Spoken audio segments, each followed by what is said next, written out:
Okay, so let's start. Yes, good morning. Now in the last class we have discussed majorly about our polity and our agriculture related topics. Yes or no? Now today we will be majorly discussing about our environmental related topics. Now with respect to environment related topics na discuss madbeku andre, now which all topics is mandatory to study? Now which all topics we need to study with respect to our the environment and ecology related topics? Sir, pakka idin study madlebeku anta. Which all things? First, it is first one we call it as the CBD. Okay, first CBD, yes. It is UNCBD, correct? UNCBD. Second, it is COP29. It is UNFCCC, yes. The third, the CMS, perfect. The United Nations Convention on Migratory Species, or it is also called as Bonn Convention. The fourth,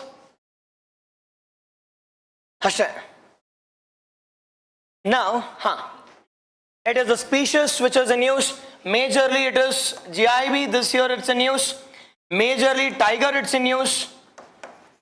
Okay, now majorly tiger it's in use. Okay, now online I hope it is audible. Good morning. Yes, yes. Rohint, not an issue. Okay, it is the tiger, the GIB ಬಗ್ಗೆ ಅದಾದ್ಮೇಲೆ it is the wetlands, the Ramsar. Now Ramsar ಬಗ್ಗೆ okay ಅಲ್ವಾ, ನಾವು ಎಲ್ಲ ಒಂದೊಂದಾಗಿ discuss ಮಾಡೋಣ in a theme wise manner. Now with respect to we call it as ಇದೆಲ್ಲ ನಿಮ್ಮ themes, but now with respect to while studying about environment and ecology, the major thing here is we need to study about the concept called as the 1992 convention. Now which is this 1992 convention? The 1992 convention we call it as the Rio Earth Summit and the Karitivi, or it is also normally called as the Rio Earth Summit or Earth Summit also. Okay, now with respect to Rio Earth Summit, the three important sister organizations ಬಗ್ಗೆ we need to study here. The three important, the sister organizations. Sir, ಯಾವುದು sir ಅದು ಮೂರು important or the three important sister organizations ಅಂತ ನೋಡೋದಾದ್ರೆ, the first and foremost one we call it as UNFCCC. UNFCCC, that is United Nations, the Framework Convention on Climate Change. United Nations, the Framework Convention on the Climate, the change ಬಗ್ಗೆ first thing.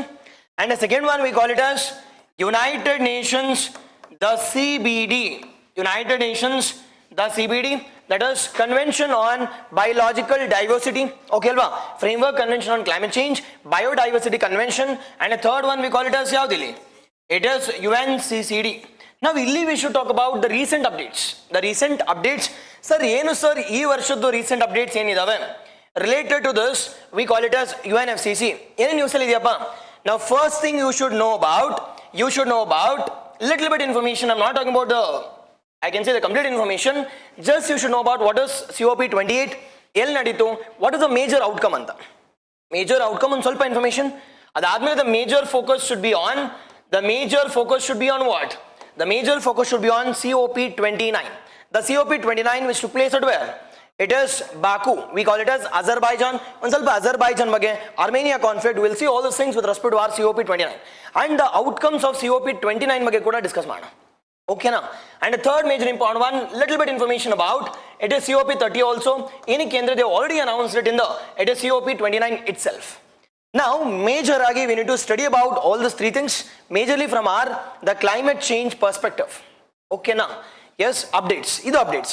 And the second major important one while discussing about United Nations CBD. Now CBD na discuss ಮಾಡಬೇಕಾದ್ರೆ ನೋಡಿ ಓದಬೇಕಾದ್ರೆ ಹಿಂಗೆ ಓದಬೇಕು ನೀವು, random ಆಗಿ ಏನು ಸಿಗೋದು ಓದ್ತಾ ಇರ್ತೀರಾ.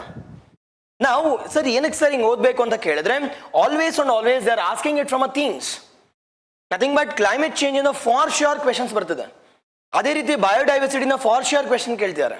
Now recent ಆಗಿ we call it as the Gujarat, the first biodiversity heritage site add ಮಾಡಿದ್ದಾರೆ, ಗೊತ್ತಿದೆಯಾ? Now which is that? From Gujarat? Yes, online. ಬೇಗನೆ ಫಾಸಸ್ ಹಂಗೆ ಬೇಗನೆ.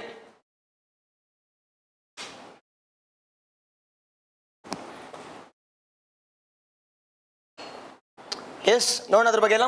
Okay, alva. It is COP30. It is, or it was held, or it will be held in. It is, we call it as the Bellum. It is Brazil this year. Okay, alva gothirli. And next one we call it as the CBD. Now with respect to CBD ಬಗ್ಗೆ ನೋಡೋದಾದ್ರೆ, the first you should talk about the Kunming-Montreal Protocol ಅಂತ ಕರಿತೀವಿ, or the Kunming-Montreal Declaration. It is also called as the COP. The COP ಯಾವ್ದಿದು? It is 15. The last year's was COP 15, and this present one we call it as the Cali Columbia's one, and adana we call it as enda karitivi the COP 16. The COP 16, the Cali, the Columbia, and we will also talk about what is Kunming Montreal Fund and Reno. Cali Fund deals with respect to what, and the third one we call it as, we have also established a subsidiary organization. The subsidiary organization in Cali majorly dealing with respect to indigenous knowledge.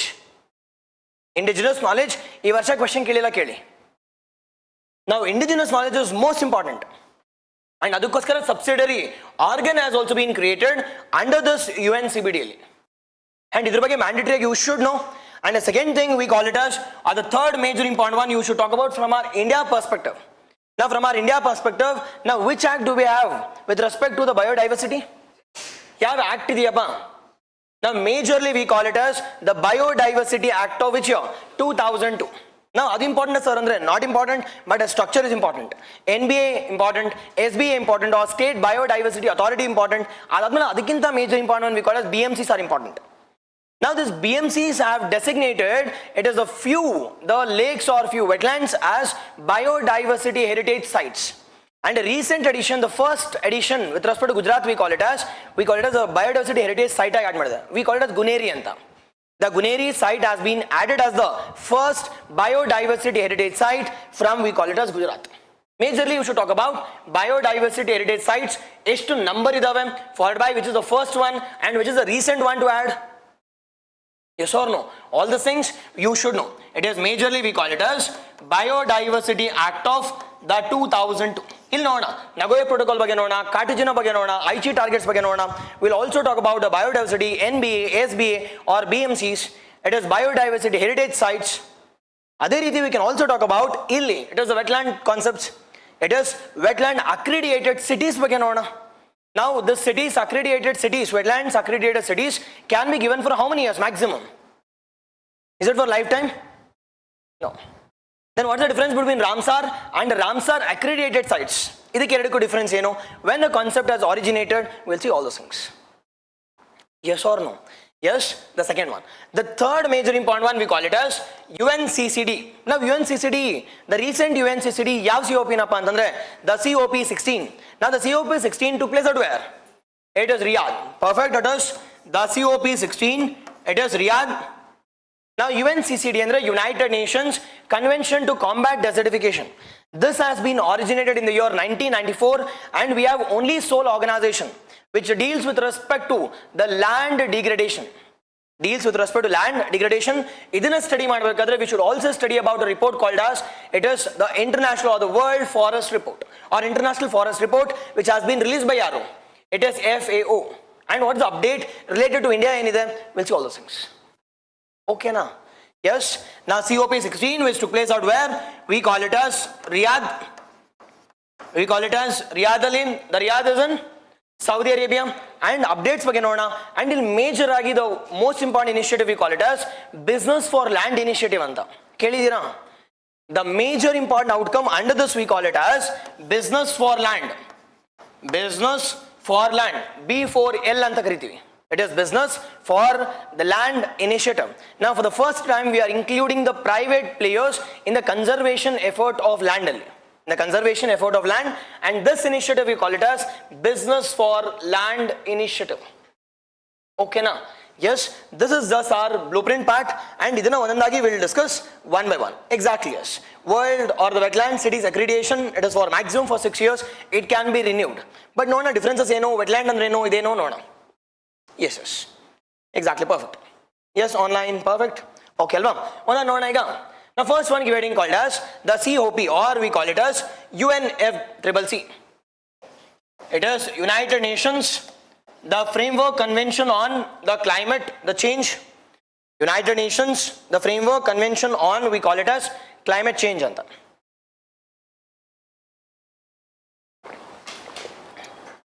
Now the first update here is,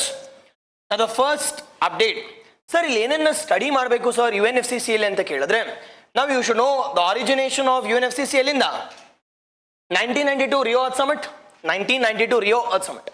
Now sir ಯಾವ್ಯಾವ ಒಂದು COPs important ಆಗುತ್ತೆ?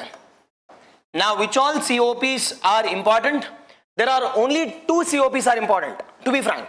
There are only 2 COPs are important, and the first one we call it as Kyoto Protocol. It is the COP which has been originated in the year 1997 only.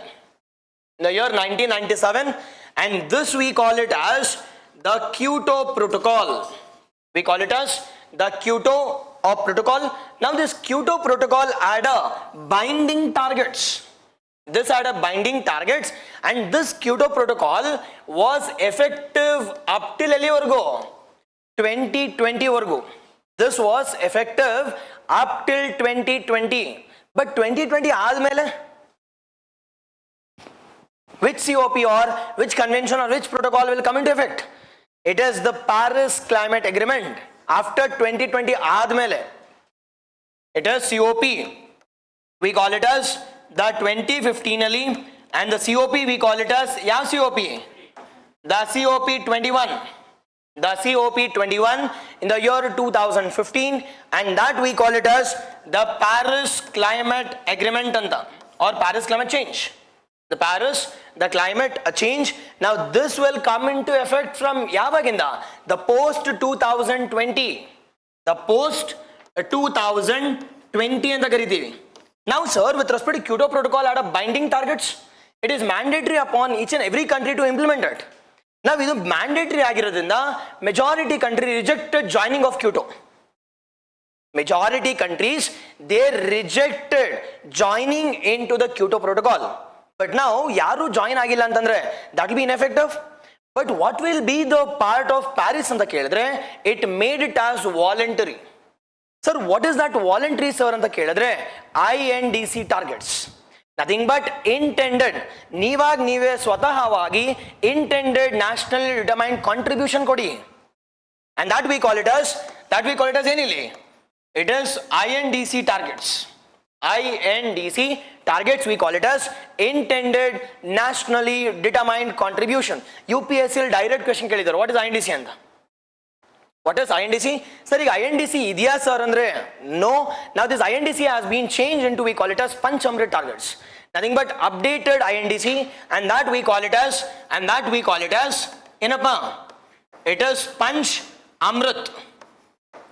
Panch ಅಂದ್ರೆ ನಿಮ್ಗೆ ಗೊತ್ತಿರಲಿ, the five targets, and that we call it as Panch Amrit targets. Now what is this Panch Amrit target ನಿಮ್ಗೆ ಗೊತ್ತಿರೋದು? First and foremost one, ಬೇಗನೆ, what is the 5 or the Panch Amrit targets which has been inculcated by India in our COP 26 Glasgow nalli updated? It is important. First and foremost one ನಿಮಗೆ ಎಲ್ಲರಿಗೂ ಗೊತ್ತಿರತಕ್ಕಂಥದ್ದು net zero by which year? 2070. At least ನಿಮಗೆ ಗೊತ್ತಿದೆ. That is the first one, we call it as the net zero by 2070. Net zero by 2070. And the second major important one, we need to reduce emission by what percentage? 45%. We need to reduce our emission by 45% by which year? It is 2030. We need to reduce it by 2030 ಅಷ್ಟರಲ್ಲಿ 45% reduce ಮಾಡಬೇಕಂತೆ, by keeping 2005 as the base year. By keeping 2005 as the base year. ಅದಾದ್ಮೇಲೆ renewable energy ನೋಡೋದಾದ್ರೆ, renewable energy, it is 50% of the total energy, or we call it as the 500 gigawatt. It is 50% of energy should be renewable, or 500 gigawatt should come from renewable sources. This will also reduce the pollution as well as emission intensity also. And the last one, we call it as the carbon capture. By going forward, we call it as carbon sir in capture ಮಾಡಬಹುದು ಅಂತ ಕೇಳಿದ್ರೆ, either by a natural process as well as artificial sources. And this concept we call it as carbon sequestration, capturing of the CO2 from the atmosphere to reduce the pollution or to reduce the I can say temperature, we call it as carbon sequestration. Sir, ಎಷ್ಟು carbon sequestration ಕಡಿಮೆ ಮಾಡಬೇಕು sir ಅಂತ ಕೇಳಿದ್ರೆ at least 3.5 to 4 billion. It is the 3.52. It is 4 billion tons of CO2 need to be sequestered by the year 2030. By the year 2030, and this was the updated targets of India, which has been inculcated by our Indian government in a Glasgow called as COP26. The COP26. Now, idella okay, sir. Now, what is the main objective of this Paris Climate Agreement? Why are we trying for all these things? What is the main objective? Namma ondu karana eno or aim eno? Now, main objective here is to reduce the temperature less than 2 degrees Celsius by which year? It is 2 degrees Celsius by 2100 Australian. And we need to take an extra effort to reduce it to 1.5. Highly important one, we need to reduce the temperature less than 2 degrees Celsius by keeping pre-industrial level as the base year. Be cautious here. By keeping pre-industrial level as the base year, not only 2 degrees, we should take some extra effort to stop it to 1.5 degrees Celsius.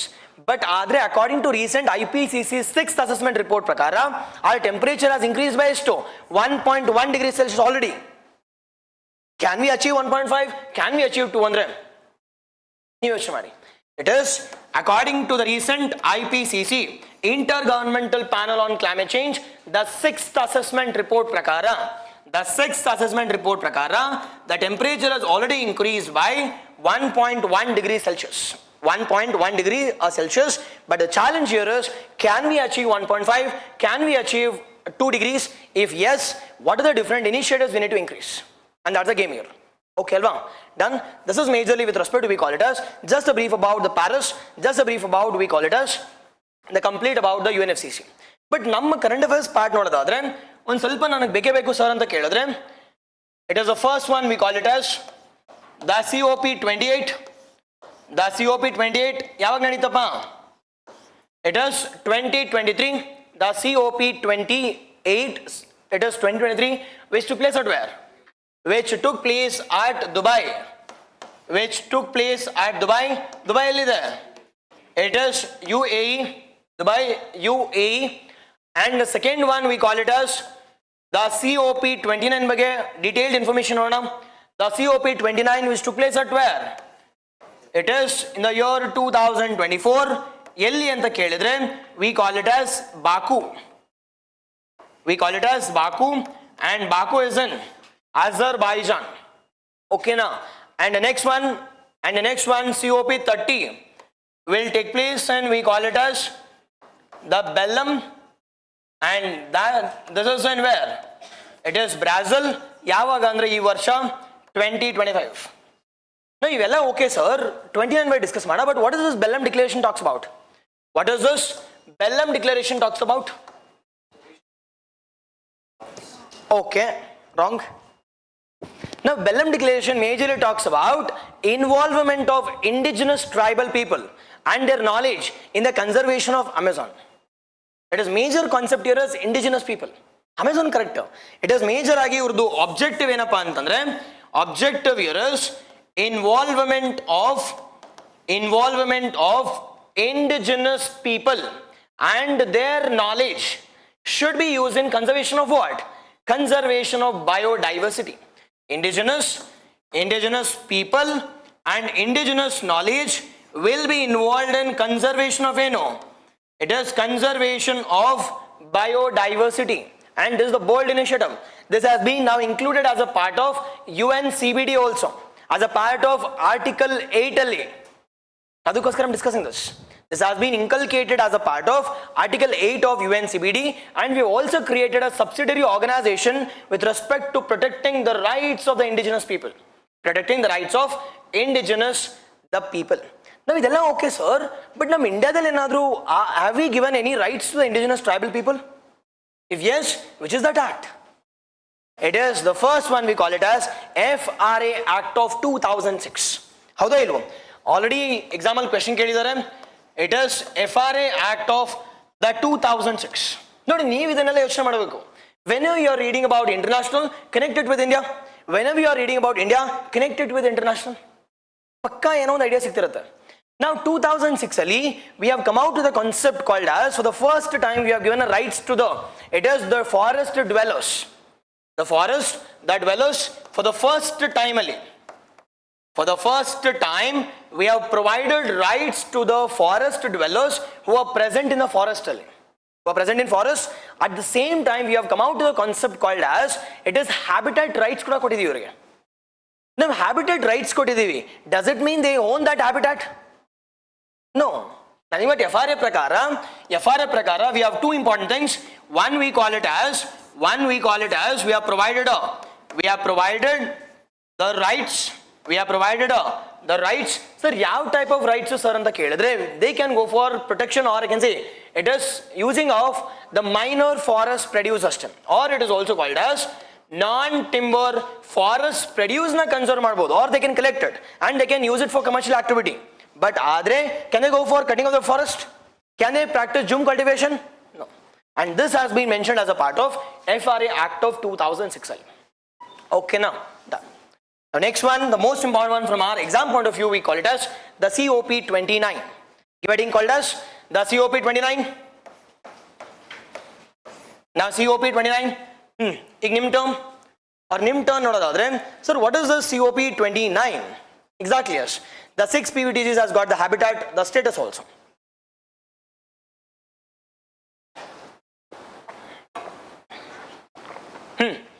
First, now COP29 discuss ಮಾಡಬೇಕಾದ್ರೆ, now what are the major highlights? See, basic ನಿಮ್ಗೆ already ಗೊತ್ತಿದೆ. Okay ಅಲ್ವಾ? COP29 ಅಂದ್ರೆ under which conference? UNFCCC, and ನಿಮಗೆ year ಗೊತ್ತಿದೆ, it is 2024. ಇದನ್ನ ಮತ್ತೆ ನನ್ನ ಕೇಳಬಾರ್ದು, it is Baku, Azerbaijan. Basic is this. And next one, what is the outcome of this?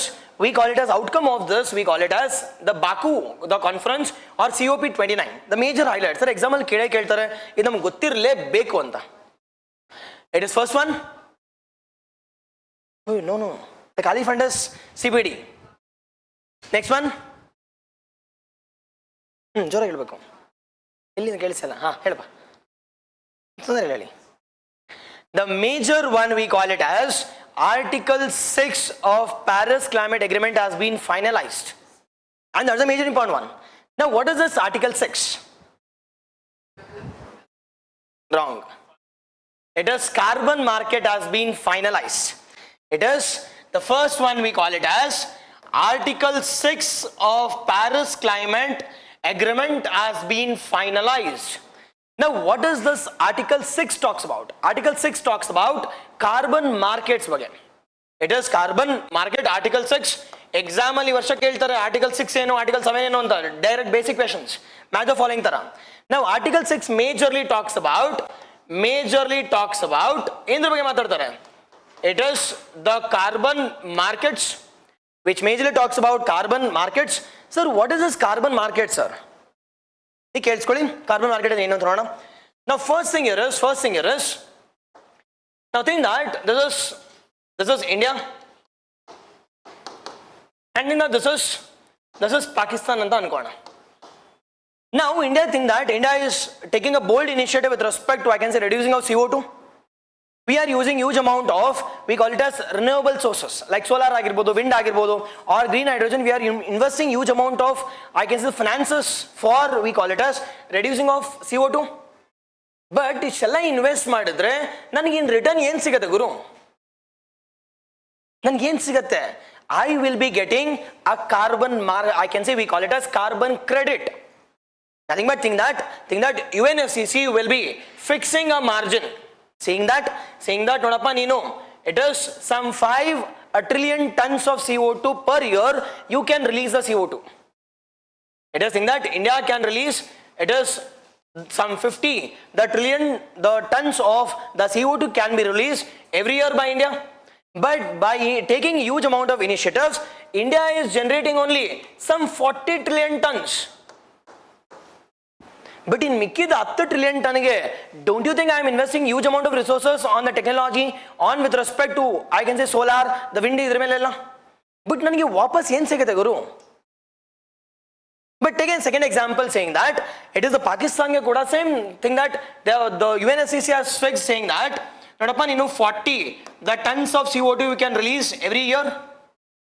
40 tons of CO2 you can release every year. But adre it is Pakistan is releasing 50 CO2. Nan yaru keltare anta.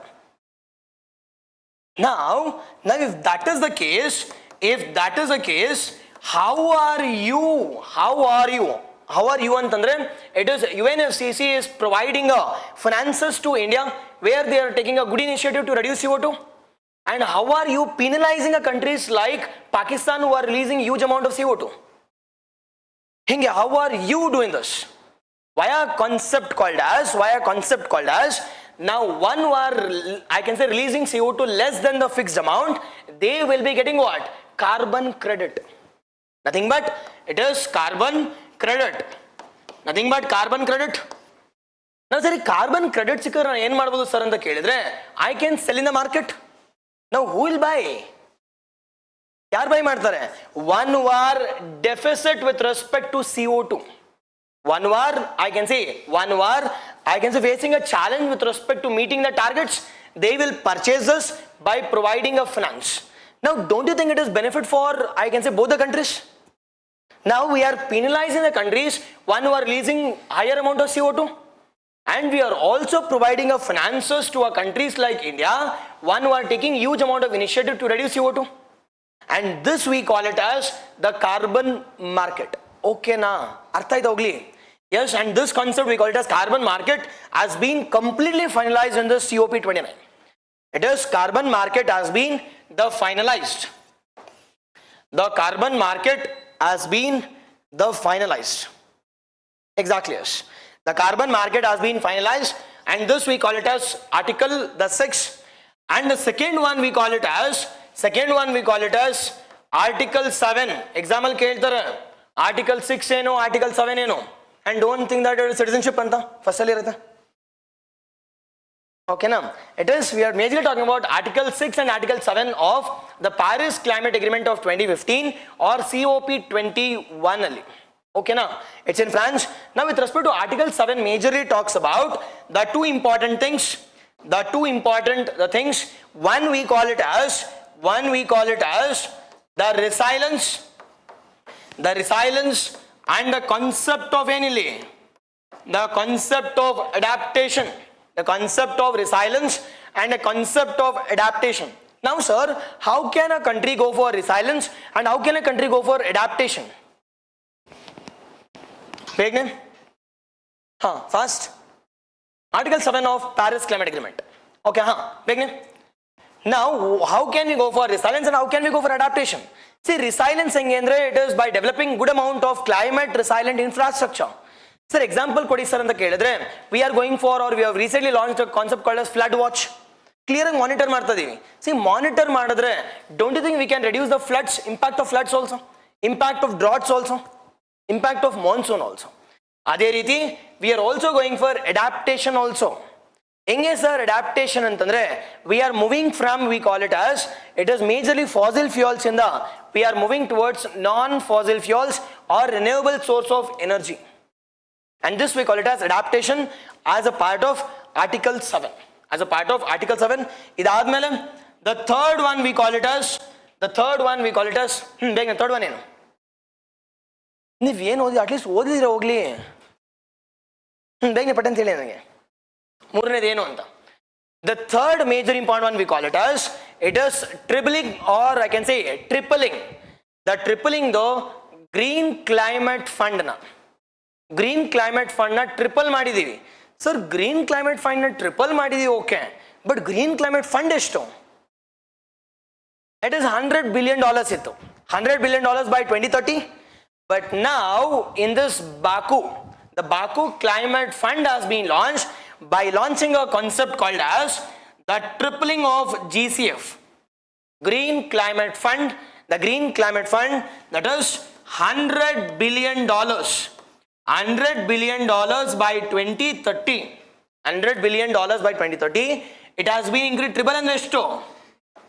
It is $300 billion by 2035.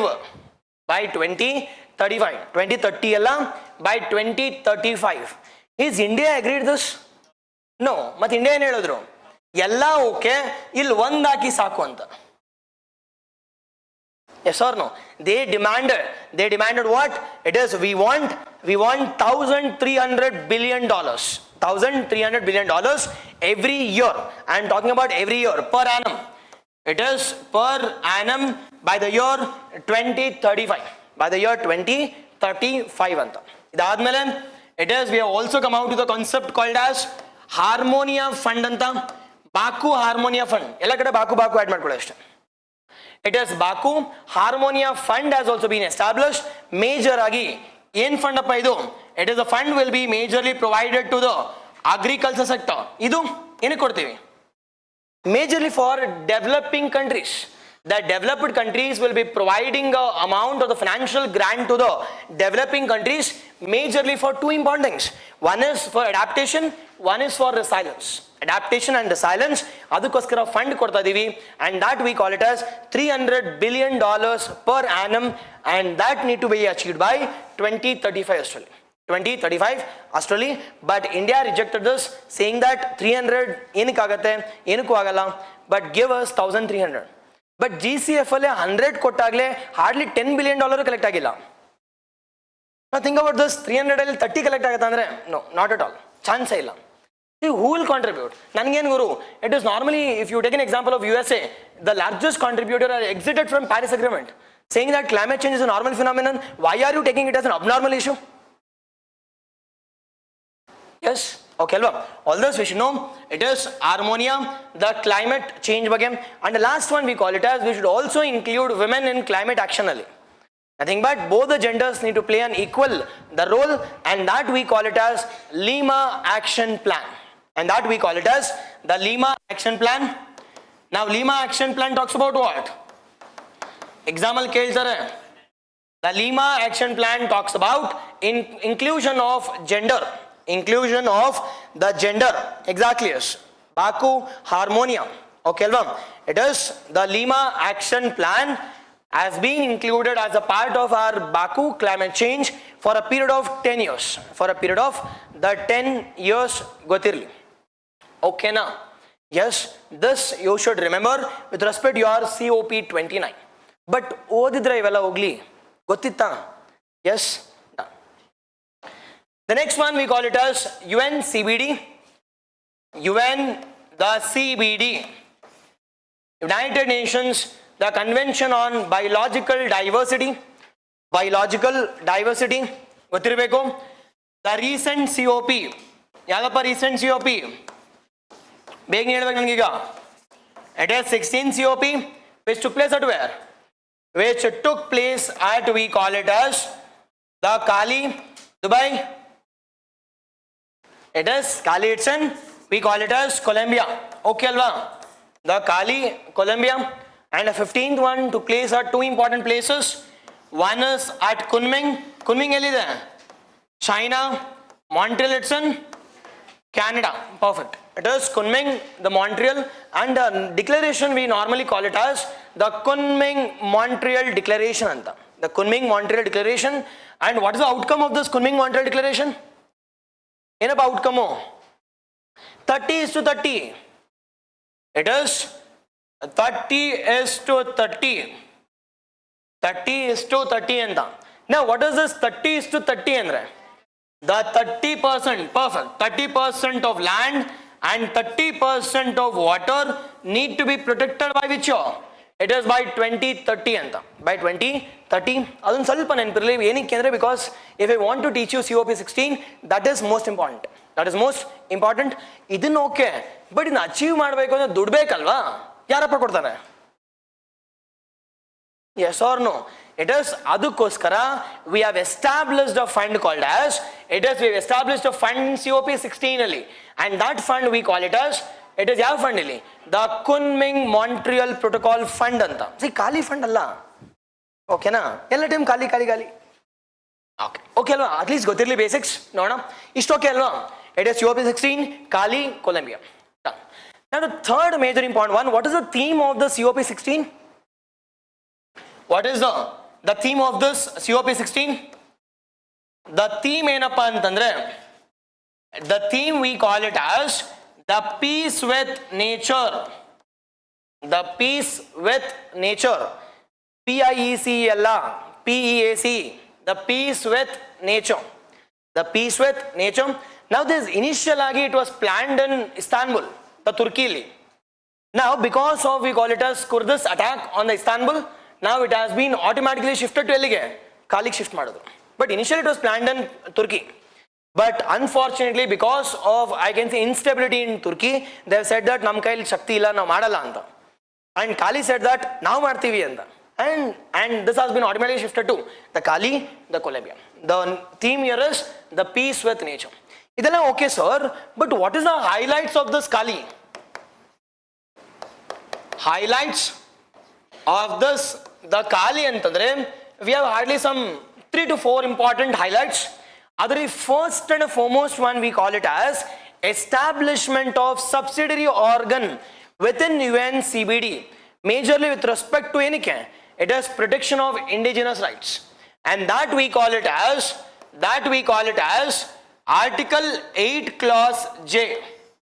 Article 8 Clause J has been introduced within the it is UNCBD and led to the establishment of enaito, led to the establishment of the subsidiary organ, led to the establishment of the subsidiary organ, and that subsidiary organ we majorly deals with respect to enike, the rights of indigenous people. The subsidiary organ within yarandralli UNCBD, the permanent, the subsidiary organization will be established and they deal with respect to it is the rights of indigenous people, the rights of indigenous the people, the rights of indigenous the people, first thing. And the second major important one we call it as finalization of the Kunming-Montreal Fund. It is finalization of the Kunming-Montreal, the fund has been finalized. Now this fund enikappa deal agutte? Now what purpose has been dealt with respect to this the Kunming fund? Enike majorly with respect to achieving the target of idalva 30:30, majorly for the protection of the aquatic as well as biodiversity by the year 2030. By the year 2030. Okay now, it is majorly this. And the third major important one, the third major important one after Kunming-Montreal Protocol admele, establishment of the Kali Fund. Establishment of the Kali Fund. Now this Kali Fund majorly deals with respect to ABS. What is this ABS? Access and benefit sharing. The genetically modified organisms in the bartakanta dudna yen madbekilla navilli. We need to share with the local people. We need to share with the local people. Now think that Western Ghats gogi, I have taken the plant. Now a plant na tagond bandu I can say manufacturing from pharmaceuticals. Adrinda nange tumba huge amount of revenue bartade. Now revenue band admele, don't you think I need to give some amount in return to the local people? Because they were conserving it, they were managing it, and they gave some information to me. ಹೌದೋ ಇಲ್ವೋ? And that sharing goskara we have established a fund, we call it as Kali Fund, and this we call it as access and benefit sharing. Now access and benefit sharing other protocol idya? It is Nagoya Protocol. The Nagoya Protocol under CBD talks about, it is Nagoya, it's a place in Japan. The Nagoya Protocol majorly talks about access and benefit sharing, ABS. Access and benefit the sharing. And the last one we call it as, for the first time the CBD has designated the few regions as important, the biologically important and marine important sites are declared madidare. It is for the first time they have declared some biologically important sites as well as the marine important sites has been declared under this UNCBD, under this UNCBD. Okay now, this is with respect to we call it as the UNFCCC. Done? And the next one we call it as UNFCCC. Oh, sorry, it is UNCCD. Now, with respect to UNCCD, what is the UNCCD? It is United Nations Convention to Combat Desertification. Now, this United Nations, I can say Convention to Combat Desertification is a sister organization which has been established in Yavaga. It's a sister organization which has been established in the year 1992 under Rio Earth Summit. First one. And second one, this came into effect, Yavaga sir anta keladre. This came into effect in the year 1994. This came into effect in the year 1994. And the third major important one, what is the main objective of this? What is the main objective of UNCCD? What is the main objective? The main objective here is protection and conservation of the degraded lands. Protection and conservation of, we call it as the degraded land. The protection and conservation of, we call it as the degraded land. Exactly, yes.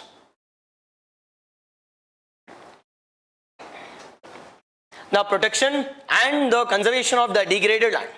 Now, sir, the recent COP, the recent COP which took place at Riyadh, the Saudi Arabia, in the year 2024, that is last year. Now, under the COP 16 for UNCCDL, we have come out with the initiative called as Business for Land Initiative. And the initiative, the major important initiative, we call it as Business for Land Initiative.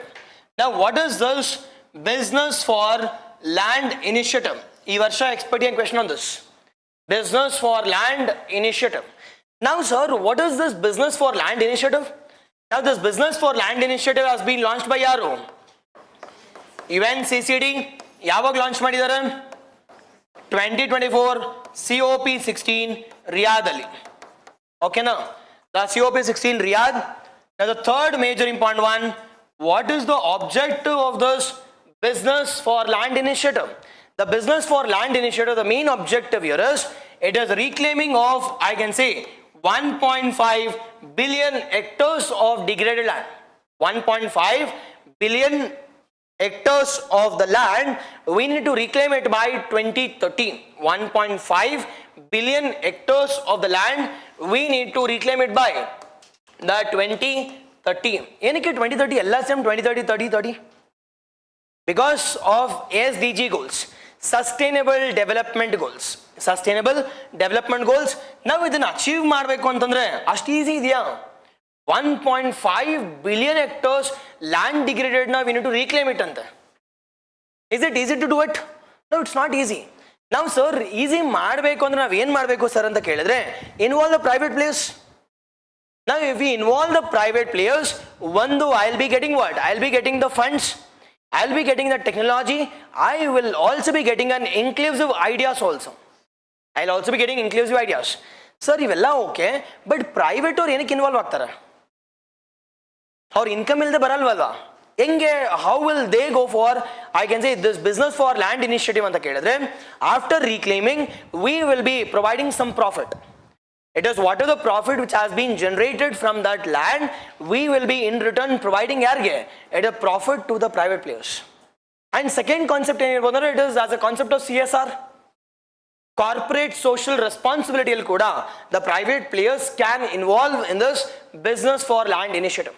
The main important uniqueness here is, the uniqueness here is the involvement of the private players in, we call it as, decision making with respect to land degradation neutrality.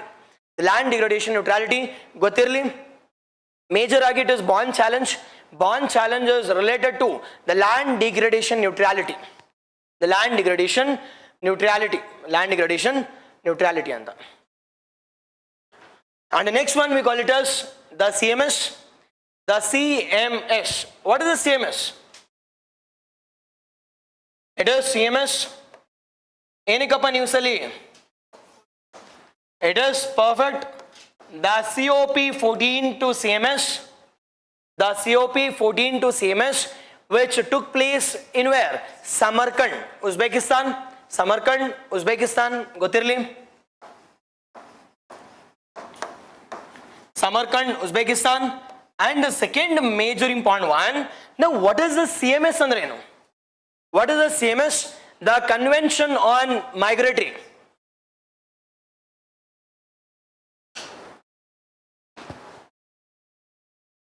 Okay. He is not at all our student. But ಅವ್ರು ಮುಗಿದೋಗಿದೆ. But ಆದರೂ if he is coming and if he is going, that is not good.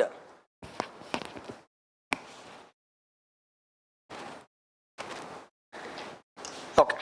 See, we tolerate, but tolerating after some peak is not good.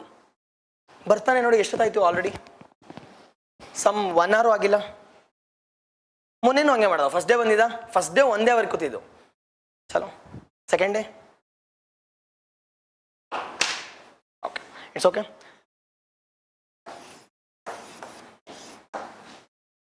Okay, it is COP 16 or COP 14, the ಸಮರ್ಕಂಡ್, Uzbekistan. Okay, ನನಗೆ ಆಗಲ್ಲ seriously, ನನಗೆ ಉಗಿಬೇಕು ಅಂತ ಸರಿಯಾಗಿ ಅನ್ಸದೆ.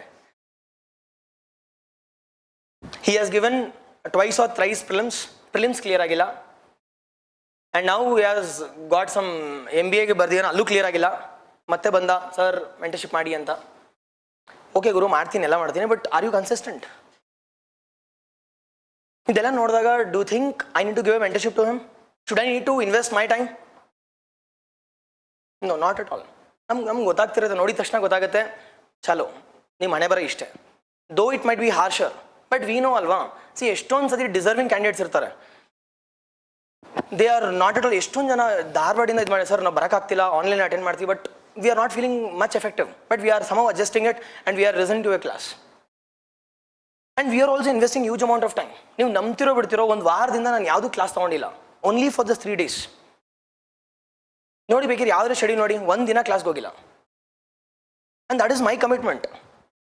ಗುರು, ದುಡ್ಡು ಮಾಡಬೇಕು, ನಾನು ಹೆಂಗೋ ಮಾಡ್ಬೋದು, I can earn lakhs, but my commitment is to give you the best. And majority ನೀವು ನೋಡಿದ್ದೀರಾ, current affairs it be majority ಎಲ್ಲೇ ಮಾಡಿದ್ರು ಕೂಡ ಫ್ರೀ ಇರುತ್ತೆ ನಂದು. Yes or no? And we are investing. ನನಗೇನು ಗುರು, ನನಗೇನು ತೀಟೇನಾ ಎಲ್ಲ ಮಾಡೋದಕ್ಕೆ? And I have left my job and I have come here only with the help, with the consent of the Srinivas sir. I came here and I'm going for like this marathon session, that too free of cost. And we are doing huge things, and the students, when they are not supporting, through ivrgoskara ನಾನು ಬಿಟ್ಟು ಬಂದ, ಎಲ್ಲ ಕೆಲಸ ಬಿಟ್ಟು ಬಂದ. Should I need to invest much of my time?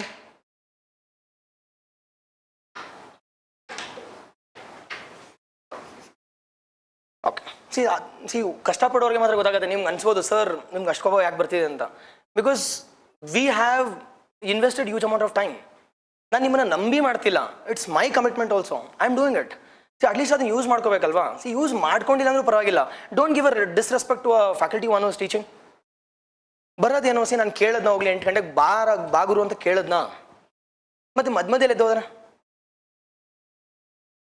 That doesn't have any good gratitude also. Okay. The next one we call it as the COP. The 14 we call it as Samarkand, Uzbekistan. Now with respect to the COP 14 na yaar sir organize ಮಾಡಿದ್ದು ಅಂತ ಕೇಳಿದ್ರೆ, it is we call it as UNEP-CMS ಅಂತ ಕರಿತೀವಿ. UNEP-CMS. Now what is this UNEP-CMS? Now this UNEP ಅಂದ್ರೆ United Nations Environmental Program Convention on Migratory Species. Convention on Migratory the Species. It is popularly called as ಏನಂತ ಕರಿತೀವಿ? It is popularly called as Bonn Convention. Now why it is called as Bonn Convention? Because the headquarters of the CMS is located in where? It is Bonn only. And this is being supported by ಯಾರು? This is being supported by UNEP. ಅದಕ್ಕೋಸ್ಕರ it is normally called as UNEP the CMS. UNEP-CMS. It is also called as the Bonn Convention. Now sir, this Bonn Convention or concept ಯಾವಾಗ origin ಆಯಿತು sir? The concept of Bonn Convention originated in the year 1979 ಅಲ್ಲಿ. The concept originated in the year 1979 ಅಲ್ಲಿ. 1979, but this came into effect in the year 1982-83 ಅಲ್ಲಿ ಬರುತ್ತೆ. 1982-83 ಅಲ್ಲಿ this came into effect. highly important one. Origin ಆಗಿದ್ದು 1979 and this came into effect in the year 1983. And what's the main objective of the CMS? What's the main objective? ಏನಪ್ಪ ಇದ್ರ objective, main objective ಏನು? It is main objective here is conservation and protection alva. The conservation and protection of the migratory species. Sir, ಯಾವ್ಯಾವ migratory species sir ಅಂತ ಕೇಳಿದ್ರೆ all the three, which include the terrestrial, which includes aquatic, which includes avian also. ಹೌದಾ ಇಲ್ವೋ? It is conservation and protection of all the three types of we call it as, it is migratory species, which includes avian, which includes terrestrial, which includes aquatic also. This is the main objective of the CMS. Now sir, in the conserve ಮಾಡಬೇಕು ಅಂತಂದ್ರೆ we have different appendix. One we call it as appendix 1 and the second one we call it as appendix 2. Now what is this appendix 1? ಇಲ್ಲಿ ಎರಡೇ appendix ಇರೋದು. What is this appendix 1 and appendix 2? Appendix 1 majorly talks about ಏನು ಮಾತಾಡ್ತೀವಿ? Majorly talks about a migratory species which are facing huge amount of extinction. They are being put under. We call it as appendix 1. Now appendix 1 ನಲ್ಲಿ species ಯಾವ್ದಾದ್ರು add ಮಾಡಿದ್ರೆ will there be lesser protection or higher protection? Higher protection followed by higher punishment also. Nothing but it is a species which have been added. They are facing what? Extinction risk. Example ಕೊಡ್ತೀರಾ? GIB. Example which includes GIB, Amur falcons, flamingos, all these things have been added as a part of what? We call it as the appendix 1 only. And the second one we call it as appendix 2. Appendix 2 majorly talks about what? Appendix 2 majorly talks about it is the species which require collaboration between the different countries. ಏನಕ್ಕೆ sir ಅಂತ ಕೇಳಿದ್ರೆ because the species will be migrating from one country to other. See, ಅವ್ರಿಗೆ ಗೊತ್ತಿಲ್ಲ ಅಲ್ವಾ ಇದು India ಇದು ಪಾಕಿಸ್ತಾನ್ ಅಂತ. Because migratory species does not have boundaries and it requires cooperation. It requires what? It requires the cooperation of the people. It requires the cooperation of the countries with respect to protection. Okay alva? Highly important one. Appendix 1 species andre it is nothing but they are facing huge amount of threats. And the second one we call it as it requires the cooperation from the different countries majorly with respect to protection of a particular migratory species. Okay na? Yes sir, examples kodi ivikkelladukku anta kelidre it can be snow leopard or it can be tigers or it can be we call it as I can say the birds or it can be olive ridley turtle, Irrawaddy dolphins, Ganges dolphins. Migratory alva, either aquatic, terrestrial or avian. ನಮ್ಗೆ ಏನು ಅನ್ಸುತ್ತೆ CMS is majorly with respect to birds ಅಂತ. Hope you getting it. ನಿಮ್ಗೂ ನೀವು ಅನ್ಕೊಂಡಿರೋದು birdsಗೆ ಅಂತ. But now this majorly talking about comprehensive, which includes all the three, which includes hydro, the land, terrestrial, which also includes the avian also. Okay, now all the three is being included as a part of we call it as CMS. GIB ಬಗ್ಗೆ ಓದೋಣ, but GIB ಸಖತ್ news ಅಲ್ಲಿ ಇದೆ. For the first time AI, artificial insemination based, it is the new cub has been born. The GIB ಅಂದ್ರೆ it is Great Indian Bustard at Jaisalmer ಅಲ್ಲಿ. But ಅದ್ರ ಬಗ್ಗೆ ನೋಡೋಣ. And ನಿಮ್ಗೆ ಗೊತ್ತಿದ್ರೆ the GIB has been proposed as it is the national animal of India also by replacing peacock. But ನೋಡೋಣ approve ಆದ್ರೆ peacock will lose its extension or I can say it will lose its status being the national animal or the national bird of India. But ಅದು ಕೂಡ proposal ಇದೆ. But majority they will accept this proposal because the GIB is facing huge amount of extinction also. ನೋಡೋಣ ಏನಾಗುತ್ತೆ ಅಂತ. Okay na, this is about our CMS, the complete information about CMS starting from we call it as origination in the we call it as it is till today. Now ಇನ್ನೊಂದು ಬೇಕು ಒಂದು last point on add ಮಾಡ್ಕೊಳ್ಳಿ. The CMS takes place once in 3 years. The CMS takes place once in 3 years. Okay na. And the last one or the next one we call it as the Ramsar sites. ನೋಡಿ ರಾಮ್ಸಾರ್ ಬಗ್ಗೆ ಇಲ್ಲಿವರೆಗೂ ನೋಡಬೇಕಾದ್ರೆ we were only studying about conventional Ramsar, but now we need to study about a new topic called as ನೋಡಿ ಯಾವುದೇ ಟೈಮಲ್ಲಿ ಒಂದು concept ನ wetland ನ ಸ್ಟಡಿ ಮಾಡಬೇಕಾದ್ರೆ there are few important things exactly on and exactly yes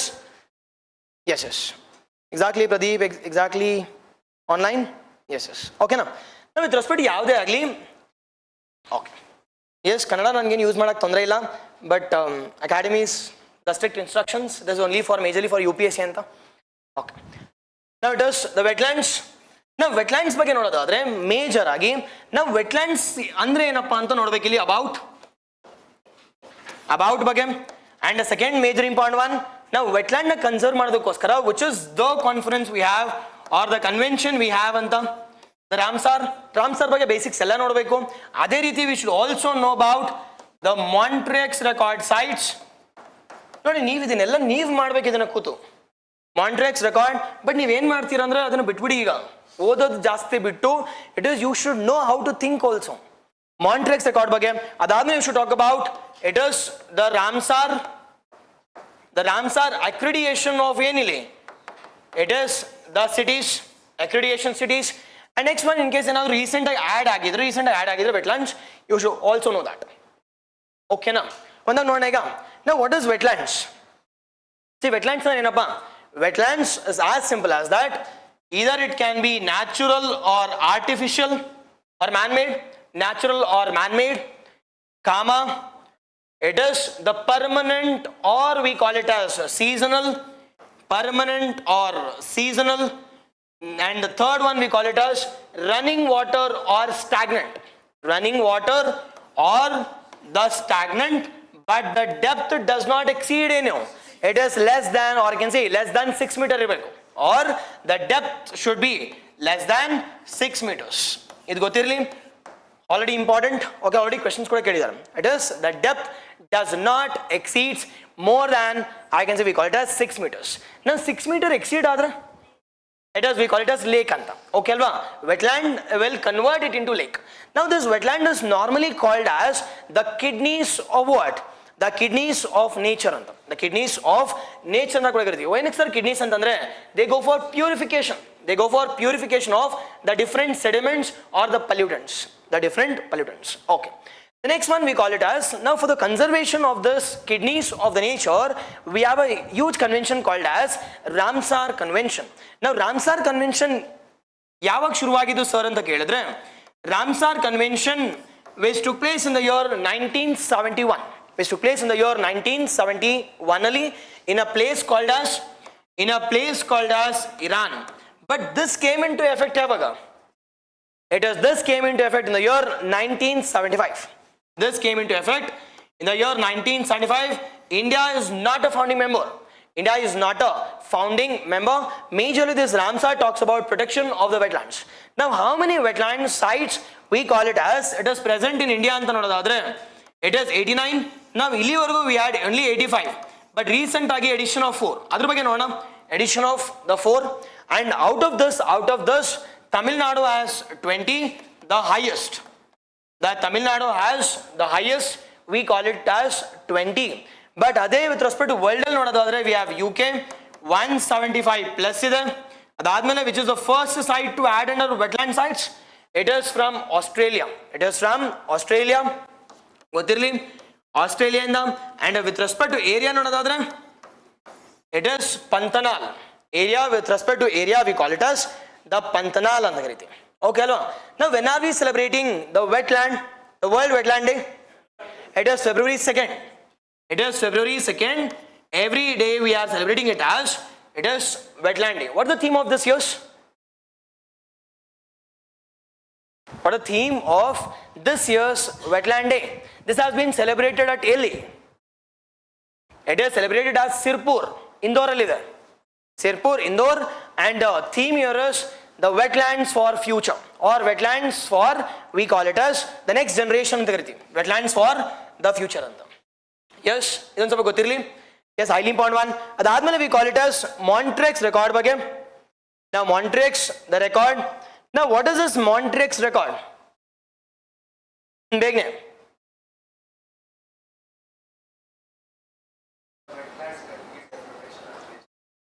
ಹೇಳ್ಬಾ. Exactly. Yes. Now ಈ 89 wetlands ಇದಾವಲ್ಲ, now is all the wetlands are being equally protected? It is no alva. Now some are facing huge amount of challenges. Now huge amount of challenge face ಆಗ್ತಿರೋದ್ರಿಂದ we need some extra effort.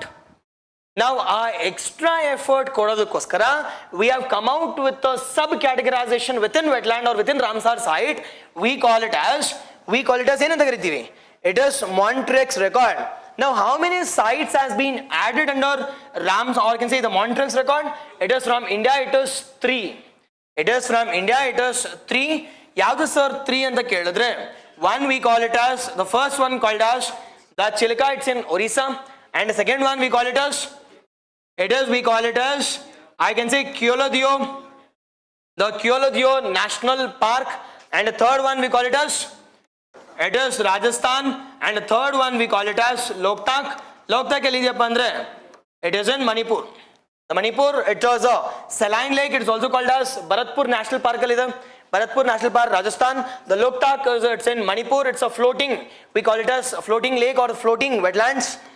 It is also called as the Cable Lamjo National Park. Cable Lamjo National Park. It is majorly famous for Fumdis. Majorly famous for Fumdis, and a unique deer we call it as dancing deer, or it is also called as, we call it as Sangai deer. The Sangai deer IUCN status is endangered. IUCN status is endangered. Gotirli. Adadmele Keoladeo National Park. It is a saline wetland. It's a saline wetland which is present within the Bharatpur National Park. Which is present within the Bharatpur National Park.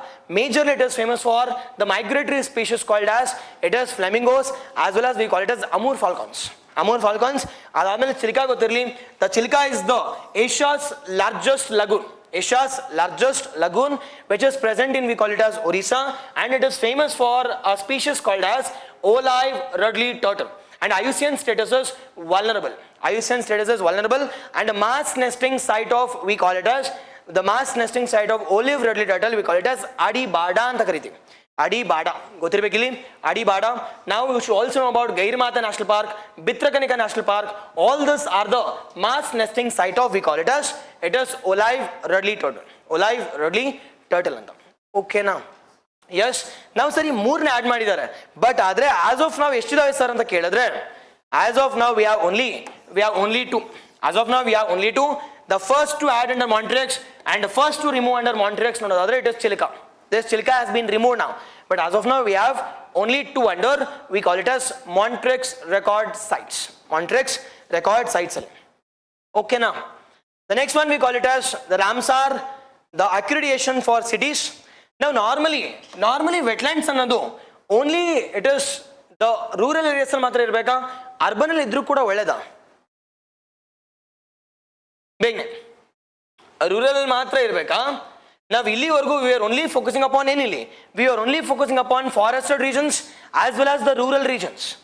But now for the first time in the year 2015, for the first time in the year 2015, 2015ರಲ್ಲಿ COP 12ರಲ್ಲಿ, the COP 12 of the COP 12 ಅಂತ ಈಸಿಯಾಗಿ, it is COP 12 or 12th COP ನಲ್ಲಿ we have come out with an outcome called as, it is Ramsar or Wetlands Accreditation for Cities ಅಂತ. Wetlands accreditation for cities, saying that wetlands, why should it be only in the rural or in the forested areas? Let's go for designating some cities, or I can say some, we call it as the lakes or the ponds which are present in our cities as the wetland sites. Now based on that at world level we have declared 31. We have declared the 31, we call it as the peri-urban as well as the semi-urban areas ali. The peri-urban, the cities, or semi-urban ali, we call it as ponds as wetlands. Now out of this, the two are present in India. The two are the present in India, and that present in India we call it as, yadidappa, we call it as Indore, the Sirpur lake. The Sirpur one we call it as Indore, and the second one we call it as, it is Udaipur. The Indore is called as the cleanest city with respect to 8 times the cleanest city sikide avrige, and 100% solid processing also. 100%, not even a single garbage you can see in Indore. The cleanest city. And the second one we call it as Sirpur. A wetland day, that's the February 2nd, has been celebrated in Sirpur ali. The Sirpur, which is located in Indore. And the second one we call it as Udaipur, it's in Rajasthan. Now this, okay alva, Indore it is in Madhya Pradesh. And Udaipur it's in Rajasthan. Now this Udaipur is called as one of the beautiful city. Yavadar visit madkondu bani. It is called as the city of lakes anta. Normally Bengaluru na city of lakes anta karitidvi. But now Udaipur is called as city of lakes. Yellow lakes there. And based on that they have got a tag called as the wetland accreditation of cities. But my question here is, sir, what is the difference between the wetland normal Ramsar sites and the wetland accreditation of cities? But normal it is wetlands can be, I can say, designated anywhere, either it is in rural or in urban. But the wetlands, I can say, accreditation of cities, it is designated only and only in Delhi. It is cities, the semi-urban or peri-urbanal matra. And the second major important difference here is this wetland accreditation of cities is being provided only and only for 6 years. Only and only for 6 varsha mattige matra kodtare. This is being provided only for the 6 years ashte. 6 varsha mattige matra kodtare. Exactly, yes. Yes, it is Udaipur. See, pink city is Jaipur alva. Okay, alva. Gotirli vela. 8 consecutive times. Yes, perfect. Okay, alva. Now this we call it as only for 6 years, but adna renew ಮಾಡ್ತಾ ಇರಬೇಕು. And we can renew it as n number of times. It can be renewed. It can be renewed ಅಂತ ಕರಿತೀವಿ. ಗೊತ್ತಿರಲಿ, but ಆದ್ರೆ wetlands ನೋಡಿ, wetlands ಒಂದ್ಸತಿ wetland declare ಆಯ್ತು ಅಂದ್ರೆ that will be for life. That will be for life. Whereas with respect to cities hangalla, it is only for 6 years, and after 6 years you need to get the approval again. Sir, yak sir you want pajiti? Because it is overpopulation, and the second one we call it as destruction of wetlands is more in urban areas than in rural areas. ಈಗ ನೋಡಿ ನಮ್ಮ ಬೆಂಗಳೂರಲ್ಲಿ ನೋಡಿ, that is we had huge amount of lakes, 140ಕ್ಕಿಂತ ಜಾಸ್ತಿ ಇತ್ತು, but ಈಗ hardly we have 30 or 35 ಅಷ್ಟೇ. S ಅವ್ರ ಈಗ ನಮ್ಮ ಇದರಲ್ಲಿ ನೋಡಿ ವಿಜಯನಗರಲ್ಲಿ ನೋಡಿ, ಇಟ್ ಇಸ್ ವಿಜಯನಗರ ಡಿಪೋ ಇದೆಯಲ್ಲ, ಆ ಡಿಪೋ ಕೆಳಗಡೆ ಇಟ್ ವಾಸ್ ಅ ಲೇಕ್. ನೀವು ನೋಡಿ ಕಟ್ಬಿಟ್ಟು ಇಟ್ ಇಸ್ ಮೇಲೆ ಇಟ್ ಇಸ್ ಒಂದು ಡಿಪೋ, ಅದಾದ್ಮೇಲೆ ಅದ್ರ ಮೇಲೆ ಒಂದು Reliance. Yes sir, all this we are capturing the lakes. ಅದ್ರ ಜೊತೆಗೆ the pollution is also increasing. Take an example of Bellandur lake ಆಗಿರ್ಬೋದು, ವರ್ತೂರು ಲೇಕ್, ಕೆಂಗೇರಿ ಲೇಕ್ ನೋಡಿ. ಎಸ್ ಸರ್, ಕೇಳಂಗಿಲ್ಲ, ಮಾತಾಡಂಗಿಲ್ಲ. And all this we are losing the nature's coexistence with humans. ಇದು ಹಾಳಾಗ್ತದೆ. ಅದಕ್ಕೋಸ್ಕರ it has been given only for the 6 years, and we can renew n number of times ಅಂತ. Okay ಅಲ್ವಾ? Then this is with respect to we call it as the complete concept of wetlands. Clear? Okay na? Okay, ಒಂದು ಸ್ವಲ್ಪ information about ಇದ್ರ ಬಗ್ಗೆ recent one ನೋಡೋಣ. The recent one we call it as the wetlands. The 4 new wetlands has been added. One from we call it as Sikkim. We call it as Kechopari anta. It is from Sikkim. We call it as the Kechopari wetland. Now this Kechopari wetland elide sir anta kelidre, this is the first wetland from Sikkim. This is the first wetland from Elinda.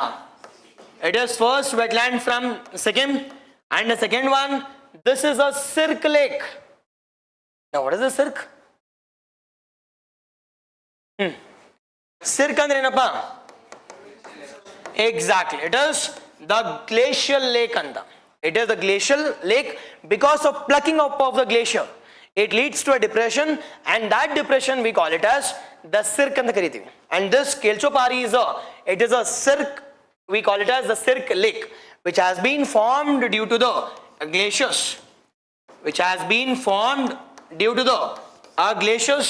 And the third one, this lake is important with respect to Hinduism also. At the same time, it is important with respect to Buddhism also. This is important with respect to 2 important religions. One we call it as Buddhism, as well as Hinduism also. Okay now? Yes. Once about Sikkim ಬಗ್ಗೆ ನೋಡೋಣ. ಬೇಬೇನೆ ಸಿಕ್ಕಿಂ ಬಗ್ಗೆ. Capital of Sikkim, it is Gangtok. And the second one, it is present on the tri-junction between 3 important, we call it as countries. One we call it as yadadu. One we call it as Nepal, the Bhutan and China. The Nepal, Bhutan and China. And this tri-junction enta karitivi. We call it as, okay? It is what is this tri-junction region? We call it as Doklam. And there was a conflict, we call it as Doklam conflict in 2017. Okay, the tri-junction region. And second one, the world's first organic state also. The state we call it as Sikkim. And the third one we call it as, it is Which is the highest, I can say, the peak of Indian Himalayas? It is Kanchenjunga alva. It is K2, it is, I can say, India's highest. But Himalayas we call it as Kanchenjunga.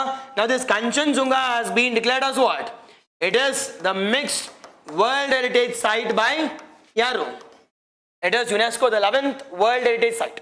The 11th, the World Heritage Site declared Madidara. Biosphere Reserve also. It has been declared as the Biosphere Reserve, that is 11th Biosphere Reserve. Okay now. This is we call it as second. And the next one we call it as, the Udwa Lake. Udwa, the lake. Now this Udwa Lake is important in the again this is also the first one from Elinda. It is Jharkhand. This is first one from the Jharkhand. And the second one we call it as, this lake is famous with respect to, since the Mahabharata times. This one is famous from the, it is Mahabharata times.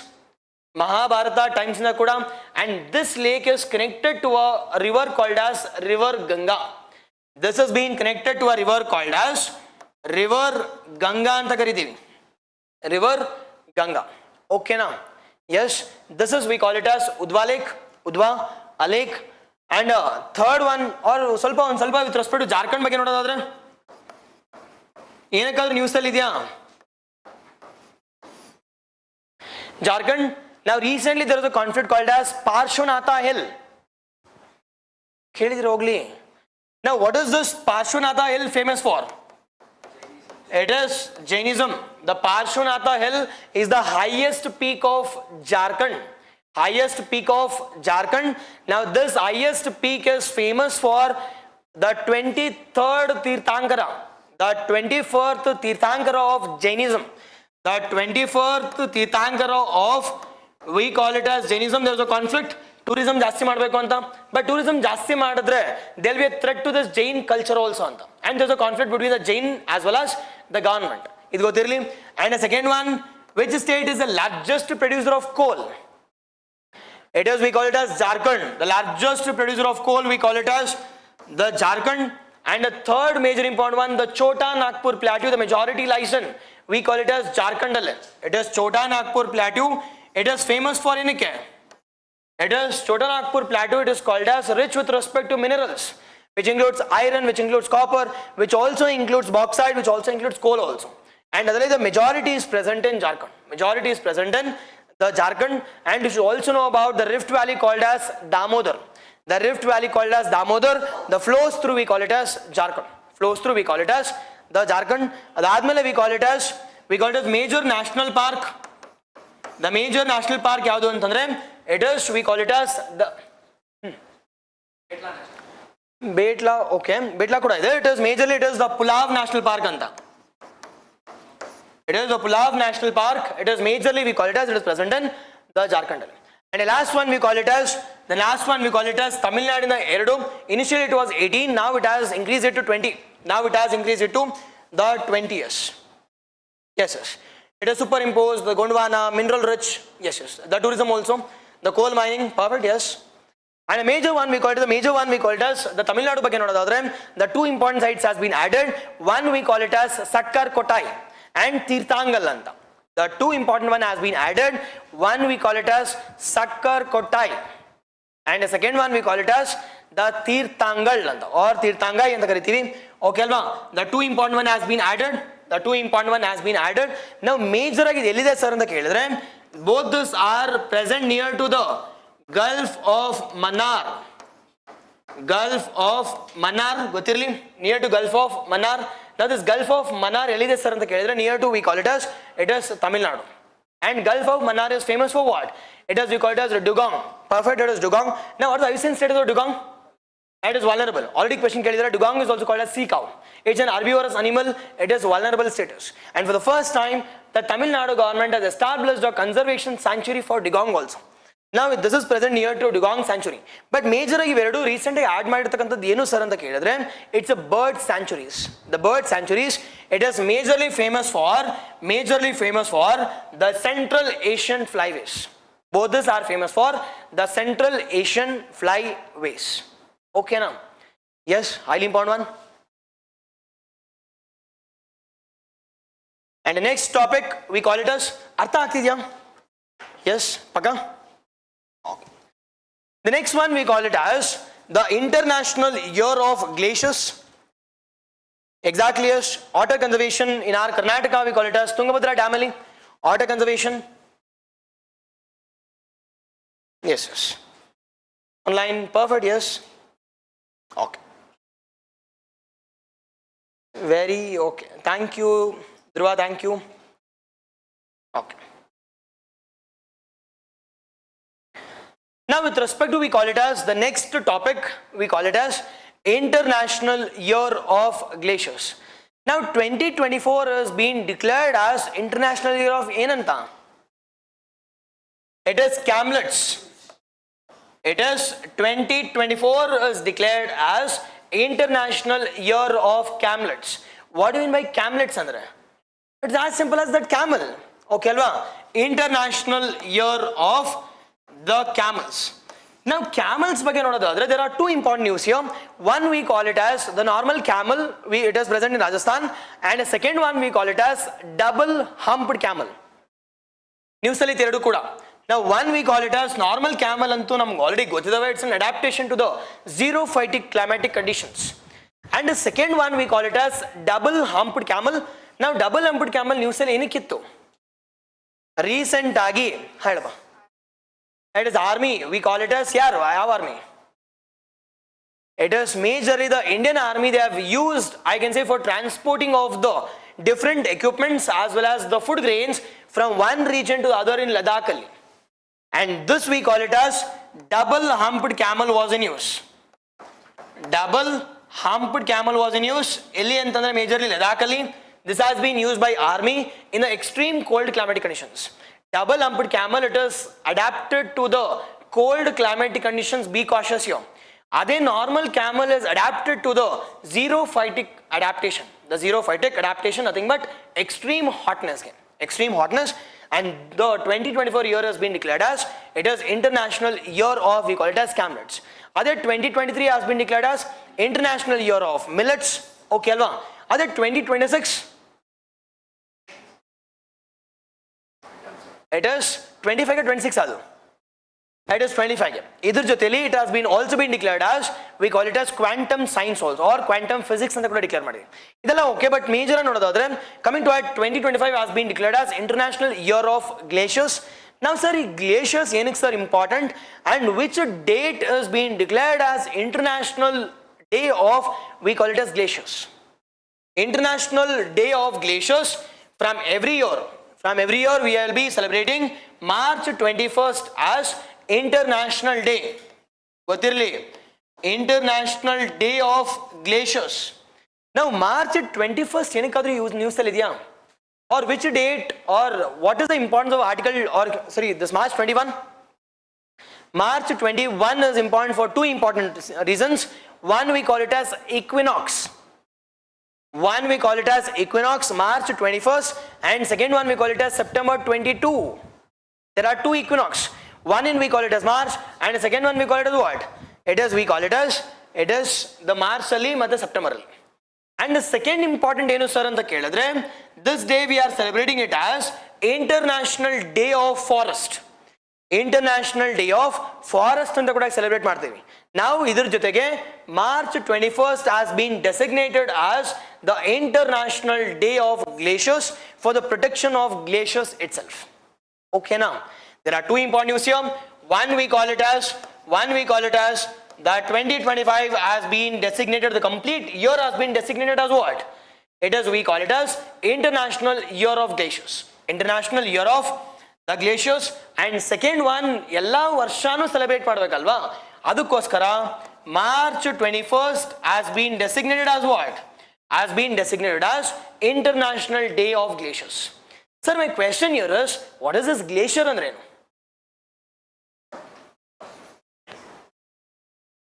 What is this glacier? Now, don't you think they'll be important with respect to glaciers this year? At least Siachen Glacier, Yamunotri Glacier, Gangotri Glacier. Yes or no? Question kele keltane. What do you mean by glaciers first? The frozen water, we call it as ice. Next. The crystallization, okay. No. Now glaciers andre, it is a group of ice kuda irbeku. At the same time it should be huge also, and adana we call it as glaciers. Ika for example Arctic glacier anta kartivi or Antarctic. Now Antarctic or Arctic enu sir anta kelidre, there is an ice. Now ice is huge and ice is larger also, and adana larger area we consider it as glaciers. Now sir, okay, glacier andre it is the ice in a larger amount, okay, but my question here is, the next one here is, why it is important? Why we need to study this? Why this is important? Anything important? It is the source of, we call it as human civilization itself.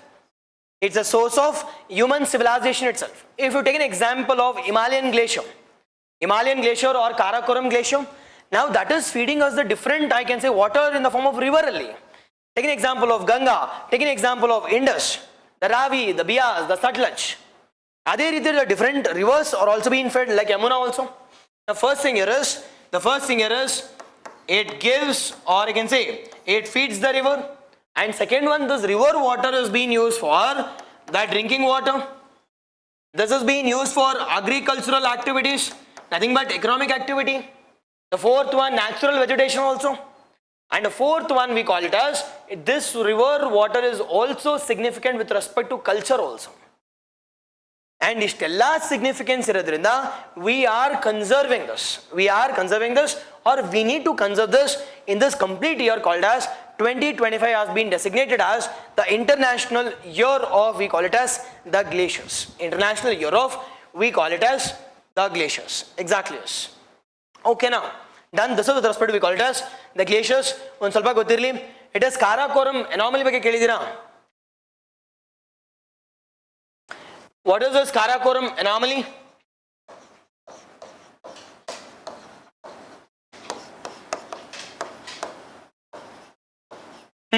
Begne? Now where is this Karakoram? Karakoram, it is majorly in central India. Central India, that is towards north of what? Towards north of Indian subcontinent. Correct alva? The north of Indian subcontinent. Now the Karakoram, we have the highest peak of India called as, it is K2, it is also called as Mount Goldwyn Austin. Mount Goldwyn Austin. Sir, Karakoram, okay. Anomaly andre enu andre, anomaly is nothing but different. Now with increase in temperature, with increase in climate change, temperature ಜಾಸ್ತಿ ಆಗುತ್ತೆ. But temperature ಜಾಸ್ತಿ ಆದ್ರೆ climate change ಆಗ್ತಿದ್ದಂಗೆ, don't you think glaciers should also melt? But Karakoram ice is not melting, rather it is leading to increase in the, we call it as ice formation. And this concept we call it as Karakoram anomaly. Sir, Karakoram anomaly andre enu sir anta kelidre, nothing but it is whatever the general phenomenon which is happening in the world that is not being followed in Karakoram, and that phenomenon we call it as Karakoram anomaly. Sir, idak reason enu sir antandre, we don't know the exact reason. This might be majorly because of, we call it as, it is inverse normal lapse rate. The major reason will be inverse normal lapse rate, but reason exactly precise kottilla. But this phenomenon you should be aware, we call it as Karakoram anomaly phenomenon. Karakoram anomaly phenomenon. Adadmele on ಸ್ವಲ್ಪ Siachen ಬಗ್ಗೆ ಗೊತ್ತಿರಲಿ, the Nubra Valley ಬಗ್ಗೆ ಗೊತ್ತಿರಬೇಕು. Adadmele you should also know about the Doklam. You should also know about, we call it as the disputed regions between India as well as the China. Okay alva? It is, we call it as Pong Dam Lake, the Pong Dam, as well as we call it as Aksai Chin region. We call it as Saksham Valley. The Saksham, all these things you should be aware with respect to, we call it as India perspective. And the next one, or the next theme we call it as, the corals. The next theme we call it as the coral theme.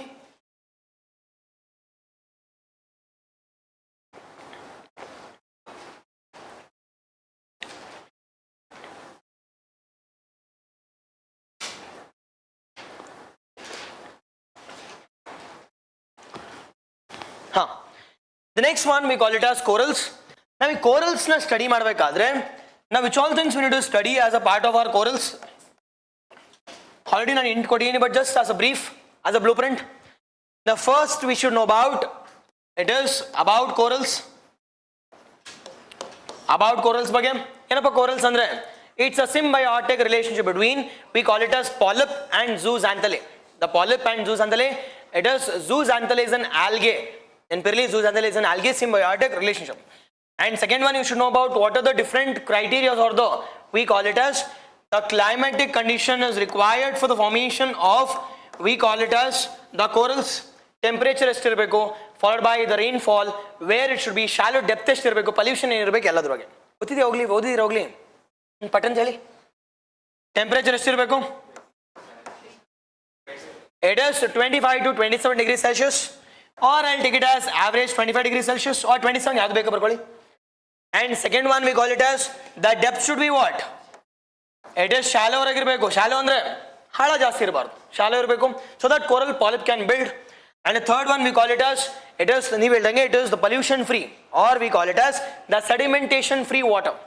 The sedimentation, the free water ಇರಬೇಕು, ಜಾಸ್ತಿ pollution ಇರಬಾರ್ದು, the sedimentation free water. And the third major important one, the different types of corals ಬಗ್ಗೆ ನೋಡೋದಾದ್ರೆ, there are different types of corals. One we call it as, it is ಬೇಬೇನೆ, it is first one we call it as atoll. Atoll ಅಂದ್ರೆ it is circle ಅಲ್ಲಿ ಇರುತ್ತೆ atoll. And the second one we call it as barrier. Barrier ಅಂದ್ರೆ it is barrier ಆಗಿರುತ್ತೆ ಅಷ್ಟೇ, barrier. Majorly it is Great Barrier Reef. And the third one we call it as the patchy, it is we call it as the patchy reef, or we call it as the patchy corals. Patch ಆಗಿರುತ್ತೆ, patch ಅಷ್ಟೇ. Okay, patchy, those are types. And the fourth one we call it as specific to India ಬಗ್ಗೆ ನೋಡೋದಾದ್ರೆ, now where can you see corals, where can you see the corals? ಇಲ್ಲಪ್ಪ East ಅಲ್ಲ West ಅಲ್ಲ, ಈ criteria ನೋಡ್ಬಿಟ್ಟು ಹೇಳಿ ಈಗ. It is always should be in the west, always should be in the west, and also with respect to Lakshadweep ಅಲ್ಲಿ ಕೂಡ.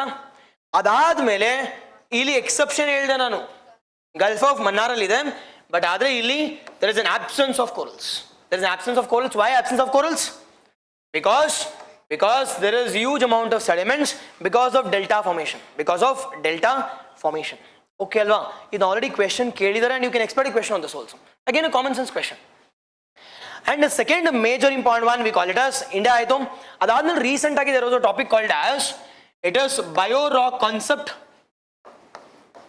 It is biorock. Now what is this biorock ಅಂದ್ರೆ, it is we call it as artificial coral reefs. Artificial coral reefs which has been I can say developed by ಯಾರಪ್ಪ ಅಂತಂದ್ರೆ ZSI, Zoological Survey of India. They have created an artificial reef ನ create ಮಾಡಿದ್ದಾರೆ. ನಾವು artificial ಮನೆ create ಮಾಡಿದ್ರೆ, don't you think that different we call it as zooxanthellae will come and settle on the, I can say, coast or on the polyp? And this has been successfully done by, we call it as ಯಾರಪ್ಪ ಅಂದ್ರೆ ZSI ಅವರು. ಎಲ್ಲಿ sir ಅಂತ ಕೇಳಿದ್ರೆ Gulf of ಕಚ್ ಅಲ್ಲಿ, Gulf of Kutch, it is in the Gujarat. But now this year ಏನ್ sir news ಅಲ್ಲಿ ಅಂತ ಕೇಳಿದ್ರೆ, this Australia people have done a intense research, we call it as development of world's first cryo. It is cryo coral baby has been developed. Cryo coral ನಾವು ಮಾಡಿದ್ದೇನೆ polyp ನ ಅಷ್ಟೇ ಮನೇಲಿ ಮಾತ್ರ, ಬಟ್ ಇವರು ಆಸ್ಟ್ರೇಲಿಯಾ ಏನ್ ಮಾಡಿದಾರೆ ಗೊತ್ತಾ, it is coral ನೇ ಮಾಡ್ಬಿಟ್ಟಿದ್ದಾರೆ, ಪಾಲಿಪ್ ನೇ ಮಾಡ್ಬಿಟ್ಟಿದ್ದಾರೆ. Hope you are getting it. It is nothing but, I have said two important things here. One we call it as the polyp, and the second one we call it as the coral reef. The reef. It is ಕಟ್ಟಿರತ್ತಲ್ವಾ, ಇದನ್ನ ಏನಂತ ಕರಿತೀವಿ ಇಲ್ಲಿ? It is all this a reef ಅಲ್ವಾ, the coral reefs. And the settling we call it as polyp ಇರುತ್ತೆ. At the same time zooxanthellae also. ಹೌದೋ ಇಲ್ವೋ? Zooxanthellae is an algae, whereas polyp is an actual coral ಇದು. ನಾವು sir ನಮ್ಮ ಇಂಡಿಯಾದವ್ರು ಏನ್ ಮಾಡಿದ್ವಿ sir ಅಂತ ಕೇಳಿದ್ರೆ, ಈ ರೀಫ್ಸ್ ನ ಮಾತ್ರ ಬಿಲ್ಡ್ ಮಾಡಿದ್ವಿ in an artificial manner, and that technology we call it as biorock technology. But ಆಸ್ಟ್ರೇಲಿಯಾದವ್ರು ಏನ್ ಮಾಡಿದಾರೆ ಗೊತ್ತಾ, ಇದನ್ನೇ build ಮಾಡ್ಬಿಟ್ಟಿದ್ದಾರೆ. The polyp organism has been, I can say, it is developed. Organism has been developed by using a technology called as cryo. What do you mean by cryo andre? It is, I can say, the lowest temperature. The lowest, by using lowest temperature, normally minus ಅಲ್ಲಿ use ಮಾಡ್ತಾರೆ, minus 176 degrees Celsius ಅಲ್ಲಿ. It is by using the cryo technologically they have developed we call it as the polyp baby. The polyp baby has been developed by yaru sir anta kelidre, by we call it as Australian researchers in we call it as Great Barrier Reef. Now Great Barrier Reef, now is Great Barrier Reef the world's largest coral reef now? It is no. It has been replaced by Yardo. It has been replaced by the Solomon Island. It has been replaced by the Solomon Islands. And second, we have also discussed about the coral triangle also. 76% of corals is found in LA. It is Southeast Asia as well as we call it as the parts of we call it as Polynesia or parts of we call it as Pacific Ocean groups. Yes or no? It is coral triangle which includes the Malaysia, the Singapore, Indonesia, Papua New Guinea, Timor-Leste Sea, the Solomon Islands. All these regions constitutes the 76% of the corals, and this we call it as the coral triangle also. Now my last question is, now is the corals found only and only near to tropics? 27 degrees irlebeka? And we also have recent evidence, we call it as, there is a identification or observation of, we call it as the temperate coral also. The temperate coral also, and that temperate coral we call it as, it is, we call it as the black coral. We call it as black coral. Now example it is corals are found only in tropics, and it is wrong. We are observing with respect to what? The deep water corals also. The deep water corals, the temperate corals are also being observed in the recent times. The deep water corals as well as we call it as the temperate corals are also being identified in the recent times. Exactly, yes. It is Pradeep. Exactly, the Radha, yes. It is biorock technology creating an artificial reef. Yes, perfect, yes, yes. Okay, now deep water corals, the black corals, perfect, perfect. Okay, now ಇವೆಲ್ಲ ಒಂದ್ಸತಿ stretch ಅಲ್ಲಿ ತಗೊಂಡಾಗ ಎಲ್ಲ ಗೊತ್ತಿರಬೇಕು. Yes or no? ಇನ್ನು solve ಮಾಡಿ. Again UPSC question, the easier question.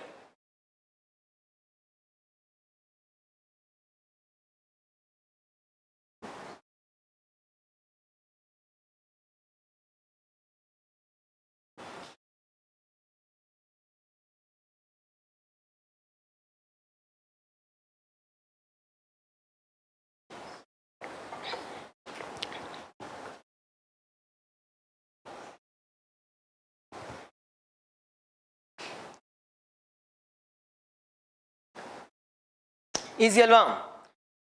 The first one alva. Biorock is nothing but we call it as the restoration of damaged corals, or we call it as artificial construction of corals. See, biorock anta takshana coral anta takshana iv yavadradru coral ಬಗ್ಗೆ ಏನಾದರೂ ಇದೆಯಾ? ಇಲ್ಲ ಅಂದ್ರೆ ಏನಿಲ್ಲ. Yes, so this is elimination technique. Coral ಬಗ್ಗೆ ನಾನು ಮಾತಾಡ್ತೀನಿ. See, I am sure about biorock is nothing but biological organisms. Biological organisms. Now biological organisms ನೋಡೋದಾದ್ರೆ ಇಲ್ಲಿ ಮಾತ್ರ biological ಇದೆ. Observe with respect to shale gas, no biological. And the fourth one, observe this, it is providing the salt licks in the wild against animals, okay to some extent. But in moral at least ಇದನ್ನ eliminate ಮಾಡಬಹುದಲ್ವಾ? You are getting 75% accuracy. 75% accuracy, and we are sure that bio rock ಇರಬೇಕಿಲ್ಲಿ. Bio rock ಇರಬೇಕು ಅಂತಂದ್ರೆ ಇದು ಹೋಗುತ್ತೆ. Split the words. Bio is nothing but living, rock is nothing but we call it as some structure, at least 1 or 3. There is 50-50 ಬರುತ್ತೆ. ಹೌದೋ ಇಲ್ವೋ? Yes, okay. Now I think I have missed one topic. Okay. The next one we call it as, think miss ಆಯ್ತಿದು ಮುಂದಕ್ಕೆ ಹೋಗ್ಬಿಡ್ತಾ? Okay. The next one we call it as the inland mangroves. The inland mangroves of, it is we call it as Guneri. Inland mangroves of the Guneri. Now with respect to next thing we call it as mangroves. Next theme we call it as the mangroves. Illi ella details related to mangroves ಬಗ್ಗೆ ನೋಡೋಣ. Now first one we call it as, what do you mean by mangroves and why this mangroves was in use? Concept of mangroves. ಏನಕ್ಕಪ್ಪ mangroves use ಅಲ್ಲಿ ಇದೆ? There are two important news here related to mangroves. One we call it as, it is inland mangrove of Guneri. Inland mangrove of the Guneri. What is this Guneri? It's a first biodiversity heritage site. First biodiversity heritage site of Yadu. It is Gujarat. Biodiversity heritage site of the Gujarat. Now, which is the first biodiversity heritage site of India? It is, we call it as Nalluru Tamarind Grove. It is in Karnataka, not in Andhra. Nalluru and Andhra, it is Karnataka. It is Devanelli, it is 2007, 8 designate Madiyar. No, another bagam. BHS bagay kondona, biodiversity ella ottige. And the second news we call it as, it is State of Mangroves Report. The State of Mangrove Report is released by Yaro. State of Mangrove Report is released by World Mangrove Organization. World Mangrove Organization or World Mangrove Alliance anta kuda karithivi. World Mangrove Alliance anta. Nona report alli en kodidare mangroves ಬಗ್ಗೆ ಅಂತ ನೋಡೋಣ. And the second one we call it as, ಅದು ಎಲ್ಲದಕ್ಕಿಂತ ಮುಂಚೆ, what is mangroves boss? Mangroves ಅಂದ್ರೆ ಏನು? It is ನಂಗೆ salt to fresh water ಬೇಡ. What is mangroves? It is ecotone region. Mangroves is an ecotone region which is present between which is present between terrestrial and aquatic ecosystem. Haudo ilvo?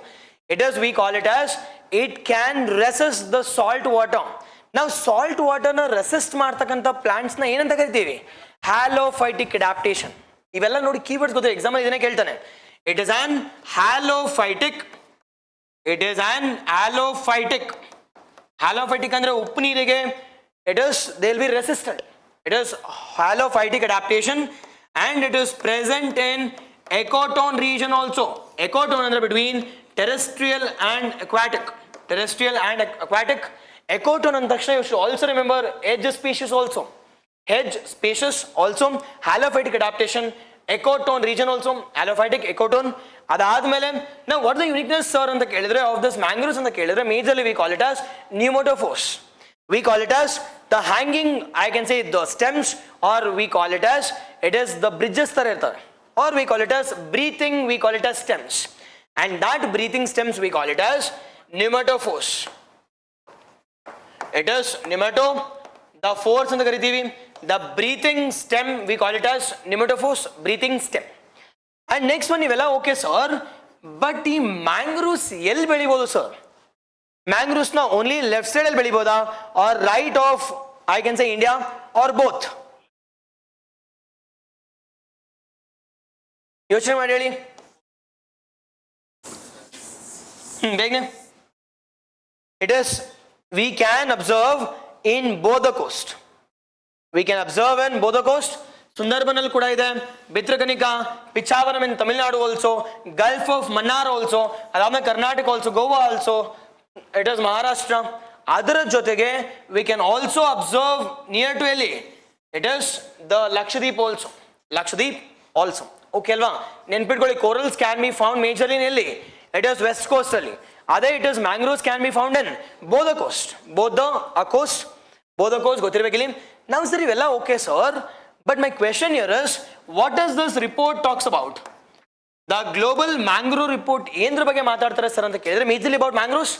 Now according to this report, the mangroves which are found in Tamil Nadu and Lakshadweep has been designated as critically endangered. Has been declared as critically endangered or designate ಮಾಡಿದ್ದಾರೆ. Critically endangered. And the second one, and the rest western has been declared as ಏನಂತ? Vulnerable. Rest western one has been declared as the vulnerable because of huge or the intense erosional activity. Intense erosional activity, the western coastal mangroves. And the third one here is, where can we see the highest mangrove ecosystem? It is in West Bengal, Sundarbans. Now ಏನಕ್ಕೆ sir Sundarbans ಅಂತ ಕೇಳಿದ್ರೆ, because of a unique species of mangroves called as the Sundari. We call it as the Sundari. Okay na? And the initiative which has been launched by Government of India for the conservation of mangroves, we call it as MISTI initiative. The MISTI initiative, Mangrove initiative anta. It is the initiative which has been launched by government. We call it as the MISTI initiative. Majorly talks about the conservation and protection of the mangroves across the coastal regions, and that will be helpful with respect to the impact of cyclones and impact of floods also. Impact of cyclones as well as impact of floods also. Exactly, yes. Done. Okay, both the coast, Lakshadweep, West Bengal also, Orissa also, Bhitarkanika, Pichavaram, it's in Tamil Nadu. Okay, Andhra, Pichavaram, it's not in Andhra, it is in Tamil Nadu. The MISTI initiative 2023 budget, yes. Perfect. Online, seriously great. Okay. And the next one we call it as the theme called as Western Ghats. The majorly theme called as Western Ghats. Now Western Ghats ಬಗ್ಗೆ ಸ್ವಲ್ಪ ನೋಡೋಣ. ಅದಾದ್ಮೇಲೆ champion of awards ಬಗ್ಗೆ ನೋಡೋಣ and Madhav Gadgil ಬಗ್ಗೆ ನೋಡೋಣ. ಅದಾದ್ಮೇಲೆ recently the death of the Kasturi Rangan also. See, Madhav Gadgil is still alive, but Kasturi Rangan has died recently. ಗೊತ್ತಿರಲಿ. ಈ ಮಾಧವ್ ಗಾಡ್ಗಿಲ್ ಗೆ ಯಾವ ಅವಾರ್ಡ್ ಕೊಟ್ಟಿದ್ದಾರೆ, ಯಾರು ಕೊಟ್ಟಿದ್ದಾರೆ, ಯಾವಾಗ ಕೊಟ್ಟಿದ್ದಾರೆ, ಏನಕ್ಕೆ ಕೊಟ್ಟಿದ್ದಾರೆ, we'll see all those things. Okay ಅಲ್ವಾ? ಅದಕ್ಕಿಂತ ಮುಂಚೆ little bit information about Western Ghats. ನಂಗೆ ಗೊತ್ತು ನಿಮ್ಗೆ ಗೊತ್ತಿದೆ ಅಂತ, but just it's my duty to do it within some 2 minutes. Now Western Ghats ಬಗ್ಗೆ ನೋಡೋದಾದ್ರೆ okay. Now with respect to Western Ghats, now this is present on the western part of our Deccan Peninsula. Yes, on western part of our Deccan Peninsula. It starts from ಎಲ್ಲಿಂದ ಶುರು ಆಗುತ್ತೆ? It starts from Gujarat and ends in Tamil Nadu, and it passes through how many states? It passes through 6 states: Gujarat, Maharashtra, Goa, Karnataka, Kerala, and ends in Tamil Nadu. And the meeting point we call it as Nilgiris. The meeting point we call it as the Nilgiris, it is in Tamil Nadu. Now the largest one, it is present in Kerala. Nothing but more than 50% of Western Ghats, it is present in where? It is more than 50% it is present in, we call it as, it is Karnataka. That means we call it as, what are the different endemic species we can see with respect to Western Ghats? Enapa endemic species we can see in the Keladre. Majorly first and the foremost one we call it as the Nilgiri Thar, and the second one we call it as lion-tailed macaque. Adadmele we call it as the Travancore, we call it as the Travancore frog and the Karitivi. The Travancore, the frog. Adadmele it is Malabar civet. It is Malabar, the civet. Okay, na majorly even the Karitivi. Now with respect to Western Ghats ಬಗ್ಗೆ ಒಂದು ಸ್ವಲ್ಪ ನೋಡೋದಾದ್ರೆ sir ಎಷ್ಟು kilometre ಇದೆ ಅಂತ ಕೇಳಿದ್ರೆ approximately we have the 1600 kilometers. It passes through 6 states, and a major important one now, which is the, or where can you see the highest peak of Western Ghats? Highest peak of Western Ghats, it is present near to we call it as Kerala and Tamil Nadu border, and that we call it as Annaimudi. And if that is the case, as one moves from north to south, height increase agata, height decrease agata. Increase aglebeku. Okay alva? Highly important one. And this Western Ghats is a continuous stretch of mountains. It's a continuous stretch of mountains. There is no, I can say, gap at all. One kelu kada idave. Example, the Palgad gap, majorly in Kerala. Kerala, near to the Coimbatore. Near to Coimbatore hogbekadre nimge ಕಾಣಿಸುತ್ತೆ the gap. And that we call it as Palgad gap. Okay na? These are basics. And ಸ್ವಲ್ಪ information about Western Ghats ಬಗ್ಗೆ ನೋಡೋದಾದ್ರೆ, now Western Ghats, the majorly Western Ghats ಬಗ್ಗೆ ನೋಡೋದಾದ್ರೆ, we call it as Western Ghats has been declared as World Heritage Site also. Western Ghats has been declared as the World Heritage Sites by UNESCO, and it has been declared as, we call it as Biosphere Reserve. The Biosphere Reserve by Yarrow. It is again UNESCO under the Man and Biosphere Program. Under Man and Biosphere Program of 1971. And the third major important one we call it as, it has been declared as, it is biodiversity hotspot anta. Biodiversity hotspot. Now biodiversity hotspot yaar designate ಮಾಡ್ತಾರೆ sir ಅಂತ ಕೇಳಿದ್ರೆ, it is by NGO called as Conservation International. It has been declared by Conservation International, and this NGO, it is present in USA. It is present in USA based on the criteria which has been given by, we call it as Norman Mayors. Based on the criteria which has been given by the Norman Mayors. ಏನು sir criteria ಅಂತಂದ್ರೆ, at least 1500. It is the vascular species irbeku. Vascular andre xylem and phloem irbeku. Xylem and phloem for the transferring up of the water and nutrients. Vascular plants or 0.5% of endemic species irbeku. Endemic, the species, and the third or the second one we call it as 70% extra, or I can say degrade agirbeku, or nothing but only 30% of the original habitat should be present, and such sites or such regions have been designated as biodiversity hotspots. Biodiversity hotspots, sir, athra eshtu sir nam Indiadalli anta ಹೇಳಿದ್ರೆ 4 ಇದಾವೆ. It is 4. One we call it as Western Ghats, and second one we call it as Himalayas, and the third one we call it as Indo-Burma region, and the fourth one we call it as the Sundaland. Only Nicobar comes under Sundaland region. Okay now? Yes, it is majorly we call it as Western Ghats. Now for the conservation of, we call it as Western Ghats, we have two important, I can say, committees which has been established. We call it as two important committees. One we call it as Madhav Gadgil Western Ghats Committee and the Western Ghats Committee. Now Western Ghats Committee one we call it as 2011 and 2013. Yes, exactly, yes. Hotspots this is official also, but NCERT's NCERT textbooks are okay, exactly, yes. Okay, rest is fine. Yes. Okay, the major one we call it as the 2011 we have established I can say a high level Western Ghats committee called as it is Madhav Gadgil Committee anta. It is Madhav Gadgil the committee. Now this Madhav Gadgil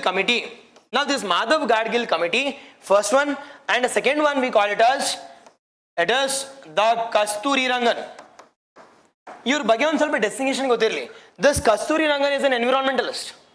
And Kasturi Rangan is the ISRO chairman, the former ISRO, the chairman, and he also added the NEP 2020 also.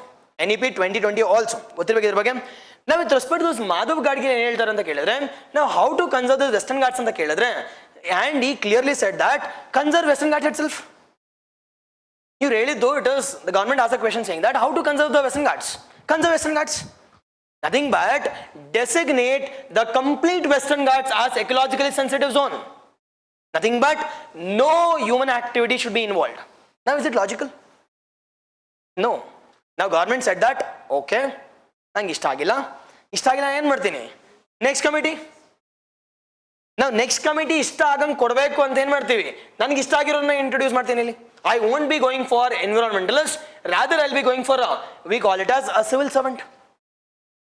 Now civil servant knows how to give a report to a government. Nothing but favoring the government. Official agi. And this Madhav Gadgil said that government how to conserve conserving from the perspective of government. And that government perspective we call it as it is designate 37% of 100% beda. Ee Madhav Gadgil sarigilla 100 helidare, but naan chennagi helta in kelskoli. Nothing but 37%, let's designate the Western Ghats as we call it as ecologically sensitive zone. But now sir, we have introduced or we have implemented Kasturi Rangan committee recommendations, no doubt. But are we in a position to conserve this Western Ghats, the lungs of the, I can say lungs of India? No. Now recent times when there was I can say floods in Wayanad, there was a review of this committee called as, is it good to go for Kasturi Rangan or should we need to go for the recommendation of Madhav Gadgil? And majority of the environmentalists have claimed that Madhav Gadgil committee should be recommended no matter what. And idinna recognized maadi, yaar recognized maadidane, even UNEP has also been recognized, and they have also given an award called as the Champions of the Earth Award anta. I can say you are being given the designation called as the Champion of the Earth Award because of his contribution to, I can say, creating an awareness and researching about the, we call it as Western Ghats. Adukoskaram, they are being given a designation called as the Champions of Earth Award. The Champions of, we call it as Earth Award and the designation kodidare. Okay alva? The Champions of, we call it as the Earth Award has been given. The champions of, we call it as Earth Award has been given. ಯಾರಪ್ಪ champions of earth award ಕೊಟ್ಟಿದ್ದಾರೆ? Okay ಅಲ್ವಾ? ಇದೊಂದು ನೋಡಬೇಕು. ಅದಾದ್ಮೇಲೆ ecologically sensitive zone ಅಂದ್ರೆ ಏನು ಗೊತ್ತಿರಬೇಕು ಇಲ್ಲಿ. ಅದಾದ್ಮೇಲೆ we should also talk about it is biodiversity heritage site also. ಇವೆಲ್ಲ ನೋಡೋಣ. Now my first question here is the champions of earth ಬಗ್ಗೆ. The champions of earth. Now this champions of earth has been given by ಯಾರಪ್ಪ ಅಂತಂದ್ರೆ has been given by UNEP, has been given by UNEP, and it's an annual award which has been given by UNEP since 2005 ಇಂದ. ಯಾವಾಗಿಂದ ಕೊಡ್ತಿದಾರಪ್ಪ ಅಂತಂದ್ರೆ 2005 ರಿಂದ ಕೊಡ್ತಿದ್ದಾರೆ. It's an, what type of award is this? It's an annual award. It's an annual award. Now this annual award has been given by UNEP. Now ಯಾರಿಗಪ್ಪ ಈ award ನ ಕೊಡ್ತಾರೆ? Now one who have contributed immensely towards the conservation and protection of environmental. Conservation and protection of, it is, what is the aim of this award ಅಂತ ಕೇಳಿದ್ರೆ it is conservation and protection of environment. ಯಾರು contribute ಮಾಡಿರ್ತಾರೋ ಅವ್ರಿಗೆ it is every year it has been designated. But this year the 2024 award has been given to ಯಾರಿಗೆ? It is Madhav Gadgil because of the conservation of, I can say, it is a contribution towards the Western Ghats. Contribution to Western, the Ghats anta. Okay now, yes, first one. And the second major important one, what do you mean by this ecologically sensitive zone andre enu? What do you mean by this ecologically sensitive zone? Begin. It is the around the, it is think that this is, I can say, the national park or any protected area. Either it can be wildlife sanctuaries, tiger reserves, or national park or biodiversity reserves. Now surrounding this, how many kilometers? The 10 kilometers. Initially it was 1, now it has been increased to 10 kilometers, will be declared as ecologically sensitive zone. Now sir, ecological sensitive zone ಏನಕ್ಕೆ sir ಬೇಕು ಅಂತ ಕೇಳಿದ್ರೆ because it is acting as a, we call it as buffer region between the, buffer region between, we call it as the protected area and the, it is human habitations. Human habitations madhye ee buffer region na we call it as ecologically sensitive zone. Now the concept of ecologically sensitive zone has been inculcated under which act of our environmental policies? ಯಾವ act ಅಲ್ಲಿ inculcate ಮಾಡಿದೀವಿ ಅಂತಂದ್ರೆ it is, we call it as EPA Act of 1986, which has been inculcated under the EPA Act of 1986. Now ಈ ಒಂದು region there is a huge amount of prohibitions also, huge amount of restrictions also. So which all, I can say, activities are being prohibited, which all activities are being restricted. ಎರಡಕ್ಕೂ difference ಗೊತ್ತಿದೆಯಲ್ಲ ಹೋಗ್ಲಿ. Prohibited ಅಂದ್ರೆ complete no, regulated is nothing but it is the control ಇರುತ್ತೆ. Okay ಅಲ್ವಾ sir? ಏನೇನ prohibit ಮಾಡಿದ್ದಾರೆ sir ಅಂತ ಕೇಳಿದ್ರೆ which all things are being prohibited? It is the simple thing, we call it as the polluting activities are being prohibited. Example ಕೊಡಿ sir ಅಂತ ಕೇಳಿದ್ರೆ example mining, example which include polluting industries, example which include construction of dams. ಹೌದೋ ಇಲ್ವೋ? It is all such activities are being prohibited. ಮಗ್ಗಪ್ ಮಾಡಬಾರ್ದು, concept ಅರ್ಥ ಮಾಡ್ಕೊಂಡು ಹೋದ್ರೆ ಮುಗಿದ ಕಥೆಯಲ್ಲಿ. Now which all things have been regulated sir ಅಂತ ಕೇಳಿದ್ರೆ ಯಾವ್ಯಾವನ್ನ ರೆಗ್ಯುಲೇಟ್ ಮಾಡ್ತಾರಪ್ಪ? Regulation which include tourism regulation, the regulation which includes agriculture, the regulation which includes, I can say, we call it as the normal, the cultural activity of the locals also. All these activities are being regulated, and this we call it as ecologically sensitive zone. 100% of ecologically sensitive zone has been recommended by Madhav Gadgil, whereas 37% has been recommended by Yaru. It is, we call it as Madhav Gadgil. Oh sorry, it is Kasturi.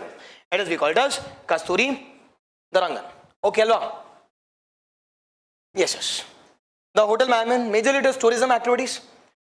The EPA Act of 1986, perfect, yes. Mining, no human interventions, exactly out. And the next one, or the last one before our break, we call it as, it is biodiversity heritage sites.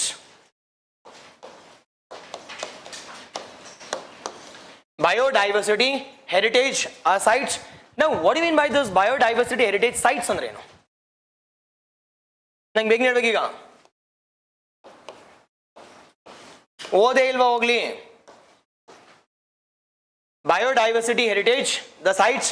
And the second one, sir, ಏನಕ್ಕೆ sir news ಅಲ್ಲಿ ಅಂತ ಕೇಳಿದ್ರೆ because recent ಆಗಿ it is the inland mangrove of Guneri has been declared as what? biodiversity heritage site, the first in, we call it as India, or first in Gujarat ali. The first in Gujarat about, now ille idu nodi, biodiversity heritage sites. Nothing but the most important biodiversity. The most important biodiversity is being declared as what?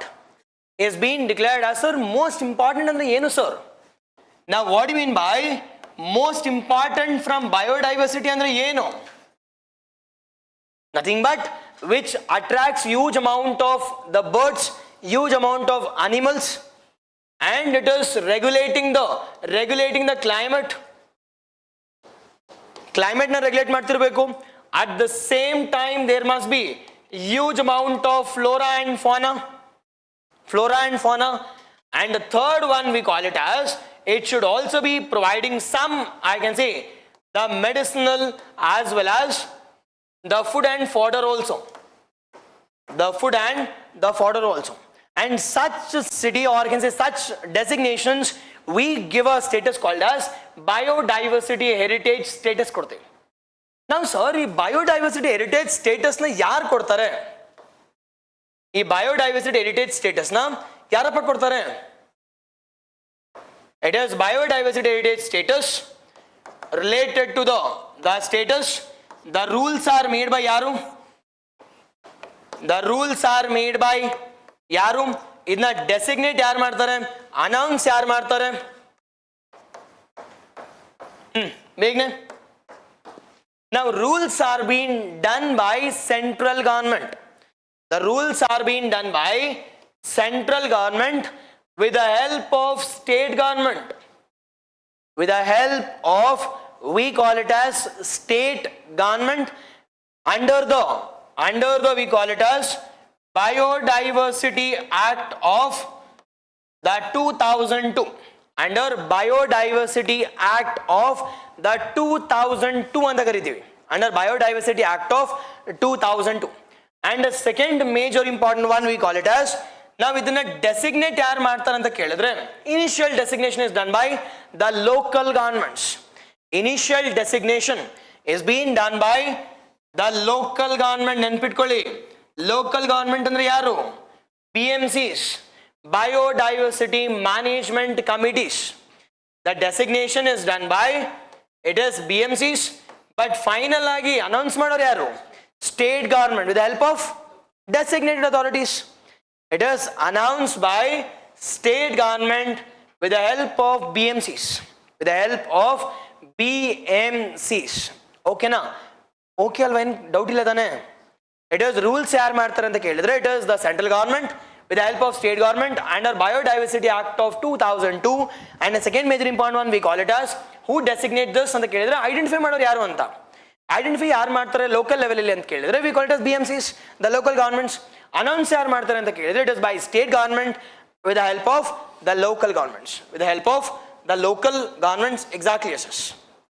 Okay ಅಲ್ವಾ? Done. ಇದಾದ್ಮೇಲೆ ಒಂದು ಸ್ವಲ್ಪ with respect to we call it as, how many number of we call it as biodiversity heritage sites are present in India? It is 45. It is 45 in number. Now 45 ನಲ್ಲಿ first ಯಾವ್ದಪ್ಪ? The first we call it as Nalluru Tamarind Grove. The first one we call it as Nalluru Tamarind Grove. ಅರ್ಥ ಆಗ್ತಿದ್ಯಾ? Yes, Nalluru Tamarind Grove. And which state has the maximum we call it as heritage sites? The West Bengal with 10. West Bengal with the 10 ಅಂತ ಕರಿತೀವಿ. West Bengal with the 10. And the third one we call it as, the recent one ನೋಡೋದಾದ್ರೆ, the recent one I have already said, it is, we call it as Gujarat's.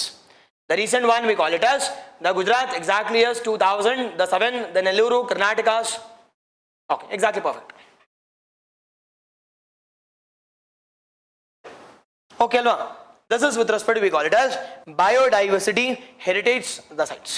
ಇದೆಲ್ಲ ಆದ್ಮೇಲೆ last one we call it as the Biodiversity Act of 2002. Biodiversity Act of 2002. Now this comes under which ministry? Ministry of Environment, Forest and Climate Change. Ministry of Environment, Forest and Climate Change. Exactly, Mega, exactly, Preetham. Sheila, exactly, yes. Okay, it is Ministry of Environment. The second one, year under 2002. Now to implement which convention? To implement UNCBD. To implement United Nations, the Convention on Biological Diversity. The act has been brought in the year 2002. Now what is the structure of CBD? Structure hengiratappa. The structure ಬಗ್ಗೆ ನೋಡೋದಾದ್ರೆ we call it as at the national level called as NBA. At the state level we call it as the State Biodiversity Authorities. State level. At the local level we call it as BMCs. At the local level we call it as the BMCs. National Biodiversity Authority. They deals with respect to it is the transboundary movement of the genetic information related to, we call it as biodiversity. Now if there is any movement of, I can say, the genetically modified organisms from one country in the ಇನ್ನೊಂದು country move ಆಗಬೇಕು ಅಂದ್ರೆ permission ಯಾರು ತಗೋಬೇಕಿಲ್ಲಿ? We need to take the permission of NBA, that is between countries. ಒಂದು ಕಂಟ್ರಿಯಿಂದ ಇನ್ನೊಂದು ಕಂಟ್ರಿಗೆ ಹೋಗಬೇಕು ಅಂತಂದ್ರೆ we need to get the permission of NBA. ಅದೇ ಒಂದು ಸ್ಟೇಟ್ ಇಂದ ಇನ್ನೊಂದು ಸ್ಟೇಟ್ ಆದ್ರೆ it is State Biodiversity Authority.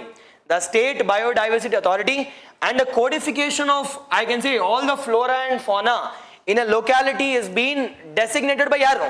It is by BMCs. ಅದನ್ನ ಕೋಡಿಫೈ ಮಾಡ್ತಕ್ಕಂಥವ್ರು ಯಾರು ಅಂತಂದ್ರೆ Biodiversity Management Committees. Headquarters of this NBA, it is located in where? Chennai. Headquarters of NBA, it is located in, we call it as the Chennai. It is not in Delhi, it's in Chennai, and the Ministry of Environment, Forest and Climate Change under the act called as Biodiversity Act of 2002. And ಇಲ್ಲಿ major ಆಗಿ ಇವ್ರದ್ದು functions ನೋಡೋದಾದ್ರೆ this Biodiversity Act we have three important functions. One, we call it as the conservation and protection. First objective of this biodiversity we call it as the conservation and protection, and the second one we call it as access and benefit sharing. Access and benefit the sharing. And the third one we call it as the LMOs, the living modified organisms. The living modified organisms, ಇದಕ್ಕೋಸ್ಕರ ಯಾವ protocols ಇದಾವಪ್ಪ? It is ABS ಗೋಸ್ಕರ we have Nagoya and Aichi targets. Nagoya and Aichi targets, both are in Japan. And second one, living modified, we call it as genetically modified organisms, movement from one country to other. One country to the other, we have a convention called as Cartagena Protocol. The Cartagena Protocol majorly deals with respect to living modified organisms. The conservation and protection goskara, it is the Biodiversity Act itself. The Biodiversity Act itself. Okay alva? But ivaga COP 16 ಅಲ್ಲಿ with respect to ABS ಗೋಸ್ಕರ we have, it is the Kali. We have the Kali one with respect to living modified organisms. The Cartagena is working. The Cartagena is the working. Okay na? Yes. ಯಾವುದು ಬಿಟ್ಟಿಲ್ಲ ಅನ್ಸದಲ್ಲ ಸಬ್ topics ಎಲ್ಲ clear ಆಯ್ತಾ? ನಾವು S ಬಿಟ್ಟಿದೆ ಯಾವ್ದಾದ್ರು? It is ಮಾಡ್ಕೊಡ್ತೀನಿ, ಅದನ್ನು ಅನ್ನೊಂದು ಮಾಡ್ತೀನಿ. It is Forest Survey of India. We are discussing about the Indian Forest Survey, IFSR, as well as we will also discuss about the World Forest Report also by FAO within some 10 minutes. Next session ನೋಡೋಣ. Okay ಅಲ್ವಾ? ಇಲ್ಲಿವರೆಗೂ ಸಾಕು. Now we will go for a break. Now it is the 10:10. It is, we'll be back by the 10:40 and we'll continue the rest. Okay ಅಲ್ವಾ? Yes, ಅರ್ಥ ಆಗ್ತಿದೆಯಾ? Yes, thank you. We'll continue after the break. Okay, so we'll continue. Yes, the next one we call it as the green steel.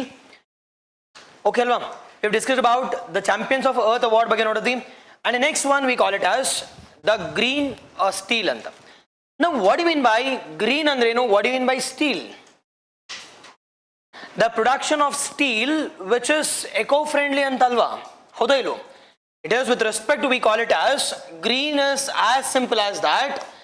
It is eco-friendly, and the second one we call it as the steel. Now which country is the largest producer of steel? And what is the rank of India with respect to steel production? ನೋಡಿ ಎಷ್ಟು news ಅಲ್ಲಿ ಇದೆ. Recently India has overtaken Japan alva.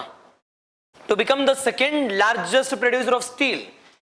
The first one we call it as the first one we call it as China, and the second largest producer we call it as India. Recent agi they have overtaken, or the India has overtaken, we call it as India has overtaken, we call it as Japan, and become the second largest one, second largest producer of steel. Now sir, is steel na normal produce ಮಾಡಬೇಕಾದ್ರೆ don't you think there will be release of huge amount of CO2? Now ಈ CO2 ನ ಕಡಿಮೆ ಮಾಡ್ತಿದ್ರೆ, if that steel production, if it is eco-friendly, and that we call it as what? That we call it as the green steel. Now this green steel for the first time has been manufactured by Yaro, has been manufactured by India under the Union Ministry of Steel Selling. Then pitkolili, highly important one. It is majorly we are talking about green. Now sir, green we are providing them with the 3 important star ratings. One we call it as 5-star rating, 4-star rating, and 3-star rating. Now sir, ಯಾವ star ಇದ್ರೆ ಒಳ್ಳೇದು, ಯಾವ star ಇದ್ರೆ more eco friendly? ಈಗ fridge ಅಲ್ಲಿ ನೋಡಿರ್ತೀರಾ, ಯಾವ star ಇದ್ರೆ it is more efficient? It is 5-star. Complete 5 ಇದ್ರೆ ಇಟ್ ಇಸ್ ಎಫಿಷಿಯಂಟ್ ಅಲ್ವಾ? ಅದೇ ರೀತಿ even with respect to green economy, or we call it as green steel allu kuda, we have 3 important star ratings. One we call it as 3, 4 and 5. The 3, 4 and the 5 anta matadtivi. Now 3, 4 and 5 ellinda irutte sir anta kelidre, if it is in the range of 1.6 tons of CO2 for every ton production of finished steel. Now for the complete production of the complete finished steel, if they are releasing in the range of 1.6 in the, if they are releasing it in the range of, it is, we call it as the 2.0 tons per CO2. The we call it as 0 tons per CO2 of finished idre, we call it as it is lesser alva. Adike yav status kodtivi? We call it as 5-star rating. The 5-star rating, ಅದೇ 2 ಇಂದ it is 22 ಇದ್ರೆ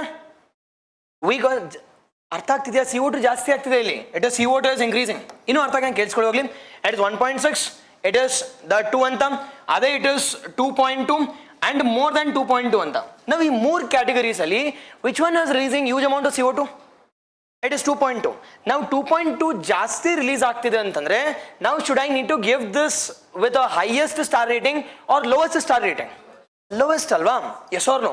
And ಯಾವುದು sir lowest ಅಂತ ಕೇಳಿದ್ರೆ, we call it as the 3-star rating or the third, the 3-star rating, or we call it as the 3-star rating ಅಂತ ಕರಿತೀವಿ. The 3-star the rating, whereas if it is a range of 2 to 22, and this we call it as the 4-star rating, and least carbon release ಆಗ್ತಿದ್ರೆ we call it as the 5-star rating. Highly important ನೆನ್ಪಿಟ್ಕೊಳ್ಳಿ. Now for the first time the Ministry of Steel or the Union Ministry of Steel, they have come out with the rules with respect to regulation of the steel production in India, and that steel production should not only be efficient, that should also be eco-friendly also. Example ಕೇಳ್ತಾರೆ, Ministry of Environment ಅಲ್ವೇ ಅಲ್ಲ, Ministry of Steel. And with respect to steel production we are the second largest. With respect to iron production, what is rank of India? Now 1 and 2 star is least alva, adukoskara we does not have 1 and 2. It is 1 and 2 is considered to be highly polluting. 1 and 2 is considered to be highly polluting, whereas comparatively nodadadre 5 is considered to be not only efficient, at the same time it is highly eco-friendly also. Environmental friendly steel anta kuda karitivi. Environmental friendly the steel anta kuda karitivi. Okay alva? Now with respect to, I can say, the iron production we are at the 5th rank. We are at the 5th rank with respect to production of, I can say, steel alli nodadadre we are being ranked with respect to second, bypassing Japan also. Okay na? Yes or no? ಅರ್ಥ ಆಯ್ತು ಅಲ್ವೋ? Yes. Highly important. ಇದೊಂದು ಸ್ವಲ್ಪ confusion ಮಾಡ್ಕೋಬೇಡಿ. Highly important. The next one we call it as the species. At least 2 important the species are in use. ಎರಡಂತೂ ಪಕ್ಕ ನೋಡಲೇಬೇಕು. The first and the foremost one, the first and the foremost one we call it as ಯಾವ್ದಪ್ಪ species ಅಂದ್ರೆ, majorly we call it as the Gangetic river dolphin. Gangetic the river dolphin. the Gangetic River, the dolphin, and the second one we call it as, second one, no, it is GIB, Great Indian Bustard, and the third one we call it as the Nilgiri Thar, the Thar. The fourth major important one, you should talk about lion, you should talk about the tiger, the lion, tiger, hipka. Okay, I've already now discussed it. Now with respect to great, or I can say Gangetic River dolphin, sir, my first question here is, why this Gangetic River dolphin, it's a news, and why we need to study this? Why we need to study? Now for the first time, Assam government has gone for geotagging of Gangetic River dolphin. This is India's first initiative. Be cautious here. It is India's the first initiative with respect to, we call it as the Gangetic River dolphin. Gangetic, the river dolphin anta kariತೀವಿ. Okay alva? This has been undertaken by ಯಾವ government ಅವರು? It is by Assam government. It is undertaken by Assam government under the Ministry of Environment, Forest and Climate Change. Ministry of Environment, Forest and Climate Change. But it is implemented by two important organizations. One we call it as Wildlife Institute of India, WII, as well as we call it as the State Forest Department. This is implemented by, we call it as, it is Wildlife Institute of India. And geotagging andre gottalla hogli. In geotagging andre enu? It is geospecific movement of that Gangetic dolphin has been tracked anta. Yes or no? Or as simple as that, GPS has been introduced into an animal. GPS is being introduced into an animal so that we can track the complete habitat, their movement, what is it consuming it. Otherwise, complete we will get to know about the geo boundary of the movement or habitat of this complete, we call it as the Gangetic dolphin. Gangetic dolphin, it is WII as well as the State Forest Department. Under the Ministry of Environment, Forest and Climate Change, it has been undertaken in a state called as Assam. Sir, why Assam? Why Assam?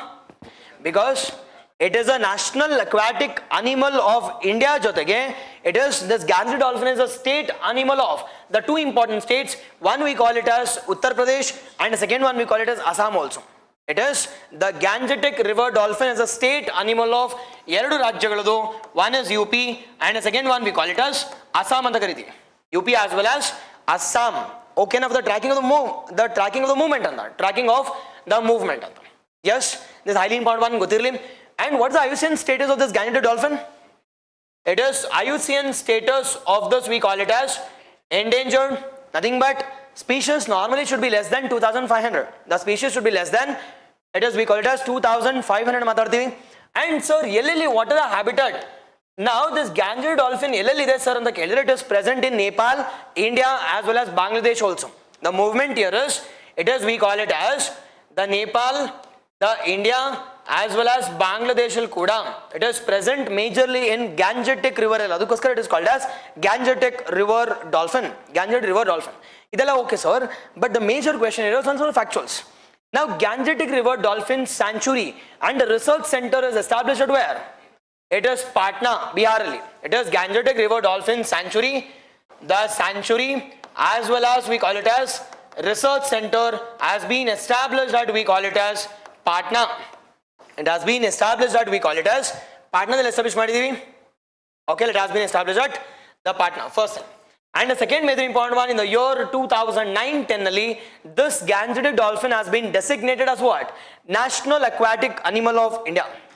It has been declared as National Aquatic Animal of India. National Aquatic Animal of India ಅಂತ ಕೂಡ designate ಮಾಡಿದೀವಿ.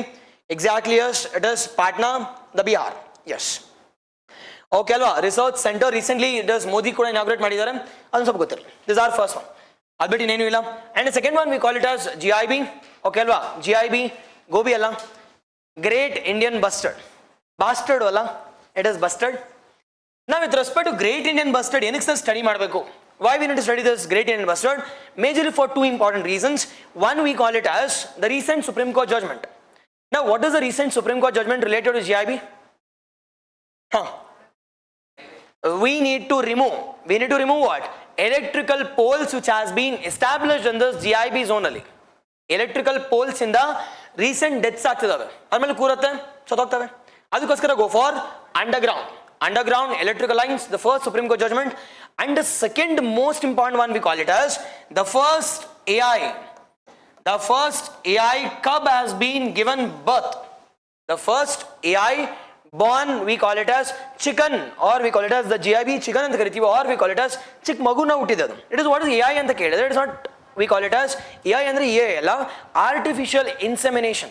We call it as by artificial insemination which has been taken in a place called as Eli. It is Jaisalmer Ali. Taken place in a Jaisalmer. This is the present news, and this highly important also.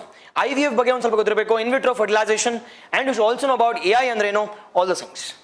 Okay na, majorly this, and ಸ್ವಲ್ಪ GIB ಬಗ್ಗೆ ನೋಡೋದಾದ್ರೆ, what is this GIB? And this GIB is in a local name, it is called as Godan ಅಂತ ಕರೀತೀವಿ ರಾಜಸ್ಥಾನ್ ನಲ್ಲಿ. In a local name it is called as Godan, and it is also a state animal of, we call it as Rajasthan also. The state animal of Rajasthan, and the project is also called as Project Godan anta kuda karithivi. The Project Godan, okay na, Project Godan, the Project Godan ಗೊತ್ತಿರಲಿ ಇದರ ಬಗ್ಗೆ. And a third major important one, what is the habitat of this, we call it as Great Indian Bustard? It is habitat ನೋಡೋದಾದ್ರೆ majorly the semi-arid and arid regions, normally grasslands. It is arid as well as the semi-arid regions.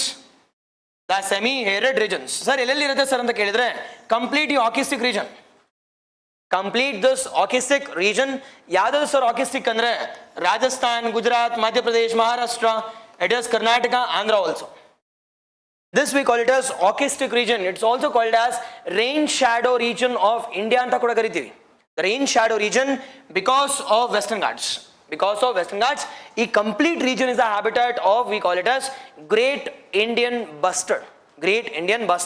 ಗೊತ್ತಿರಲಿ, ನಮ್ಮ ಕರ್ನಾಟಕದಲ್ಲಿ ಕೂಡ we are going for breeding with respect to, we call it as Great Indian Bustard. ಎಲ್ಲಿ? It is in Siruguppa, it is in Bellary. Siruguppa and Bellary we are going for breeding with respect to the GIB also. But it's a state animal of, we call it as the Rajasthan. The Rajasthan government has proposed to the national government saying that at least ಇದನ್ನ it is peacock na bittu namdunu kuda kodi status agi anta. Nothing but the national, we call it as the bird of India anta. But proposal ide, but don't know what the government will say. But Modi, it is Modiಗೆ favorite ಯಾವುದು, peacock alva? Maybe Modi ಹೋದಾದ್ಮೇಲೆ ಏನಾದರೂ designation ಕೊಡ್ತಾರೋ ಗೊತ್ತಿಲ್ಲ. Okay, this is with respect, we call it habitat. And the second one we call it as what is IUCN status. IUCN status ಬಗ್ಗೆ ನೋಡೋದಾದ್ರೆ, see population ಎಷ್ಟಿದೆ ಅಂದ್ರೆ less than 150 ಇದೆ. Less than 150. Now if it is less than 150, what is IUCN status? It is critically endangered. ಗೊತ್ತಿರಲಿ, Project Godan by ಗೊತ್ತಿರಲಿ. It's a state animal of Rajasthan also. It's a state animal of Rajasthan also. Okay alva? And you should also know about major agi, it is one of the largest. We call it as flying bird in India. It is the largest flying bird in India anta kuda kariತೀವಿ. One of the largest, the flying bird anta. One of the largest flying bird. Okay na? Yes, ಇದು second thing. And the third thing we call it as the Nilgiri Thar. Nilgiri Thar andre Mahindra Thara. It's a goat species which is endemic to Nilgiri. It's a goat species which is endemic to ಎಲ್ಲಿಗೆ? Which is endemic to, we call it as Nilgiri. ಏನಕ್ಕಪ್ಪ news ಅಲ್ಲಿ? It is for the first time. First time they have gone for, it is Nilgiri census with the help of IUCN. IUCN acting as an observer. Now what is the habitat of this Nilgiri Thar? Habitat ಏನಿರುತ್ತಪ್ಪ? See, Nilgiri ಏನಿರುತ್ತೆ ಇಲ್ಲಿ? Nothing but normally we call it as the Shola grasslands. The Shola and the forested regions is the habitat of this goat species. Yes or no? Goat habitat ಏನಿರುತ್ತೆ ಅಂತ ಕೇಳಿದ್ರೆ, majorly we call it as the forested regions as well as the Shola grassland is the habitat of Nilgiri Thar. The Thar. What is the IUCN status? IUCN status, as of now it is endangered. As of now it is endangered. It's a state animal of, we call it as Tamil Nadu. But highest amount of Nilgiri tar is found in Eravikulam National Park of Kerala. Eravikulam National Park of the Kerala. Okay now. Yes, highly important one. It's not vulnerable, it is endemic, but not a designation change. Okay. The next theme we call it as the tiger reserves. Now recent the 3 tiger reserves has been designated. The 56, 57 and 58 ಅಂತ ಕರಿತೀವಿ. Now with respect to 56, 57, 58, 58 ಇರೋದೀಗ 56th tiger reserve, the 57th tiger reserve, 58th tiger reserve ಎಲ್ಲ ಒಟ್ಟೊಟ್ಟಿಗೆ. Now 56th tiger reserve ಯಾವ್ದಪ್ಪ? It is Guru Ghasidas the Tamor Pingla. The Guru Ghasidas the Tamor Pingla ಅಂತ ಮಾತಾಡ್ತೀವಿ. Guru Ghasidas Tamor Pingla. It is present in where? It is present in Chhattisgarh. It is present in, we call it as the Chhattisgarh. Okay alva? Now this Guru Ghasidas Tamor Pingla ಹೆಂಗೆ ಉದ್ದು ದೊಡ್ಡದಾಗಿದೆಯೋ ಹೆಸರು, ಅದೇ ರೀತಿ it is also considered the 3rd largest tiger reserve also. Yes or no? It is Guru Ghasidas the Tamor Pingla. Okay na? Sir ಹೆಂಗ್ sir ನೆನ್ಪಿಟ್ಕೊಳ್ಳೋದು ಅಂತ ಕೇಳಿದ್ರೆ, Guru Ghasidas the Tamor Pingla 3 ಇದೆ, so 3rd largest. Yes sir.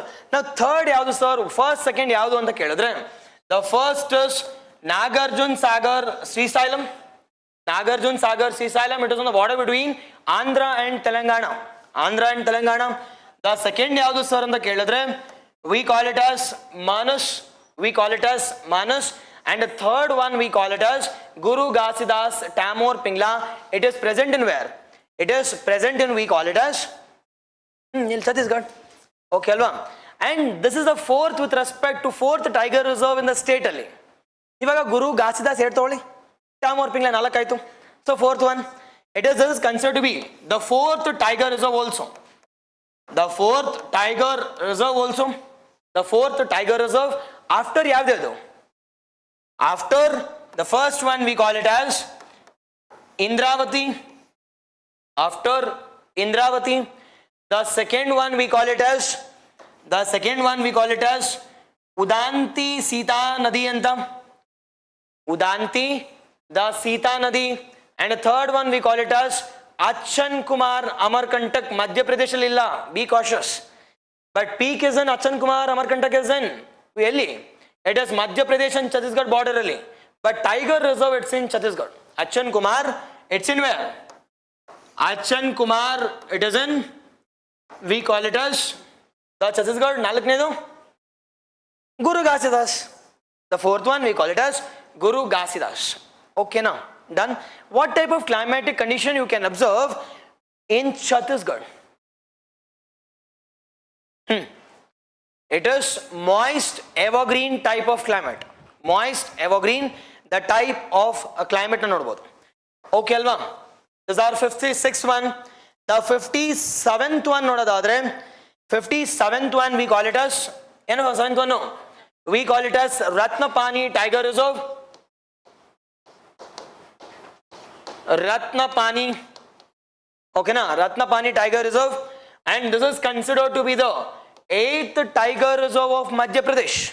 8th tiger reserve of Madhya Pradesh. Now which state has the highest tiger reserves? Madhya Pradesh. Total 9. And which state has the highest tiger population?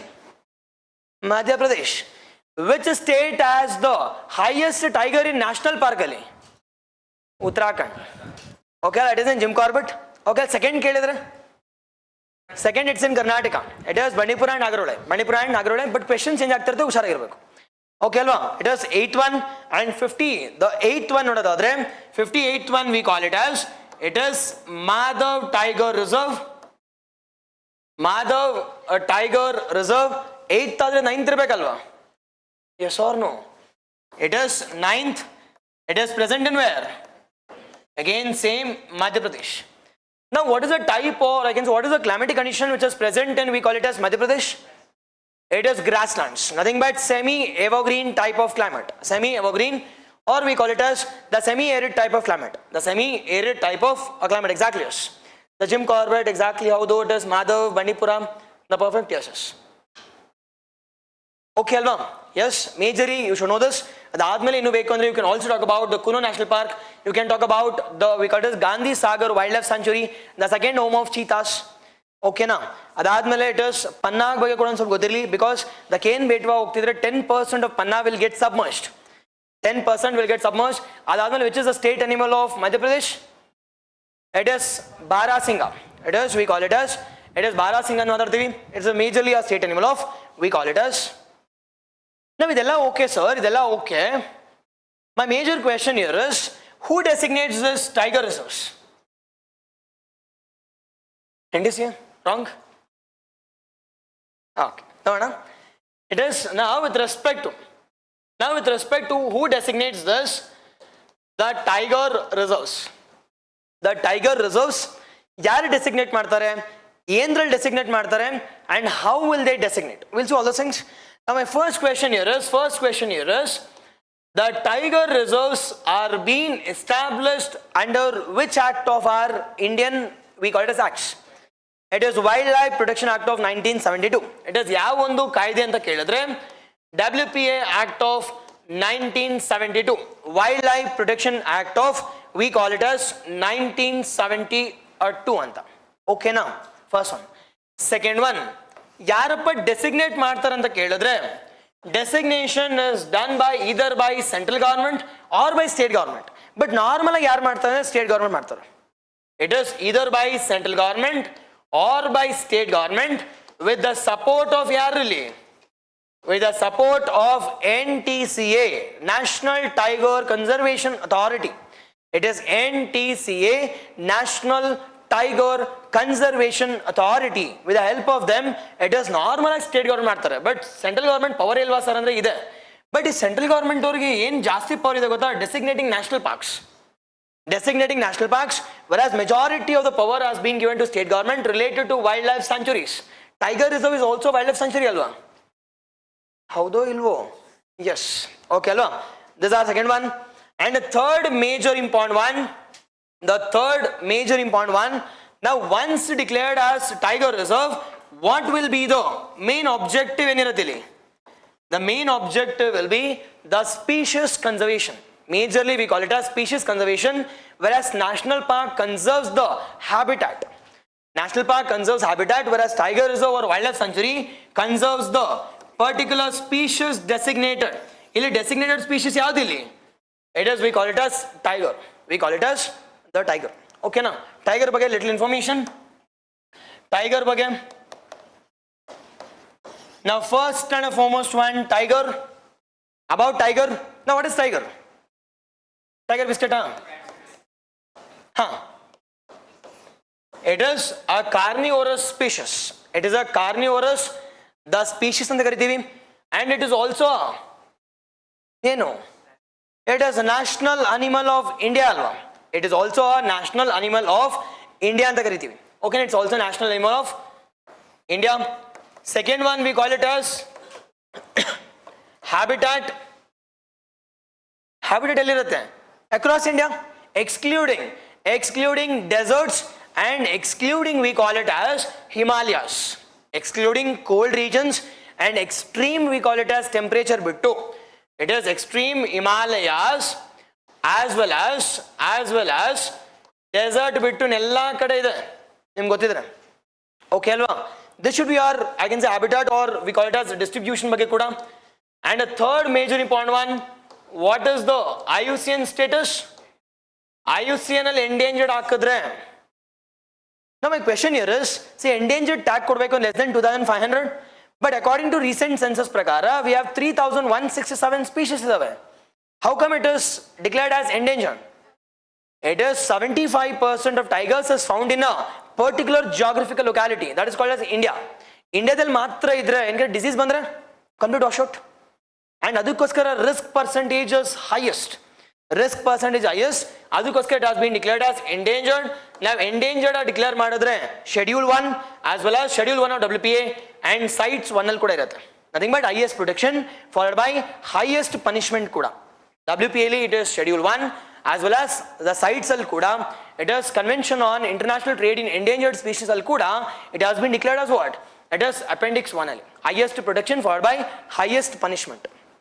Okay now? Yes. And the fourth one we call it as, what are the different protection measures which have been taken up in India? What are different? The protection initiative which have been taken up.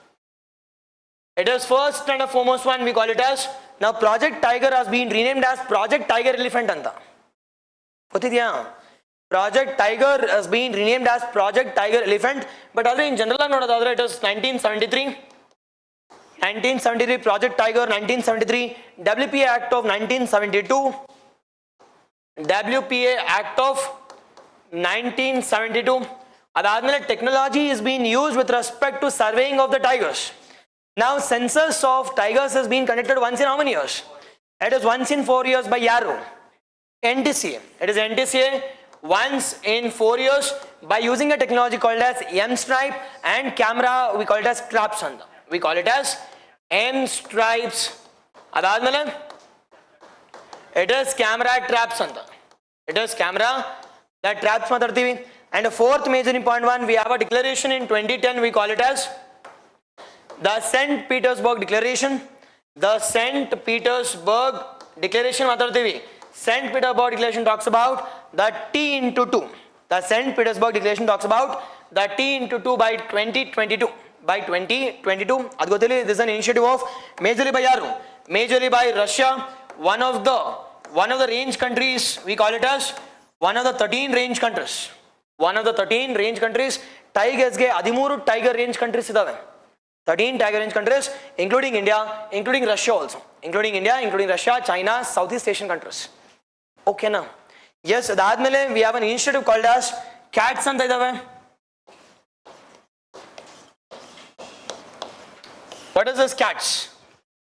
Conservation Assured Tiger Standards. Conservation Assured as well as Tiger Standards. Yes. Conservation Assured, exactly as I've included St. Petersburg, T into 2, 2022. Okay, camera traps, M stripes. Yes. Okay. Really okay, let us the Ghats Conservation Assured, the Tiger standards again. Adadme you should know about our India's initiative called as IPCA. Already in IPCA discuss madidini. 2023 7 species game. Only 5 species are found in India, excluding puma and jaguar. Puma and jaguar, 97 plus countries have joined. 150 crore rupees has been provided to our game. It is 150, we call it as the crore rupees has been given for the establishment of IPCA by the Indian government. And the headquarters of IPCA, presently it is present in where? It is New Delhi, and it has been launched from Mysuru. Launched from Mysuru on the eve of 50th year celebration of Project Tiger. 50th year of in a Pandra, it is, we call it as Enum. It is Project Tiger. Okay na? Yes. Ishtandu na already ಹೇಳ್ಕೊಟ್ಟಿನಿ.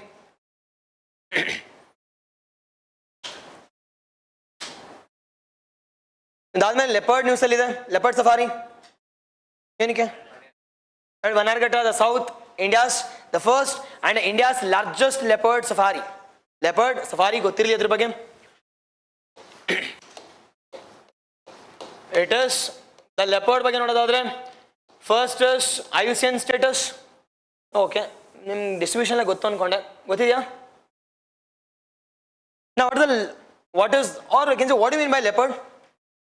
Leopard is some unique species or the unique one. Now can I say it is we call it as the first thing about nodadadre the large carnivorous species. The large carnivorous, the species anu kariತೀವಿ, large carnivorous. And the second one we call it as it is one of the largest or one of the fastest runner also. It is one of the fastest runner. Sir, news ಅಲ್ಲಿ ಏನಕ್ಕಿತ್ತು sir ಅಂತ ಕೇಳಿದ್ರೆ there are two important news here. The first news we call it as the 5th leopard census data has been released. The 5th leopard census data has been released last year. The 5th census, the report, adralli kuda which state has the highest population of leopard? It is, we call it as Madhya Pradesh. We call it as Madhya Pradesh. And the second one we call it as we have established the first South India's leopard safari. And the second one we call it as the India's largest safari. It is present in where? We call it as Karnataka. We call it Bannerghatta. Okay ಅಲ್ವಾ, Bannerghatta Karnataka or Karnataka Bengaluru ಯಾವ್ದು ಬರ್ಕೊಳ್ಳಿ. The second one we call it as what is the distribution or habitat, ಎಲ್ಲಿರುತ್ತಪ್ಪ ಇದು habitat ಎಲ್ಲಿ ಅಂದ್ರೆ normal ಆಗಿ ಎಲ್ಲಿರುತ್ತೆ ಅಂತ ಕೇಳಿದ್ರೆ ಎಲ್ಲ ಕಡೆ ಇರುತ್ತೆ. yes or no, excluding evergreen type of forest ಬಿಟ್ಟು, excluding evergreen type of forest, excluding Sundarbans, marshy type of climatic conditions, excluding deserts, excluding Himalayas. ಇನ್ ಮಿಕ್ಕಿದು ಎಲ್ಲಿ ಸರ್ ಅಂತ ಕೇಳಿದ್ರೆ complete V call it as the central India ಇಂದ south ಇಂಡಿಯಾದವರೆಗೂ. It is starting from UP, Madhya Pradesh, parts of Rajasthan, parts of Maharashtra, parts of Telangana, Andhra, Karnataka, Tamil Nadu vargu. It is middle region. Middle region is the habitat of the leopard population. Now what is the IUCN status? IUCN status is vulnerable. IUCN status is vulnerable, but the largest population is found in, it is we call it as the Madhya Pradesh. But which tiger reserve or national park has the highest leopards? It is Nagarjun Sagar Sri Salem as the highest the leopard population under the critical tiger habitat alli, under critical tiger habitat. yes ಅದಾದ್ಮೇಲೆ ಬೇಕಿದ್ರೆ ನೀವೇ snow leopard ಬಗ್ಗೆ ನಿಮಗೆ ಗೊತ್ತಿದೆ. Snow leopard okay ಅಲ್ವಾ. Snow leopard ಅಂದ್ರೆ ಏನು, habitat ಏನಿರುತ್ತೆ, habitat we call it as alpine region, Himalayas and central India or central Asia, I can say central Asia. And second one, what is the IUCN status? Vulnerable. And the third one we call it as, now Hemis is called as the snow leopard capital of the world. Snow leopard capital of the world ಅಂತ ಕರಿತೀವಿ. ಅದಾದ್ಮೇಲೆ it is Ladakh's the state animal we call it as leopard. ಓಕೆನಾ, ಬರೀಬೋದು ಆರಾಮಾಗಿ. Okay ಅಲ್ವಾ. S ಎಲ್ಲ include ಮಾಡಿದೆ ಅನ್ಸುತ್ತೆ, ಅದು ಬಿಟ್ಟಿಲ್ಲ. ಎಸ್ ಏನು ನೆನಪಾಗ್ತಿದೆಯಾ, ಬಿಟ್ಟಿದ್ದೀನಾ, ಏನು ಹೇಳ್ಕೊಡ್ಬೇಕಾ? ಓಕೆನಾ. The next one we call it as the pollution related themes. The pollution, the themes we call it as CO2 methanol. CO2 in the it is methanol again.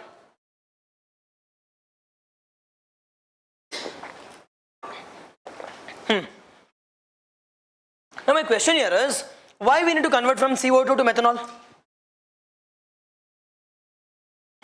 ಏನಕ್ಕಪ್ಪ?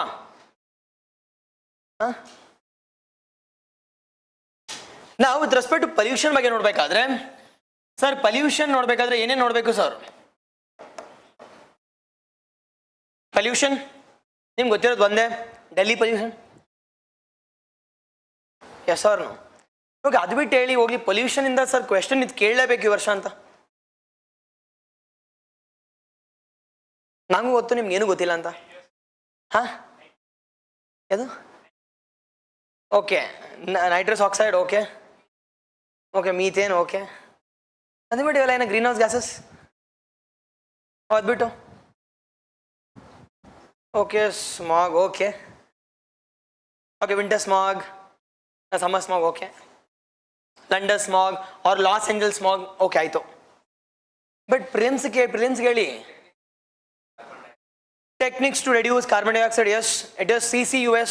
ಕೇಳಿದ್ರೆ what is CCUS? Carbon capture, utilization, storage, okay. Again comes under carbon sequestration. Carbon sequestration ನೋಡೋಣ. Next,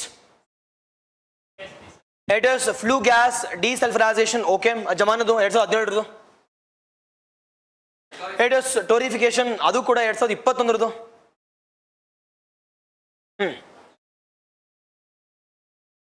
ಏನು study ಮಾಡಬೇಕು ಮತ್ತೆ? ಏನು ಮಾಡಂಗಿಲ್ವಾ? Okay, major ಆಗಿ if you want to study we call it as pollution ಬಗ್ಗೆ ನೋಡೋದಾದ್ರೆ we are majorly restricting with respect to air ಅಷ್ಟೇ. ನೋಡಿ, ಎಲ್ಲರೂ ನೀವು ಹೇಳಿದ್ದು ಏರ್ ಮಾತ್ರ ಮಾತಾಡಿದ್ರಿ. Does it mean only air? The biggest pollution in the present times we call it as water and e waste. Water as well as e waste. ಹೌದೋ ಇಲ್ವೋ? ಎಲ್ಲದನ್ನೂ ಒಂದು ಮಾಡಬೇಕು ಇಲ್ಲಿ. It is V need to discuss about air ಬಗ್ಗೆ ಮಾತಾಡಬೇಕು. And second one we should talk about water related pollution. And the third one we should talk about the solid waste. And the fourth one we should talk about e-waste. And Bekondri you can also talk about noise, radio waste. But all these are still in conventional stage, but not much advanced. But at least you nalakantu ಗೊತ್ತಿರಲೇಬೇಕಿಲ್ಲಿ. Now with respect to controlling of air pollution in Delhi, which organization has been established? It is CAQM. It is, what is CAQM? It is Commission for Air Quality Management, which has been established in the year 2021. It is CAQM anta kariತೀವಿ. The Commission for Air Quality Management, which has replaced EPCA, Environmental Pollution Control Board na replace ಮಾಡಿದ್ದಾರೆ. Yes or no? And we have established an act called as the CAQM Act of 2021. The most important one, we call it as 2021. They have all the authorities related to controlling of pollution. But ಅದೇ ತರ body ಯಾವ್ದಾದ್ರು ಇಂಡಿಯಾದಲ್ಲಿ ಇದೆಯಾ? It is, we call it as CPCB. We need to talk about CPCB now. We need to talk about the CPCB. It is, we call it as the Central Pollution Control Board. Central Pollution Control Board, State Pollution Control Board ಬಗ್ಗೆ. And the second major important one we should talk about, we call it as ಏನಪ್ಪಾ? It is, we call it as the BS6 norms. The BS6 norms. The BS4 in the direct agi, we have jumped to elige. The BS6 jump ಆಗಿದ್ದೀವಿ. ಅದಾದ್ಮೇಲೆ we call it as PM E-Drive. ನೆನ್ನೆ news ಅಲ್ಲಿ ಬಂದಿದೆ. This Ramlinga Reddy, the minister, has, I can say, interacted with the heavy ministers. We call it as Kumaraswamy, and there has been a ties related to PM E-Drive implementation in Karnataka. PM E-Drive, nothing but FAME India has been renamed as what? It is PM E-Drive. It is pen drive alla. It is the FAME. It is what is the FAME andrenu? Faster adoption with respect to EV mobility anta. EV mobility will be or has been renamed as the PM E-Drive. PM E-Drive. Okay na? You should know this. Adadmele you should majorly know about, I can say, the water related illu ಬೇಕು ಇನ್ನೂ ಬೇಕು ಬರಿಬೋದಿಲ್ಲಿ. You call it as waste to energy concepts. Waste to energy concept. Now biggest problem with respect to Delhi pollution ಏನಪ್ಪಾ ಅಂತಂದ್ರೆ it is the stubble burning. Now this stubble burning na control ಮಾಡಬೇಕು ಅಂದ್ರೆ what initiative we need to take up? It is biodecomposers. ಕೇಳಿದಿರಾ? Now which biodecomposers are being used in, I can say, Punjab and Haryana? ಮತ್ತೆ it is Pusa biodecomposer. The Pusa biodecomposer has been acting as a catalyst. ಅದ್ರ ಬಗ್ಗೆ ನೋಡೋಣ. Pusa decomposer, and we'll also discuss about the methyl bacteria or methylotropes ಅಂತ ಕರಿತೀವಿ. Methylotropes, nothing but methane capturing bacteria. For the first time, India has cultured this methane bacteria or methane capturing bacteria from the rice or the paddy fields of Haryana and Punjab. For the first time, this official government could release my data now. And you should know this: stubble burning, biodecomposers. And you should also know about, we call it as torrefication concept, which has been, I can say, done with the help of, we call it as European organizations. ಅದ್ರ ಬಗ್ಗೆ ಅದಾದ್ಮೇಲೆ water ಬಂದಾಗ ಏನು study ಮಾಡಬೇಕು? It is, you should know about Water Act of which year? 1974. Air ಅಂತಂದ್ರೆ it is 19. It is, we call it as 81 ಅಂತ. 1981 Air Act, 74 Water Act. ಅದಾದ್ಮೇಲೆ you should also know about arsenic and fluoride is increasing day by day. And what is the, I can say, limited? What is the amount of fluoride should be present in water? What's the amount of arsenic should be present in water? What should the pH of water? ಈಗ ಕೋಲಾರ ಚಿಕ್ಕಬಳ್ಳಾಪುರದಲ್ಲಿ ನೋಡೋದಾದ್ರೆ it is, the fluoride is highest. The same thing happens in Rajasthan also. But if you go to West Bengal, the arsenic content is more. Now fluoride ಎಷ್ಟಿರಬೇಕು, arsenic ಎಷ್ಟಿರಬೇಕು? And what should be the pH of water? Yes. And all these things you should know one by one. It is water related one, and water related act nodadre you call it as, it is Jal Jeevan Mission. It is, we call it as Har Ghar Jal anta. Har Ghar Jal, nothing but recent agi it is, the time period has been extended. The time period has been extended. It is functional tap water connection by which year? 2024 anta ittu. Ivaga it has increased it to 2028 agide. 2028, that is 4 years extension agide. 100% functional tap water connection should be provided to all the households. Does it talks about urban and rural or only rural? Only rural. Now if that is the case, namge urban alli idivi, namge ಏನು ಮಾಡೋದು? Now which scheme do we have with respect to urban areas? We call it as Amrut 2.0. Amrut 2.0, which has been launched in the year 2021. 2021 launch ಮಾಡಿದೆ by Ministry of Urban Affairs. Ministry of Urban and Housing Affairs, majorly, it is initial agi, we are going for 500 cities. Adadmele it will be extended throughout the country, our country in all the cities. And this you should know related to water. Adi riti 70% of the water, the surface water has been polluted, and drinking water goskara 90% we are extracting from underground. We are extracting it from underground. Adadmele Bengaluru one sitting matra, we require approximately 1.4 billion liters of water per day. 1.4 billion liters ಬೇಕಂತೆ. ಅದರಲ್ಲಿ 500 we are facing a deficit. 500 million we are facing a deficit with respect to water. See, ಇಲ್ಲೇನು ತೊಂದರೆ ಇಲ್ಲ. Go to this white field and all. ಕುಡಿಯಕ್ಕೆ ನೀರಿಲ್ಲ. It is ಬಿಂದಿಗೆಲ್ ತಗೊಂಡು ಬರ್ತಿದ್ದಾರೆ. It is what to do. Yes, on all this you should know. ಅದೇ ರೀತಿ solid waste ಬಂದಾಗ, it is solid waste. Out of 100% solid waste, only 30% is being processed. Out of 62,000 metric tons of solid waste ಅಲ್ಲಿ 62,000 metric tons produce ಮಾಡ್ತಿದ್ದೀವಿ solid waste every day. But out of that, only 30% is being processed. In ಮಿಕ್ಕಿದ 70% ಏನಾಗ್ತಿದೆ ಅಂತ ಕೇಳಿದ್ರೆ, it is dumping it into the landfill.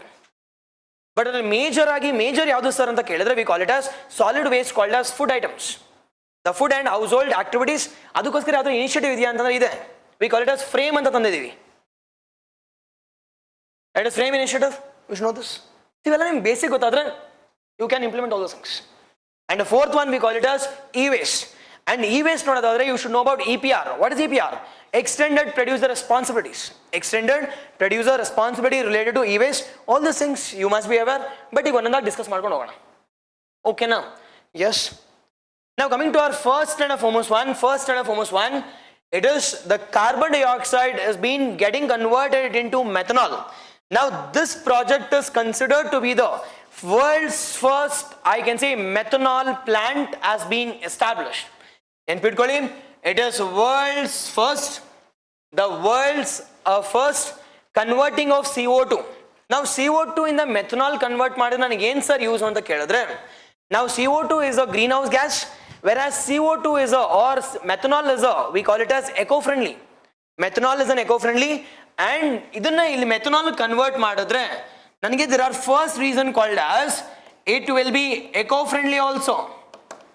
Eco-friendly ಜೊತೆಗೆ I can reduce the import of oil also, oil and natural gas from different countries. My import can also be reduced. ಹೌದೋ ಇಲ್ವೋ? ಈಗ for example methanol based we call it as vehicles ಅಲ್ಲಿ ಏನಾದರೂ gas ನ fill ಮಾಡ್ಕೊಂಡು ಓಡಿಸ್ತಿದ್ರೆ, don't you think consumption of petrol will come down? Consumption of, I can say, the methane gas will come down.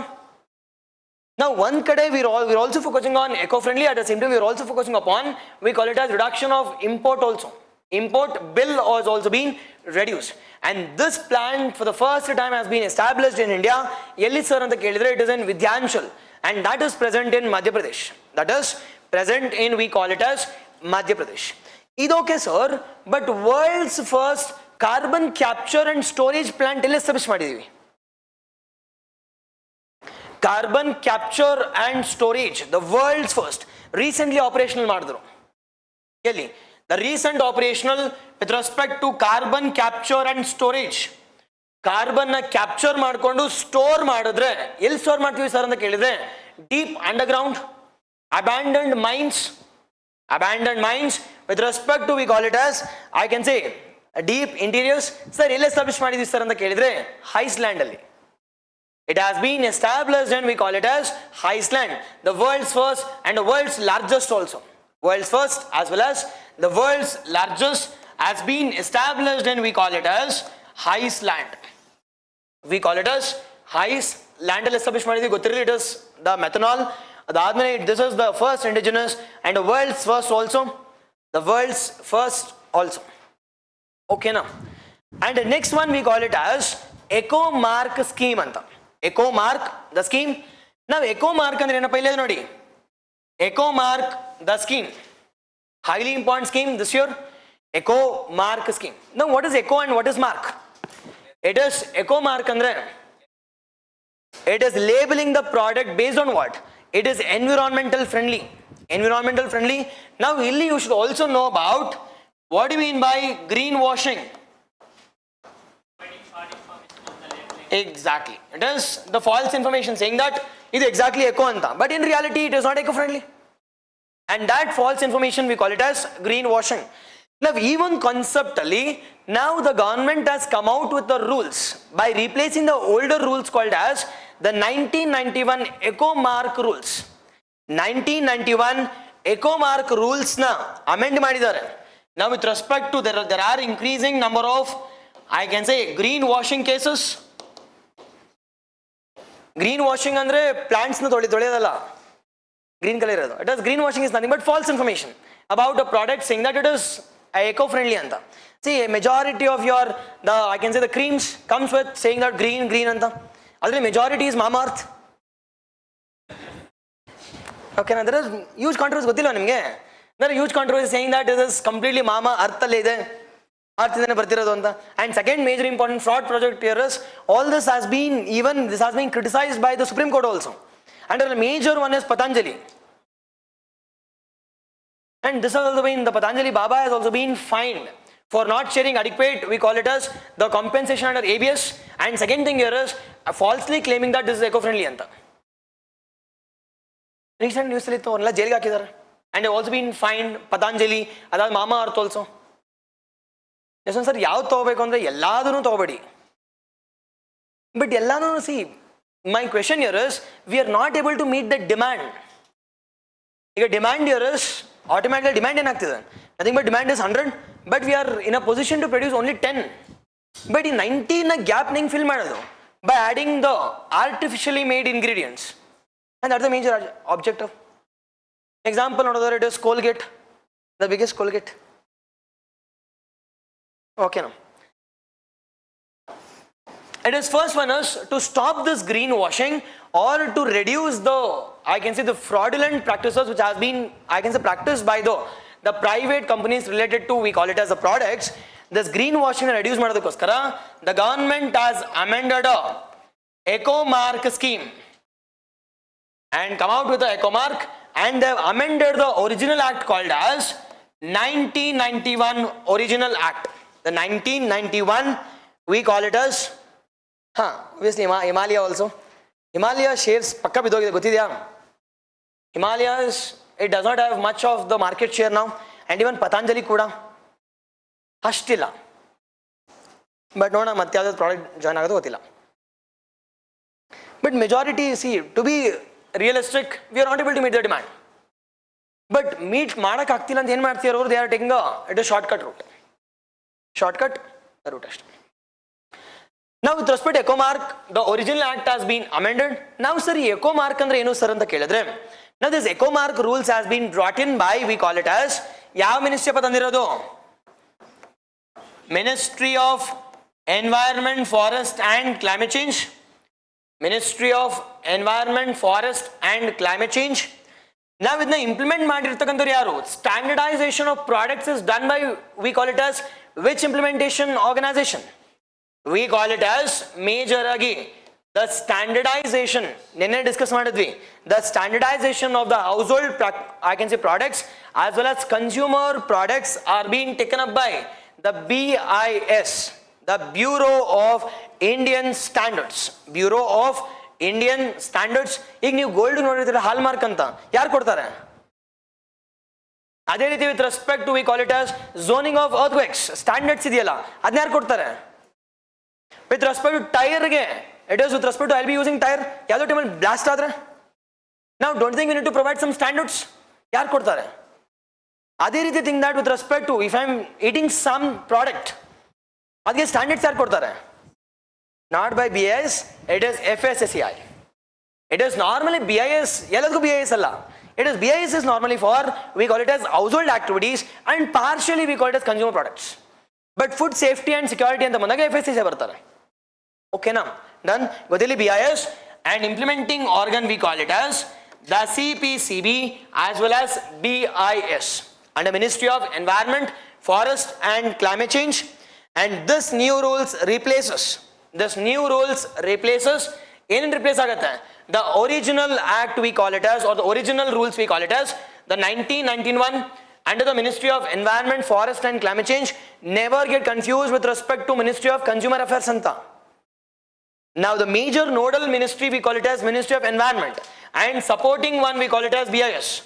Supporting one we call it as BIS, the Bureau of Indian Standards. The CPCB works under the CPCB work under Ministry of Environment, Forest and Climate Change, and supporting arm we call it as BIS. Now sir, ಯಾವ ಒಂದು products ಗೆ eco mark ಕೊಡ್ತಾರೆ ಅಂತ ಕೇಳಿದ್ರೆ, there are majorly for, I can say, two important the products. One we call it as household commodities, as well as we call it as the consumer related items. ಇವಾಗ household as well as consumer related one. Now they have given designation majorly to the 16 items ಗೆ. They have given designation to ಎಷ್ಟು ಕೊಟ್ಟಿದ್ದಾರೆ? The 16 items.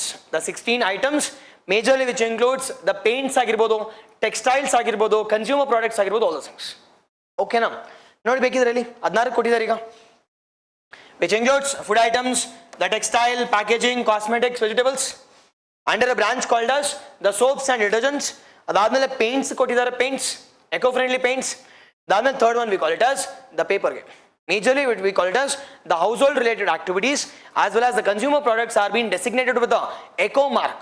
And this eco mark is being provided by Ministry of Environment and implemented by CPCB as well as BIS.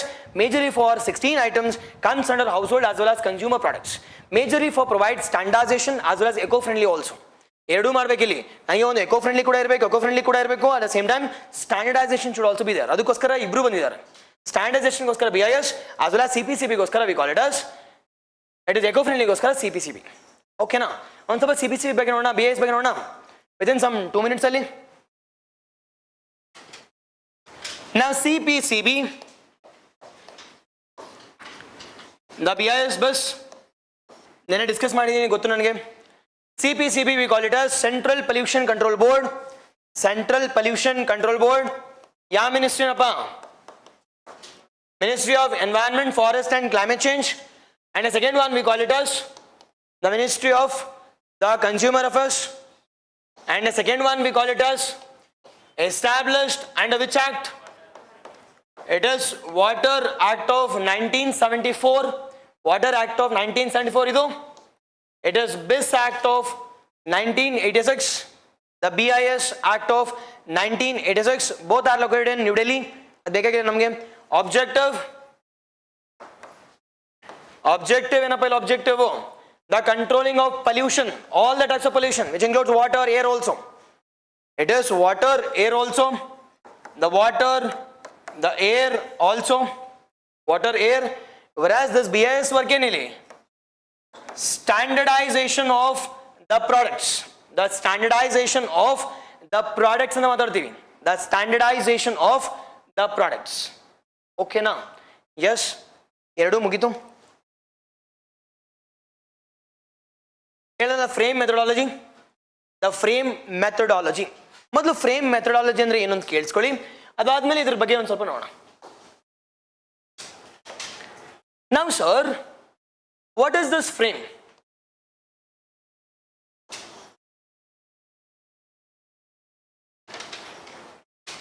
What is this frame?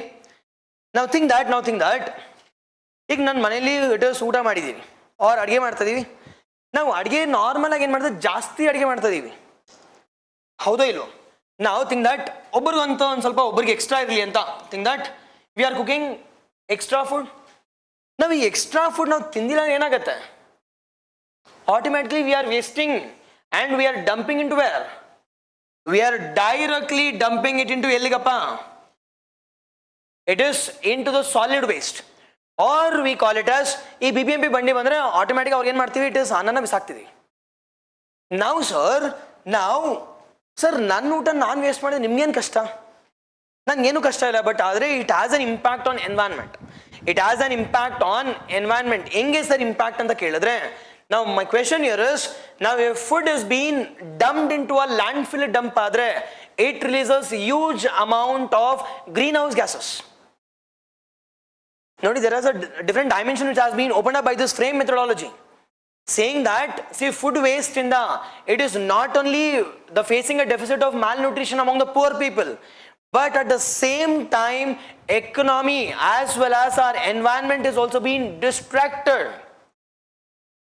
That in the form of ಹೆಂಗೆ sir in the form of ಹೆಂಗೆ ಅಂತ ಕೇಳಿದ್ರೆ by the release of greenhouse gases, by the release of greenhouse gases from these food items. Now these food items as well as the household activities constitutes 50 to 55% of solid waste. Now complete 100% solid waste ತಗೊಂಡ್ರೆ ಅದರಲ್ಲಿ 55% ಏನಿದೆ household waste ಇದೆ, nothing but organic waste, nothing but organic waste. Understand my word here, it is organic waste ಇದೆ. Organic ಅಂದ್ರೆ ಏನು? It can be degradable, but ಈ degrade ಆಗೋ ಟೈಮಲ್ಲಿ it is releasing huge amount of, we call it as the greenhouse gases. But ಅದನ್ನ ನಾವು ಏನ್ ಮಾಡಬೇಕು ಸರ್ ಅಂತ ಕೇಳಿದ್ರೆ, ನಾವು ವೇಸ್ಟ್ ಆಗ್ತಿದ್ರೆ ಮೊದಲು ಏನ್ ಮಾಡ್ಬೇಕು, ನಾವಿಲ್ಲಿ ಯಾರಿಗಾದ್ರೂ ಬಡವ್ರಿಗೆ ದಾನ ಮಾಡಬೇಕು. ಅದು ಆಗಿಲ್ಲ ಅಂತಂದ್ರೆ ಪ್ರಾಣಿಗಳಿಗೆ ಕೊಡಿ, ಅನಿಮಲ್ಸ್. ಅದು ಆಗ್ಲಿಲ್ಲ ಅಂತಂದ್ರೆ, see, this is how nature should work, but we are jumping everything and we are directly moving into landfill. The only reason for this here is it is increase in income in the cities. ಅದೇ ನೀವು ಹಳ್ಳಿ ಕಡೆ ಹೋಗಿ ಒಂದು ಹಣ್ಣನ್ನು ಮೆದಕು ಕೂಡ waste ಮಾಡಲ್ಲ, but cities ಅಲ್ಲಿ ಇಟ್ ಇಸ್ ವೇಸ್ಟ್ ಅಂದ್ರೆ ಫ್ರಿಜ್ಜಲ್ಲಿ ಇಟ್ಟು ಮರ್ತೋಗಿರ್ತಾರೆ, ಮತ್ತೆ ಬಿಸಾಕ್ತಾರೆ ಅಷ್ಟೇ. And that is the major challenge with respect green house gas. ಒಂದು, it is nothing but the food consume ಮಾಡಿ ಅದಾದ್ಮೇಲೆ ಪೂವರ್ ಕೊಡಬೇಕು, ಅದಾದ್ಮೇಲೆ we call it as to reduce the malnutrition. In case ಅದು ಆಗ್ಲಿಲ್ಲ ಅಂದ್ರೆ ಗಿವ್ ಇಟ್ ಟು ಅನಿಮಲ್ಸ್, ನಾಯಿಗೋ ಬೆಕ್ಗೋ ಆರ್ ಹಸುಗೋ ಏನಕ್ಕೊಂದಕ್ಕೆ ಅನಿಮಲ್ಸ್. ಅದು ಆಗಿಲ್ಲ ಅಂತಂದ್ರೆ go for industries, nothing but 2G, the biofuel policy. What is 2G talks about? we call it as we call it as food items or wasteful items. ಇಲ್ಲಿ it is industries. and ಇದು ಯಾವುದು ಆಗಿಲ್ಲ ಅಂತಂದ್ರೆ at least go for vermi composting. ಅದು ಆಗಿಲ್ಲ ಅಂತಂದಾಗ final ಆಗಿ land ಫಿಲ್ಗೆ ಹೋಗ್ಬೇಕು. ಬಟ್ ಅದು ಬಿಟ್ಟು ನಾವೇನ್ ಮಾಡ್ತಾ ಇದೀವಿ directly. And this frame methodology gives a third dimension to this greenhouse gas, saying that the wastage of food not only contributes to the malnutrition of the few people also, at the same time it is dangerous for our environment also on the kuda dimension kodidare. And this we call it as the frame methodology. Okay alva? Now this frame methodology has been released by the three important organizations. One we call it as it is Global Food Banking Network, the Global Food Banking Network, and second one we call it as the Global Methane Hub. Now yav jaasti release agutte, the methane will be highest, as well as the carbon kuda jaasti agide. Adukoskara all the three, the methane we call it as Methane Hub, the Carbon Trust, as well as we call it as the Food Bank Network has been developed. Majorly it talks about the wastage of food related to ಏನಿಲ್ಲ the greenhouse gases. Okay alva? At least ಇವತ್ತಿಂದ do follow this. The frame methodology exam ಅಲ್ಲಿ ಕೇಳಬಹುದು. The frame methodology is related to ಅಂತ. The frame methodology is related to, we call it as, it is interconnectedness between the food wastage and the greenhouse gases. The gas ಅಂತ. Okay alva? Highly important. ನೀವೆಲ್ಲೂ ಓದಿರಲ್ಲ, ನಿಮ್ಗೆ ಗೊತ್ತೇ ಇರಲ್ಲ ಇಷ್ಟನ್ನು. Okay alva? The next one we call it as biodecomposers. Now what is biodecomposer andre? Decomposing of biological organisms alva? Decomposing of biological organisms.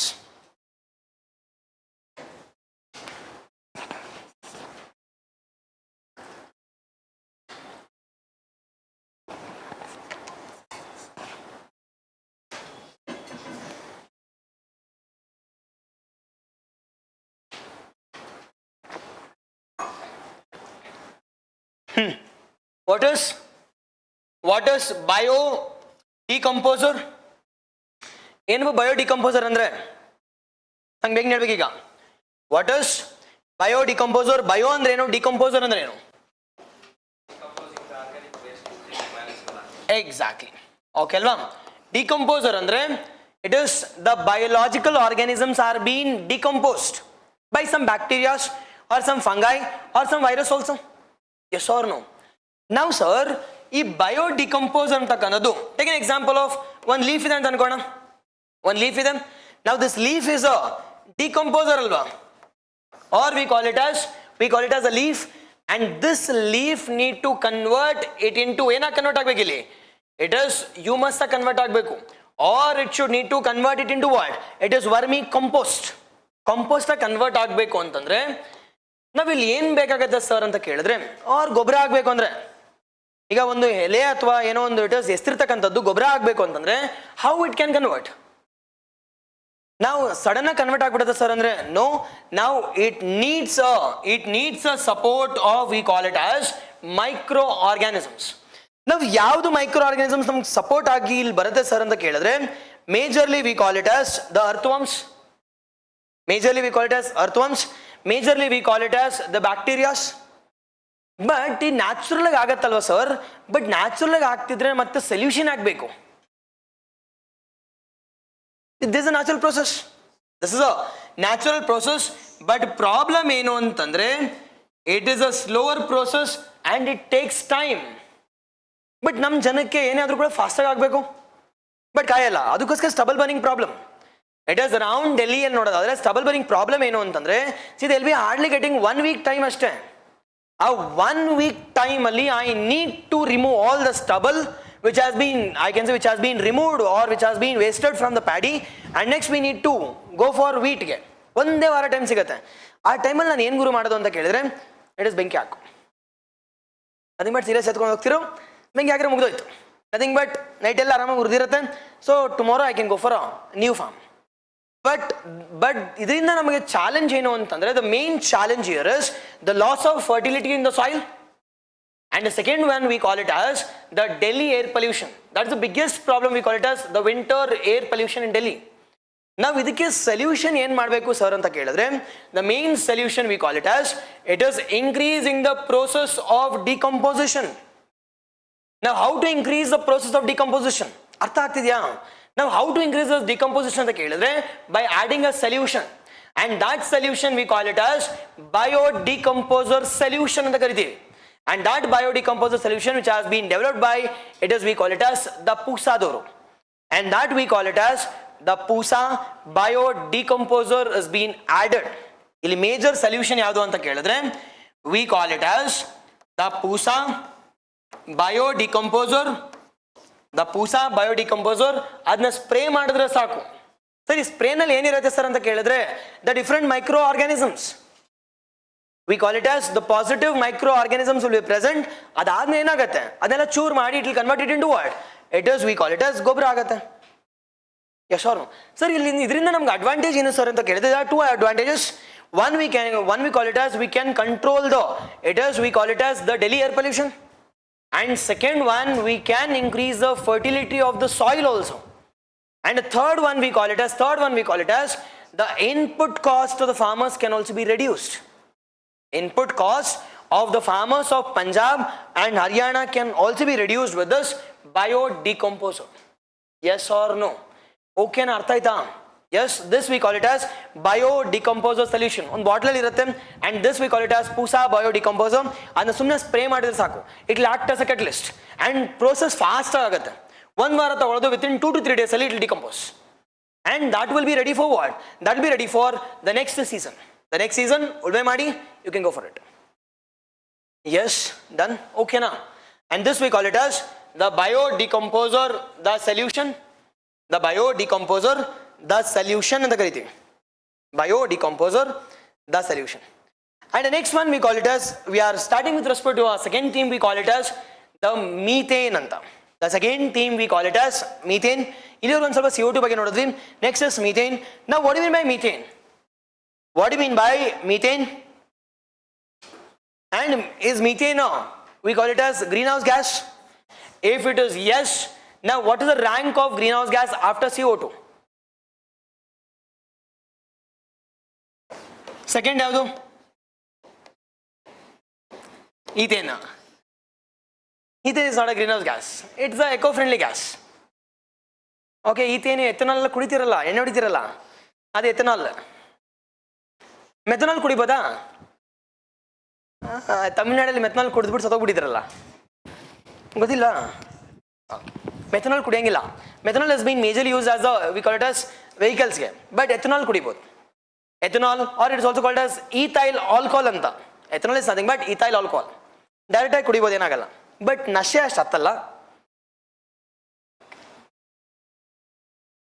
ಆಮೇಲೆ ನಾನು ನಿಮ್ಮನ್ನೇನು train ಮಾಡ್ತಿಲ್ಲಪ್ಪ. Okay okay, ಒಂದು normal juice ಥರ ಇರೋದು ಅಷ್ಟೇ. Normal ethanol, it is normal juice ಥರ ಇರೋದು. It is healthier drink also. It is consumed as a healthier drink.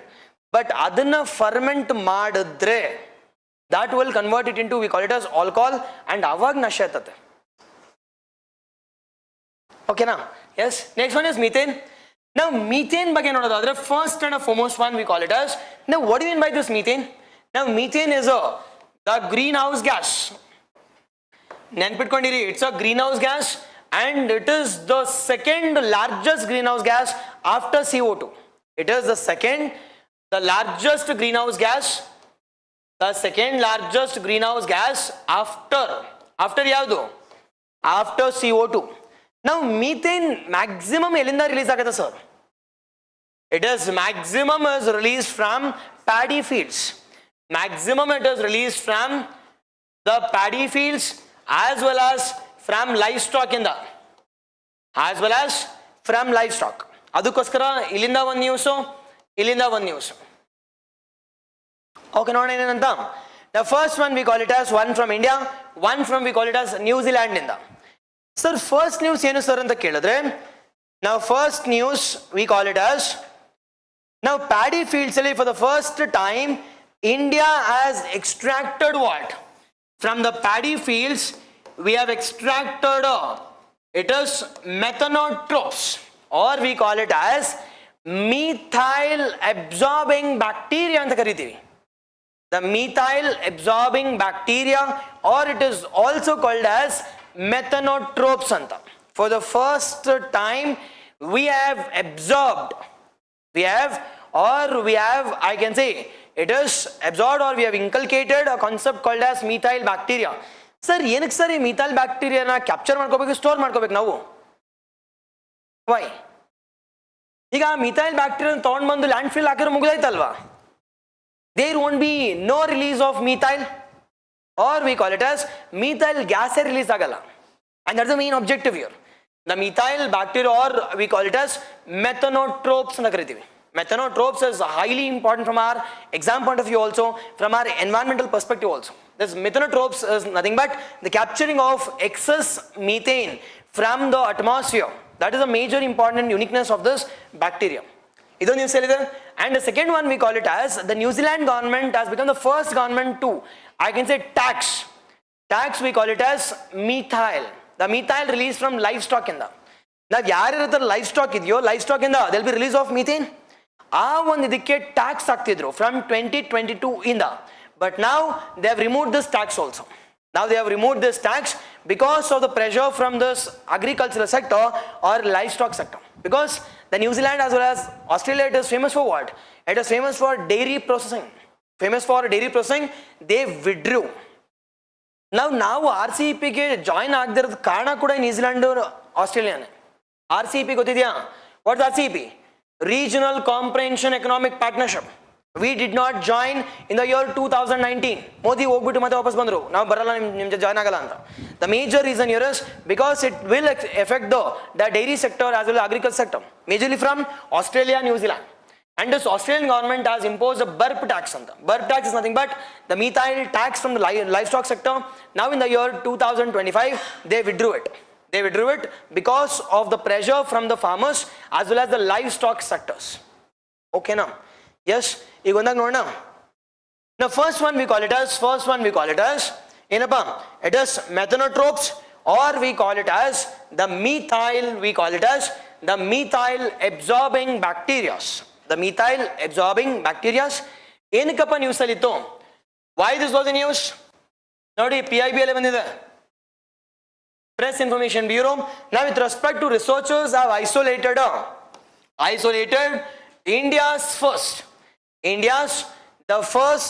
the methyl absorbing bacteria from the paddy fields. ಏನಕ್ಕೆ paddy fields ಅಲ್ಲಿ ಇರುತ್ತೆ? Because more methyl production, more methyl idre, more methyl bacteria, and idrinda we have extracted and we have cultured and will be introduced in the non-methyl areas also. Non-methyl areas also to reduce the impact of greenhouse gas. To reduce the impact of the greenhouse gas, because methyl contributes the second largest greenhouse gas and majority comes from the livestock, as well as we call it as paddy fields in them. As well as the paddy fields, first one we call it as a specialized group of bacteria which absorbs, we call it as the methane, which absorbs methane, gotirli. And the second one we call it as the burp tax. The second one we call it as the burp tax and mother thing. Now what do you mean by this burp tax? What do you mean by this burp tax? Now burp tax is nothing but a tax which has been imposed by Yarrow. Imposed by, we call it as New Zealand, and already held them in the year 2022 only. In the year 2020 tunally, but now in the year 2024 they withdrew. They withdrew gotirli idra ಬಗ್ಗೆ. Major agi it is burp tax is nothing but the tax on, we call it as livestock, because of release of methane gas. Because of release of methane gas and because of pressure from, I can say, the agriculture as well as dairy sector, they removed this. They removed the burp tax on, we call it as the livestock sector. The livestock, the sector. And the next major important, the theme we call it as the PUC. The PUC, we call it as certificate in the it is answer PUC and the kedre the pollution under control. ನೀವು ಗಾಡಿ ಓಡಿಸಿದ್ರೆ at least ನೀವು emission report ಅಂತ ಇಟ್ಕೊಂಡಿರ್ತೀರಾ. ಆ emission report is nothing but PUC. It is PUC is nothing but ಆ PUC ಅಲ್ಲ. It is pollution under control ಅಂತ. Okay na, pollution under control. Now sir, what is this pollution under control? Why this is in use? Why this is in use? Now in the recent times now this PUC certificate has made it mandatory for all the companies and for all the vehicle owners also. Vehicle owners also, how they know? Now even PUC certificate should be done once in how many months? It is once in every 6 months. But is there exception idya? Nothing but exception ಏನು ಅಂತಂದ್ರೆ ನಾನು ಹೊಸ ಗಾಡಿ ತಗೊಂಡ್ರೆ first year there is no PUC. Yes or no? ಆ PUC ನ ಯಾರು ಕೊಟ್ಟಿರ್ತಾರೆ ಅಂತ ಕೇಳಿದ್ರೆ it would have been given by your owner or can say manufacturer of that company or manufacturer of that bike ಕೊಟ್ಟಿರ್ತಾರೆ already. ಒಂದು ವರ್ಷಕ್ಕೆ ಏನು ಪರೀಕ್ಷೆ ಆಗಂಗಿಲ್ಲ ಅಂತ. Okay na? This first one we call it as the PUC certificate. We call it as the pollution under control certificate. Now ಈ pollution under control certificate ಅಲ್ಲಿ ಏನೇನು ಮೆನ್ಷನ್ ಆಗಿರುತ್ತೆ ಸರ್? ಯಾವತ್ತಾದ್ರೂ ನೋಡಿದಿರೋ ಹೋಗಿ ಚೀಟಿ ತಗೊಂಡು ಮತ್ತೇನೇನಿರುತ್ತೆ? It is at least they'll be mentioning about the date of, we call it as testing, vehicle number, RC name, at least ಯಾರ ಹೆಸರಲ್ಲಿ ಇದೆ ಅಂತ. ಆಮೇಲೆ fourth one, at least they'll be mentioning about what is the release of emission with respect to carbon monoxide, carbon dioxide ಎಷ್ಟು, nitrous oxide ಎಷ್ಟು. Yes or no? ಇದೆಲ್ಲ report card ಕೊಡ್ತಾರೆ. And this report card has made it mandatory now. This report card has made it mandatory. This has been made it mandatory under the Motor Vehicles Act. Under the Motor Vehicles Act, under it has been made it mandatory. It has made mandatory, and this need to be renewed once in 6 months. Once in 6 months. But ಏನಪ್ಪ ಇದಕ್ಕೆ exception ಅಂದ್ರೆ, what the exception for the new vehicles? For the new vehicles second hand ಗೆ ಇಲ್ಲ, second hand ಗೆ there is no exception. ಹೊಸ ಗಾಡಿ ತಗೊಂಡ್ರೆ ಮಾತ್ರ there is an exception for, it is 1 year. There is an exception for 1 year. ಇಲ್ಲ ಅಂದ್ರೆ it is mandatory that you need to renew that certificate every 6 months. You need to renew that certificate every 6 months ಅಂತ ಕರೀತೀವಿ. Okay ನಾ? Yes. This is, we call it as the PUC certificate. Okay alva? Done? One ಸ್ವಲ್ಪ revision ಮಾಡೋಣ. Within some 5 minutes. ನೋಡಿ ನಿಮ್ಗೆ ಏನೇನು ಗೊತ್ತು ಪಟ್ಟಂತ. Okay. First, we will discuss about, okay, attentive. Now, the first one we call it as the COP 29 ನೋಡಿದ್ವಾ? ಎಲ್ಲಿ ನಡೀತಪ್ಪ? The Baku, just recall some 5 or 6 points.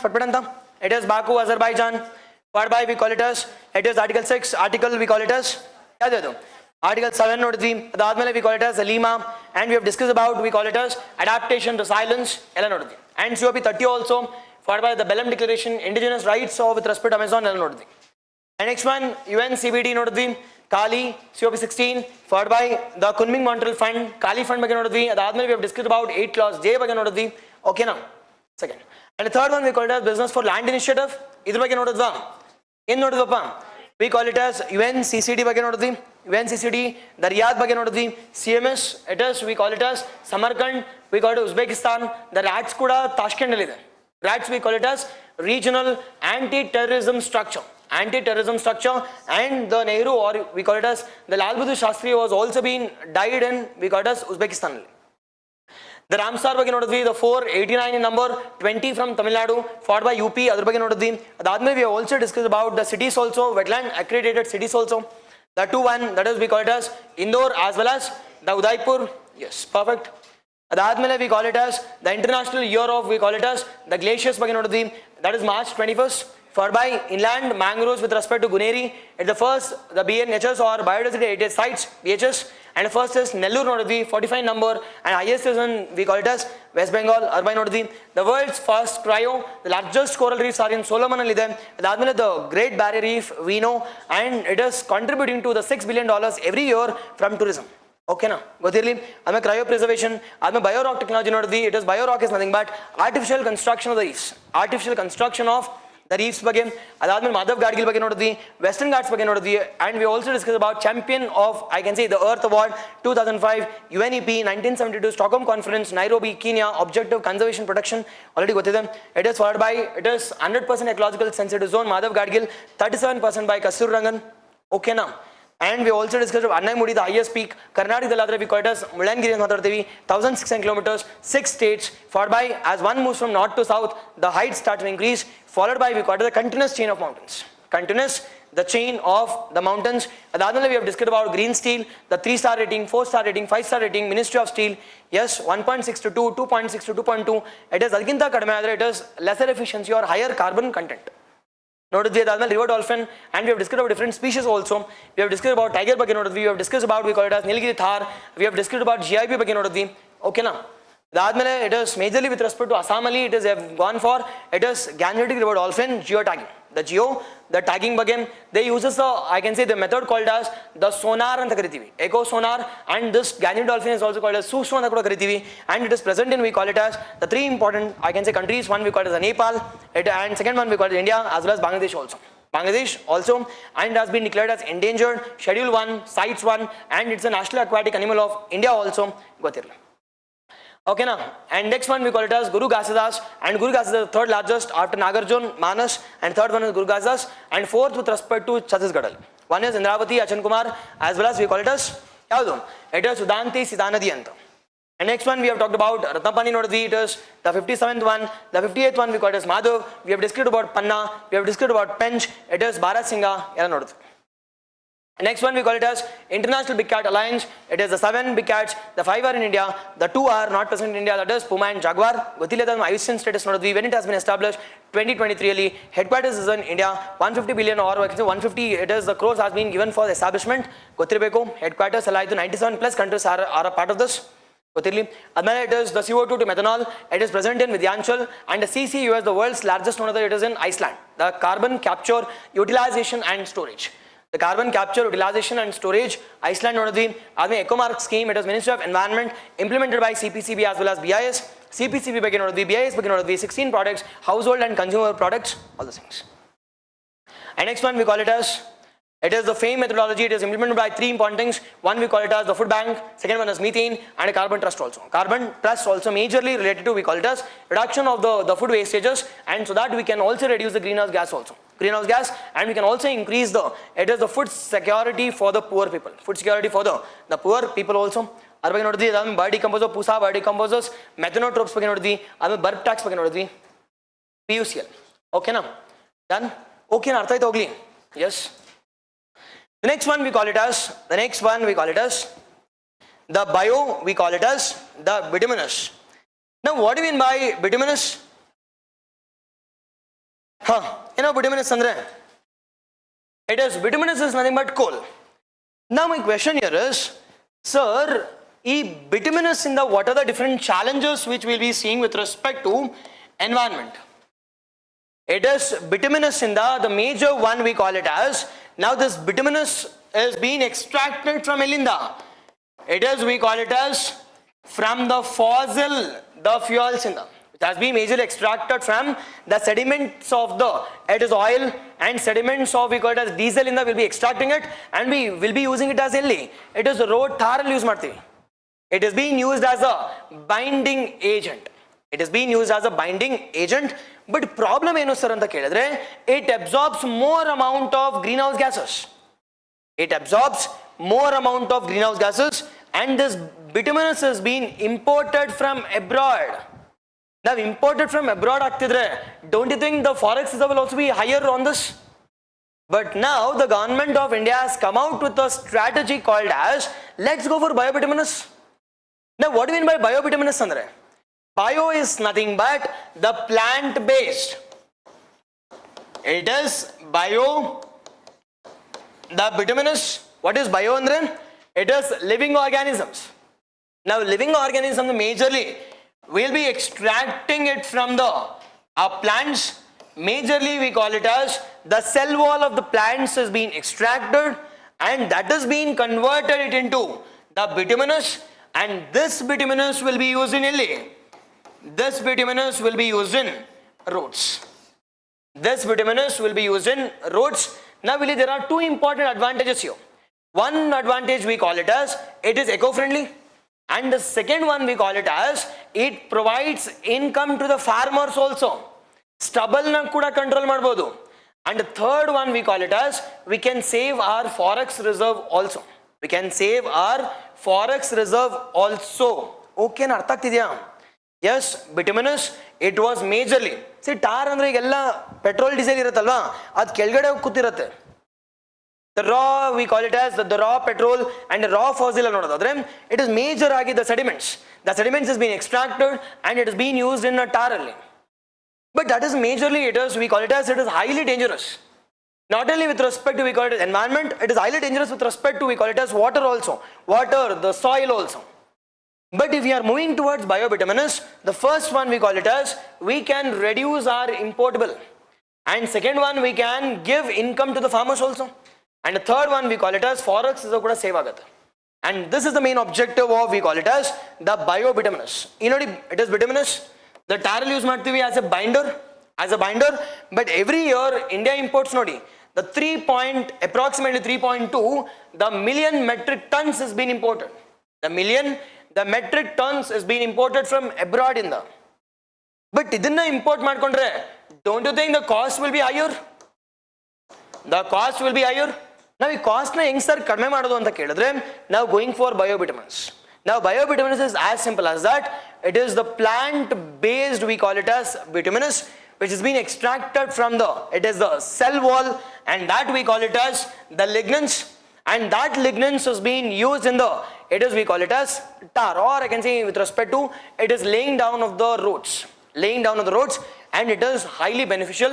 It is eco-friendly also, it is income generating also, it is increases the forex reserve of the country also. Forex reserve of the country also ಅಂತ ಕೂಡ ಮಾತಾಡ್ತೀವಿ. ಓಕೆನಾ? GIB ಬಗ್ಗೆ already ನೋಡಿದ್ವಿ ನಾವು. ಓಕೆನಾ GIB ಬಗ್ಗೆ? Yes or no? Yes. The next one we call it as genetic rescue. ಏನಪ್ಪ genetic rescue ಅಂದ್ರೆ? Now what do you mean by genetic? What do you mean by rescue? Now recently this genetic rescue concept has been taken up in Ranthambore National Park. Where is this Ranthambore National Park? It's in Rajasthan. It is, we call it as genetic rescue. Okay na, beg on the more slide ide mugsana. In one mugsi we can go for IR also. The genetic, the rescue, yes. Using coconut shell also, normally it is the plant based. Yes. Now genetic andre ಏನು sir? ಏನಪ್ಪ genetic andre? Genetic is nothing but a gene, a group of genes we call it as we call it as genetic anta. Or in a simpler term, we call it as genetic material. Andre either DNA or RNA. Either DNA or RNA, we call it as genetic anta. The rescue andre no. What is rescue? We call it as protect, or we call it as the saving from extinction anta. It is saving from extinction. Saving from extinction, we call it as genetic rescue anta kariti. Now sir, ranthambore antad yen tondre agide sir anta keladre. Now ranthambore, it is majorly present in a desert region. It is ranthambore, it is present in a desert region. Majorly this ranthambore is a smaller national park. One of the smaller national park. Now there is no migration. Yenik sir, there is no migration anta keladre. Because this ranthambore is highly extreme conditions. Now extreme conditions idre, will the animals migrate to this ranthambore? Migrate agatta natural agi? No, not at all. Now, when the migratory species are not migrating to the ranthambore, don't you think the genes which are present in this national park will be limited? And limited iddaga, it is they'll be crossing with respect to their own species, and that lead to a problem called as inbreeding depression. A cross, or we call it as a reproduction within a smaller group of population, that leads to a problem called as inbreeding depression, or we call it as genetic inbreeding depression will start to take place. Nothing but genes, the hybrid genes won't be present here. Nothing but adira genes se adale mate agtirate. Now that leads to a extinction percentage highest agata kadme agata. It is highest percentage of extinction move agtittu. But now to reduce this, the NTCA as well as the Rajasthan government, they have taken an initiative called as the genetic rescue. Enappa genetic rescue andre? It is artificially introducing the species from outside into the Ranthambore National Park. Now artificial induce martivalva, we call it as genetic rescue. Now sir, artificial induce madadre yen advantage sir? Now what's the advantage of genetic rescue? Yenagate? It is first one, we call it as perfect. It is genetic diversity will increase. Now genetic diversity increase adre stability jasti agatta kadme agatta. It is stability will start to increase. Now stability jasti adre extinction percentage kadme agata jasti agata. It is kadme agate. Nothing but overall conservation of biodiversity will take place.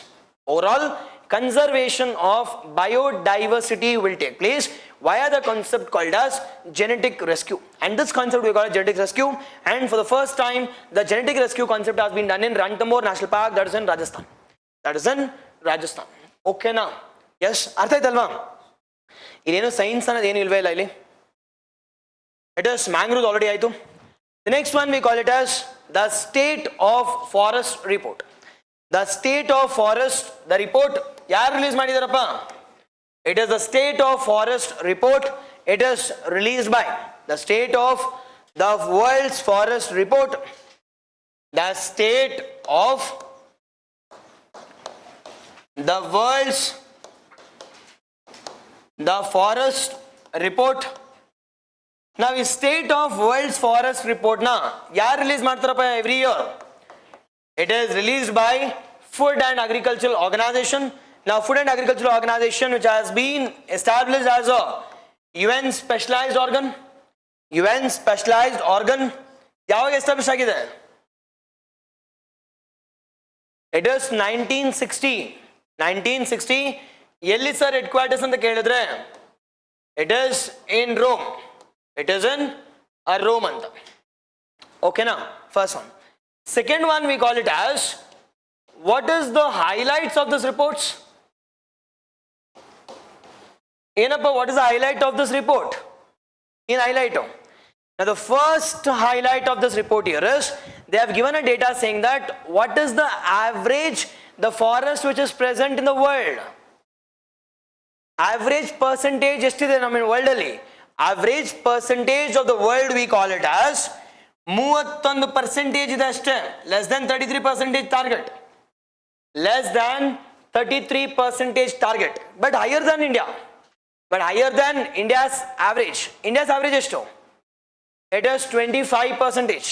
21 ಜವಾನದದು, 21 census ಅದು. 23 ಪ್ರಕಾರ it is 24.71 is the recent data, around 25%. But the world average is higher than the India, higher than India, first one. And the second major important one, they have given a data saying that this year the deforestation rate has reduced compared to last decade ante. It is compared to this decade, last decade ಮತ್ತೆ ಈ decade compared ಮಾಡಿದ್ರೆ ಈ decade ಅಲ್ಲಿ the deforestation has come down ante. Sir, how can you say this sir ಅಂತ ಕೇಳಿದ್ರೆ nothing but ಇನ್ನೇನೋ ಉಳಿಸಿದ್ರೆ ತಾನೆ deforestation ಮಾಡೋದಕ್ಕೆ. Okay, just joking. It is the report prakara, it is compared to the last decade, it is the deforestation rate has come down. The deforestation rate has come down. And the third major important one related to, we call it as related to conservation nodadadre, related to conservation, the conservation of forest have increased and the conservation of forest have increased, and India has been ranked the third largest protector of forest ante. India is considered to be the third largest protector of forest after China and Australia. After China and Australia ಆದ್ಮೇಲೆ India is the third largest protector of, we call it as forest. We call it as forest. ಇಷ್ಟೊಂದು ಓದಿರಬೇಕಿಲ್ಲಿ highlights of, we call it as highlights of ಏನಿಲ್ಲಿ, highlights of state of world forest report, the state of the world's forest, the report. Now world okay sir, but India ಏನ್ ಕತೆ?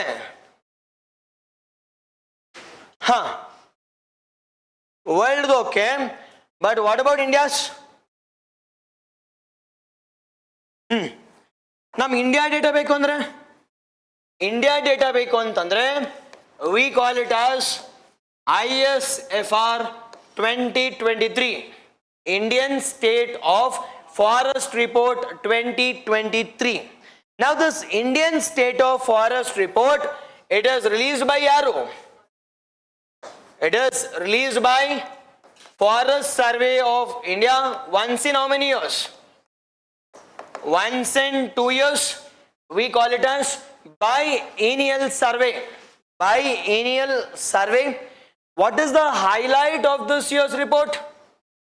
What is the highlight? Now which state has the highest with respect to area? Which one has the highest with respect to percentage? Highest with respect to percentage basis ಮೇಲೆ. Now with respect to area ನೋಡೋದಾದ್ರೆ highest is Madhya Pradesh, followed by Arunachal Pradesh, followed by, we call it as Chhattisgarh. Okay na, it is Chhattisgarh. And second with respect to percentage ನೋಡೋದಾದ್ರೆ Lakshadweep, Mizoram, Andaman and Nicobar. Andaman and Nicobar. Okay na, ಇವೆರಡು data ಗೊತ್ತಿರಲಿ, highly important one. And the overall forest percentage ಎಷ್ಟಿದೆ sir ಅಂತ ಕೇಳಿದ್ರೆ ನಾನು already ಹೇಳಿದೆ 24.71% is the total forest cover according to, we call it as the Indian State of Forest Report. Compared to last year 21 ಇತ್ತು, now it has increased it to 25%. It has increased it to, we call it as 25%. ಇಲ್ಲಿ we have a concept called as tree cover ಅಂತ ಇದೆ, forest cover ಅಂತ ಇದೆ, but ಆ ಕತೆ ಎಲ್ಲ ಬೇಡ, ಬಟ್ 25% sufficient. Yes, okay ನಾ, okay ಅಲ್ವಾ?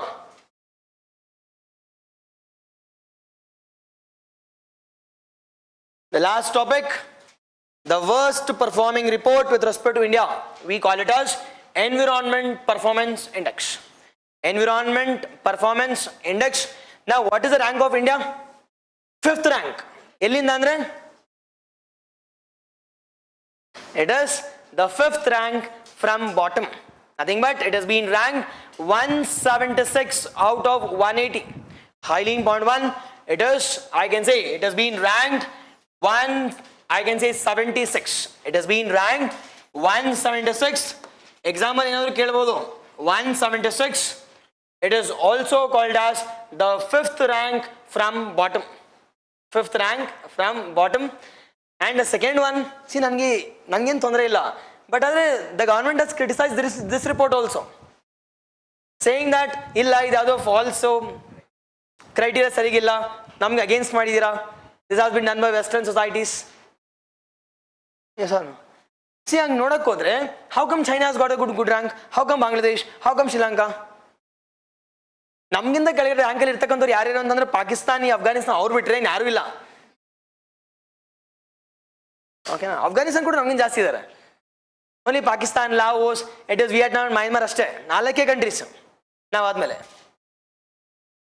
ಅದು ಮಯನ್ಮಾರು ಡೇಟಾ ಕೊಟ್ಟಿಲ್ಲ ಅಂತ, ಜುಂಟಾ ಗೌರ್ಮೆಂಟ್ ಅಲ್ವಾ. The Laos also we are busy with work ಅಂತ ಪಾಕಿಸ್ತಾನ ಅವರು ಕೊಡಲ್ಲ, ಅದಕ್ಕೋಸ್ಕರ ಅವ್ರು ಕೆಳಗಡೆ ಇದ್ದಾರೆ. Or else they would have perform good.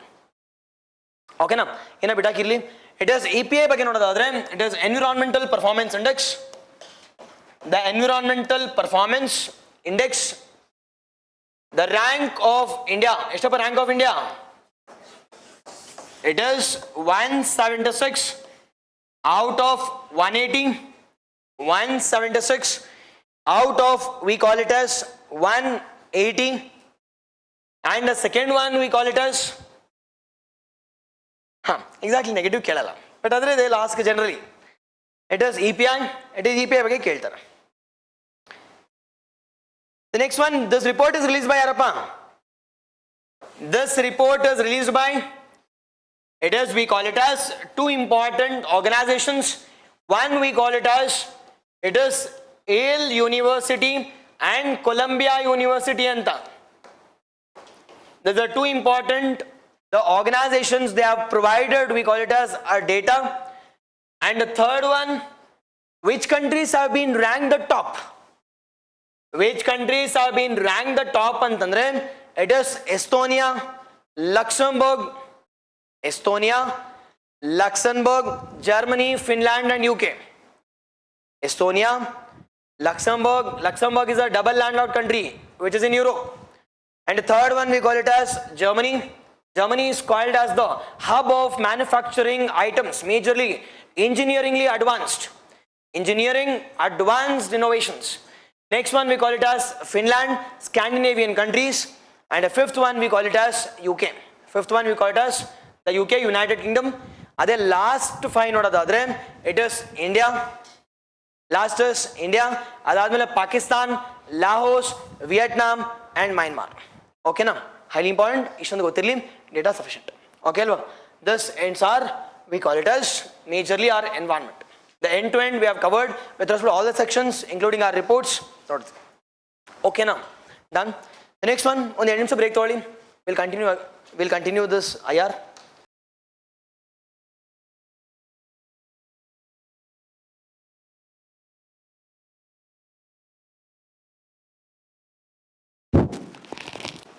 Okay, next one we call it as IR. Now with respect to IR, which all topics we need to discuss with respect to our exam point of view? Begin. It is West Asia already mapping the bittu. It is adu aitala adu bittu. Now majorly we should talk about the first thing we call it as the different operations ಬಗ್ಗೆ ನೋಡೋಣ. It is majorly Operation Brahma, Operation Ajay, Operation we call it as Dost. Again, all those operations we will discuss at one go. And the second one we will discuss majorly about the international organizations. Which was the news? International organizations ನೋಡೋಣ. Example ಯಾವುದು? Example UNSC, example ICJ, ICC ನೋಡೋಣ ಇವೆಲ್ಲ. ಹಂಗೆ ನೋಡ್ತೀರಿ, ನಿಮ್ಗೇನು ಗೊತ್ತು ನಮ್ಗೇನು ಗೊತ್ತಿಲ್ಲ ಅಂತ ಗೊತ್ತಾಗುತ್ತೆ. The third one we'll talk about a concept called as, a basic concepts called as, it is what is triangular cooperation ಅಂದ್ರೆ ಏನು, what is multilateralism, what is minilateralism, all these are recent concepts. The minilateralism, multilateralism, adadmele we call it as the security and growth across the region, Mahasagar, the Sagar doctrines. All these things we'll discuss. It is one by one. Okay alva? Now another note kono avana. Now first and foremost, the topic we call it as Operation Brahma. Now ಯಾವುದೇ ಒಂದು operation ನೋಡಿದಾಗ you should know about it is related to what ಅಂತ. But ನಿಮ್ಗೆ already Operation Brahma ಗೊತ್ತಿದೆ, but ಆದರೆ we'll discuss about all the different operations which has been taken up by, I can say, India as a part of HADR assistance, humanitarian and disaster relief operations. Okay alva? Now the first and foremost one we call it as Operation Brahma. Operation Brahma is related to what? It is the Myanmar earthquake. The Myanmar earthquake, first one. Second one we call it as Operation. It is Operation we call it as the Sadbhav. Inke Sadbhav. It is Typhoon Yagi. Typhoon Yagi, all these are 25s or end of the 24. The third one we call it as, it is Operation Karuna Yaledu. It is major, it is Operation Dost. Operation Dost related to, it is the Turkey or major West Asian earthquakes. West Asian earthquakes. Fourth one, Operation Ajay. Operation Ajay. Operation Ajay is related to the Israel-Palestine conflict. Adadmele we call it as, nim gottagtidra induk hogta idini onondagi. It is Operation Kaveri. It is Sudan. Operation Indravati. It is Haiti. Adadmele 7th or 8th adondu. It is Operation we call it as Operation Ganga. The Russia-Ukraine. The Russia-Ukraine. Adadmele we call it as the Operation Devi Shakti. Operation Devi Shakti is related to yarge Afghanistan, Taliban. 10th one, Operation we call it as Operation Rahat. Yemen. Operation Sindoor and Operation Keller. Operation Sindoor and Operation Keller, majorly between India and Pakistan military. Operation Maitri. Operation Maitri related to what? It is earthquake in Nepal. Earthquake in Nepal. Now recent agirtakanta operations ella barsini highly important. Okay alva? No, naವೆಲ್ಲ Operation Aspides and Operation Prosperity Guardian ಬೇರೆ ಕಡೆ ಬರ್ಸೋಣ. ಅದು ನಮ್ಗೆ already ಗೊತ್ತಲ್ವಾ? Operation it is the Aspides as European Unions, major Red Sea. Operation Prosperity Guardian it is majorly with respect to USS. Majorly USS in Red Sea. We'll discuss that also, not an issue, but ಬೇಕಂದ್ರೆ ಬರ್ಕೊಳ್ಳಿ ಅಷ್ಟೇ. That's our first one. The second one we call it as the Minilateralism. Now what do you mean by mini and what do you mean by multi? ಕೇಳಿದಿರ ಹೋಗ್ಲಿ Minilateralism ಅಂತ ಕೇಳಿದಿರಾ? Minilateralism as well as multilateralism. Multi. Mini ಅಂದ್ರೆ ಚಿಕ್ಕದು, multi ಅಂದ್ರೆ ದೊಡ್ಡದು ಅಂತ ಹೇಳ್ಬೇಡಿ. Now what is mini with respect to diplomacy? Now mini with respect to diplomacy or foreign relations ಬಗ್ಗೆ ನೋಡೋದಾದ್ರೆ there are three major important things. One is with respect to a group of 3 or 4 members ಇರ್ತಾರೆ ಅಷ್ಟೇ ಇಲ್ಲಿ. It is normally about ಬಗ್ಗೆ ನೋಡೋದಾದ್ರೆ there will be the group of 3 or 4 members and that convention or that organization will be voluntary in nature. That will be, we call it as flexible. That will be flexible as well as we call it as informality kuda irutte. First one we call it as a group of 3 or 4 members. It is informal in nature, voluntary and flexible. Hang example kodi nodona. minilateralism. It is Quad. It is as simple as that. Quad, Malabar exercise. See, recent comes under, we call it as, it is minilateralism. Take an example of Ipsamar. Take an example of, we call it as India, China and Russia. There is a minilateralism. See, initially we went for multilateralism in 1945. Now we are moving towards mini, a group of, against a bilateral grouping, or we call it as trilateral grouping or minilateral grouping. And in the recent times, the minilateralism is increasing in a drastic manner. Increasing in a drastic manner. Okay now? Yes. And the second major important one, we call it as multilateralism. It's a large group of, I can say the large group of organization. That's the opposite aste. Large group, will it be voluntary? No. It will be a binding targets. It will be a formal organization. It will be a formal, yalla is the opposite aste. It won't be voluntary, involuntary, it won't be flexible, formalization kuda irutte. Formalization example kodi. Example we call it as WTO meetings, UN meetings. The United Nations comes under multilateral organization. Comes under multilateral organizations. Comes under multilateral organizations. Okay now? Yes, this is our first one. And the second one we call it as, sir, yavaga sir, the concept of minilateralism shuru aitu anta kelidre. This minilateralism started from 1945. The same UN shuruvadagle, multilateral shuruvadagle, parallel agi, the minilateralism also originated.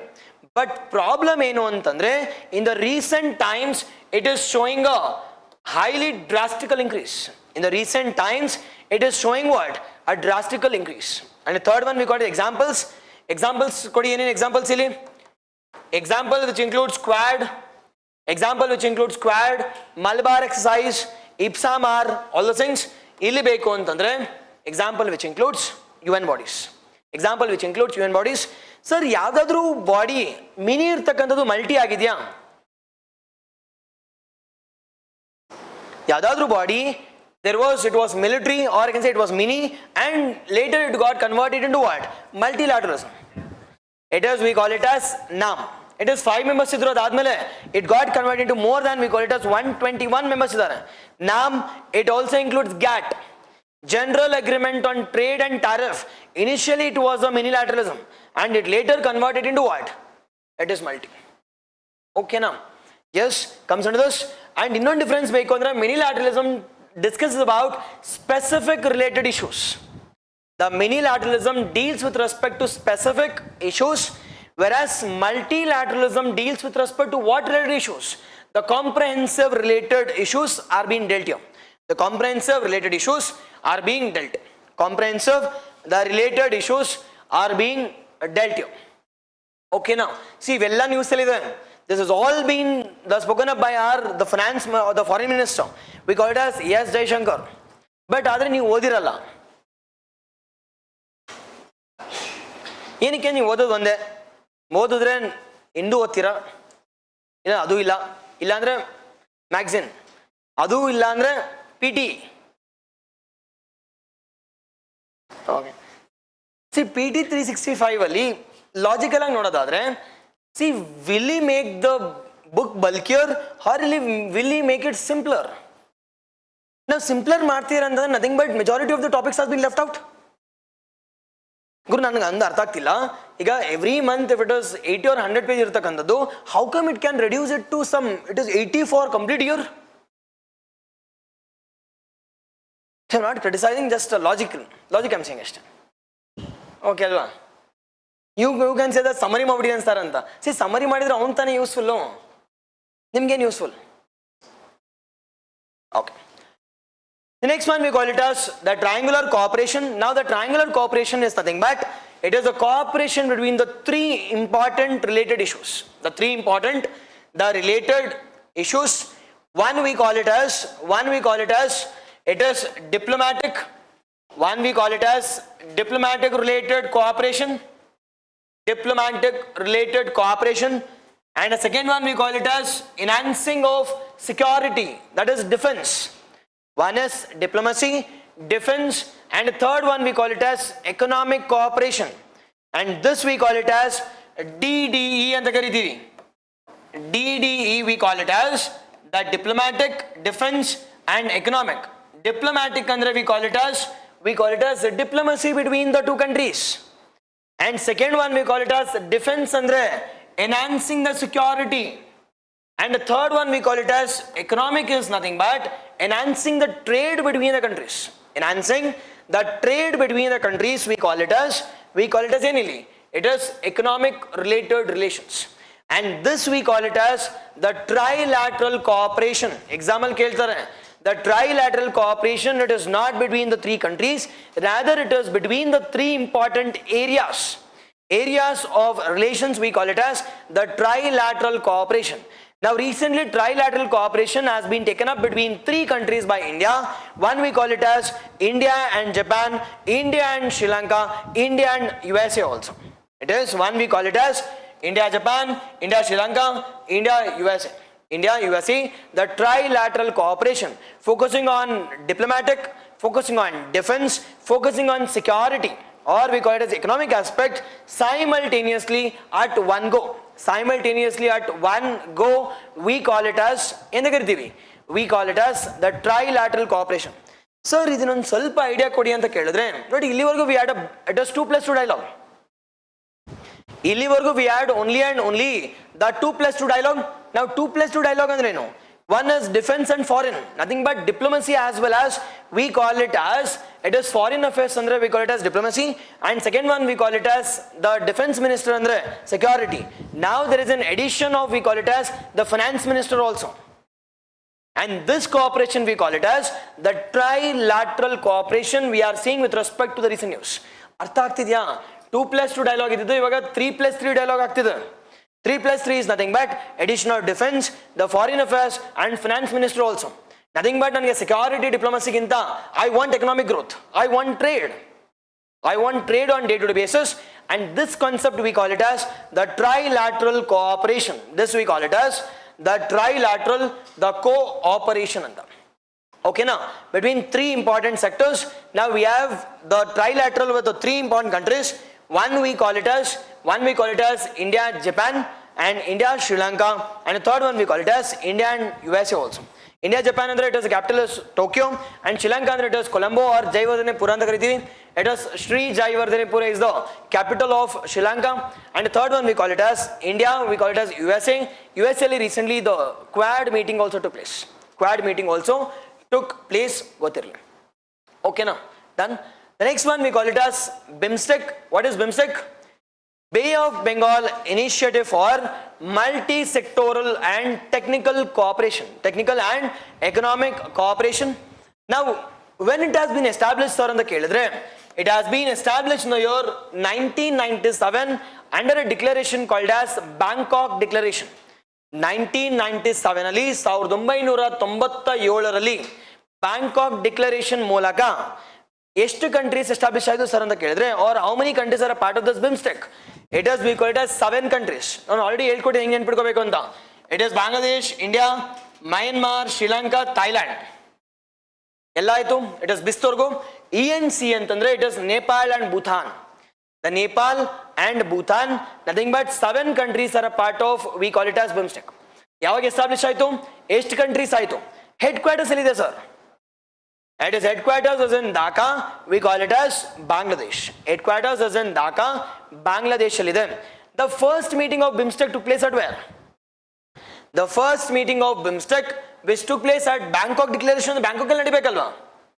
Nothing but the first meeting took place at we call it as it is Thailand ali, and the present meeting also took place at where? It is Thailand. The 6th BIMSTEC meeting.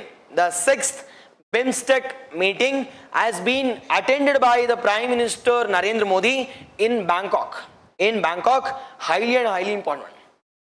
Okay, now first we have talked about yaವಾಗ establish ಆಯಿತು, how many countries, headquarters, and a recent one we have discussed. But ಇದೆಲ್ಲ okay sir, ಇದೆಲ್ಲ okay, but ನಮ್ಮ ಇಂಡಿಯಾದ ಏನಾದ್ರು news ಅಲ್ಲಿ ಇದೆಯಾ ಅಂತಂದ್ರೆ S. ನಾವು ರೀಸೆಂಟ್ ಆಗಿ the first I can see the BIMSTEC Youth Summit took place in Gujarat. The first youth summit which took place in India. Elli sir anta kelidre it is Gandhinagar, Gujarat ali. Gandhinagar, the Gujarat. This you should know, highly important one. because India has the highest populous country as well as highest youth population country also. In this context, we hosted the first BIMSTEC Youth Summit also. And when are we planning it to host the first? We call it as the BIMSTEC, we call it as the games. BIMSTEC games yavaginda? It is 2026. And the next year we are planning to organize the first BIMSTEC games also. First BIMSTEC games also. Gothirli? Yes, yes.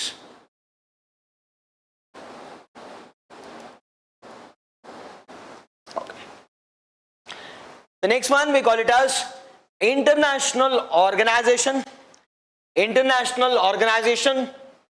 of AIDS. AIDS andre AIDS alla aid anta. It is aid with respect to maritime navigation. With respect to maritime navigation. ನೀವು ಇದನ್ನು ಓದೇ ಇರಲ್ಲ, ನಿಮ್ಗೆ ಗೊತ್ತು ಇಲ್ಲ ಅಂತ ನನಗೂ ಗೊತ್ತು.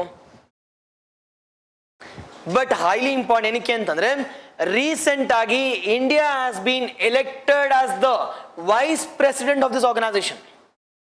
India has been elected as the vice president of this organisation.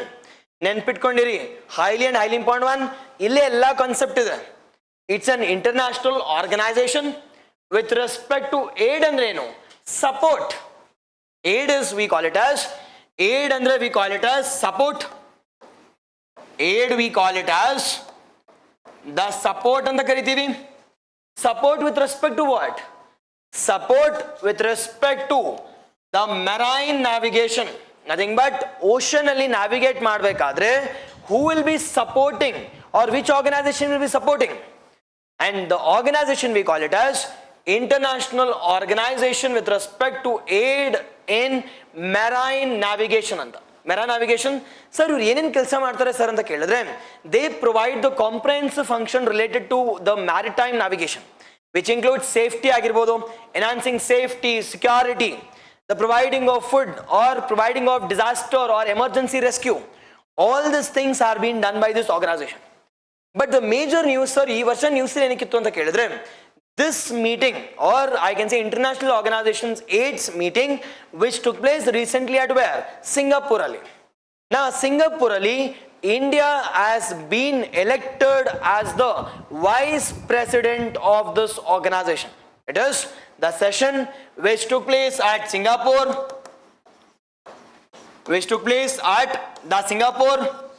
India has been elected as what? It is, we call it as the vice president of this organization. The president of this organization, because of the immense credibility India has related to maritime navigation. Okay na? Idun ಸ್ವಲ್ಪ ಗೊತ್ತಿರಲಿ. Now first and foremost one, sir, when this has been established, when this organization has been established, this has been established in the year 1957. 1957 establish ಮಾಡಿದೀವಿ as an NGO. ನೆನ್ಪಿಟ್ಕೊಳ್ಳಿ, NGO ಅಂದ್ರೆ ಏನು? Non governmental organisation. Though we are using a term called as international organization ಅಂತ ಇದ್ರೂ ಕೂಡ, it is not a UN body. Be cautious here. It is not a UN body. Rather it is what? Rather it is non-governmental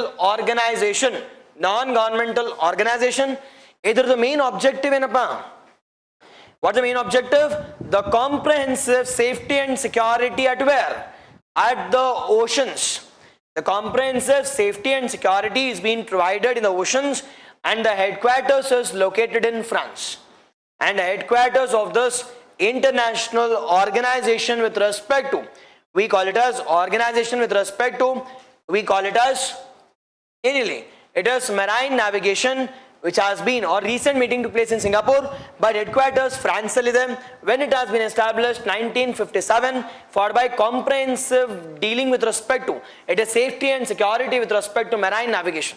Marine navigation is the main function. And the next topic we call it as ECOWAS.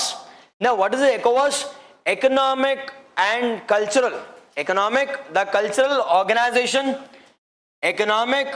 the cultural organization of West African states. ನಾನು already mapping discuss ಮಾಡಬೇಕಾದ್ರೆ I've already given a hint saying that the three countries have left the grouping. The three countries have left the grouping. One we call it as Mali. One we call it as the Mali, the Burkina Faso, and the third one we call it as Niger. Then pitkolli. The news here is the three countries have left the grouping. One we call it as Mali, and the second one we call it as Burkina Faso, and the third one we call it as Nigeria alla, Niger. Okay na, first thing. And the second major important one, sir, idradu headquarters elide sir anta kelidre, it's in Abuja. And the capital of Nigeria, the Abuja is the capital of Nigeria, is the headquarters of ECOWAS. This is the headquarters of, we call it as ECOWAS anta karitivi. We call it as ECOWAS. Exactly, yes. Okay, alva. This has been established under a treaty called as the Treaty of Lagos. The Treaty of Lagos in the year 1975 ಅಲ್ಲಿ. In the year 1975 ಅಂದ ತಕ್ಷಣ ನೆನಪಾಗ್ತಿದ್ಯಾ? G7 has been established in 1975. It has completed 50 years now. It has completed 50 years. G7 also. Then mapping ಹೇಳ್ಬೇಕಾದ್ರೂ ಕೂಡ discuss ಮಾಡಿದ್ದೆ, ಮತ್ತೆ ಮರ್ತೋಗಿದ್ದೀರಾ. It is the Treaty of Lagos 1975. Now what is the main objective of this ECOWAS? ಏನಪ್ಪ main objective? What is the main objective of this? We call it as object of this ECOWAS. Now it is almost similar to European Union anta helide nanu. Now what is this European Union? Nothing but it acts as a common market. It acts as the common economic and cultural market of West African states. It acts as the common market. It acts as what? The common market of, we call it as the West African, the states anta. The West African, the states. It acts as, it is the common market of West Asian states. It is almost similar to European Union. European Union ಹೆಂಗಿದೆಯೋ ಇಲ್ಲಿ West Asia ಗೆ, or I can say Western Africa ಗೆ, we have ECOWAS. Economic, the cultural organization of West African state, established in the year 1975 under a treaty called as the Treaty of Lagos. Recent news in Kenya, three countries have left the organization. One we call it as Mali, second one we call it as Niger, and the third one we call it as the Burkina Faso. ಏನಕ್ಕೆ sir ಅಂತ ಕೇಳಿ, because of coup. Because of origination of coup, they left the grouping. ಅದಾದ್ಮೇಲೆ capital of, or I can say headquarters is present in, we call it as, it is Abuja. It is in Nigeria. Okay na? Yes. ಅರ್ಥ ಆಗ್ತಿದ್ಯಾ? Yes. The next one we call it as CPTPP. ಕೇಳಿದಿರಾ? What is this CPTPP? Comprehensive and progressive. It is comprehensive and progressive trans-Pacific partnership anta. The trans-Pacific partnership. Now the question here is, now what is this comprehensive? And I'm already ಗೊತ್ತಿದೆ comprehensive ಅಂದ್ರೆ ಏನು? Which deals with comprehensive matters. ಹೌದೋ ಇಲ್ವೋ? Comprehensive, as simple as that, which deals with comprehensive matters. And second one we call it as progressive andre. What do you know by progressive? Nothing but growth. And the third one we call it as trans-Pacific partnership. Nothing but trans-Pacific andre a cooperation with respect to ಯಾವ region ಅಲ್ಲಿ? The in and around the Pacific region. In and around Pacific region.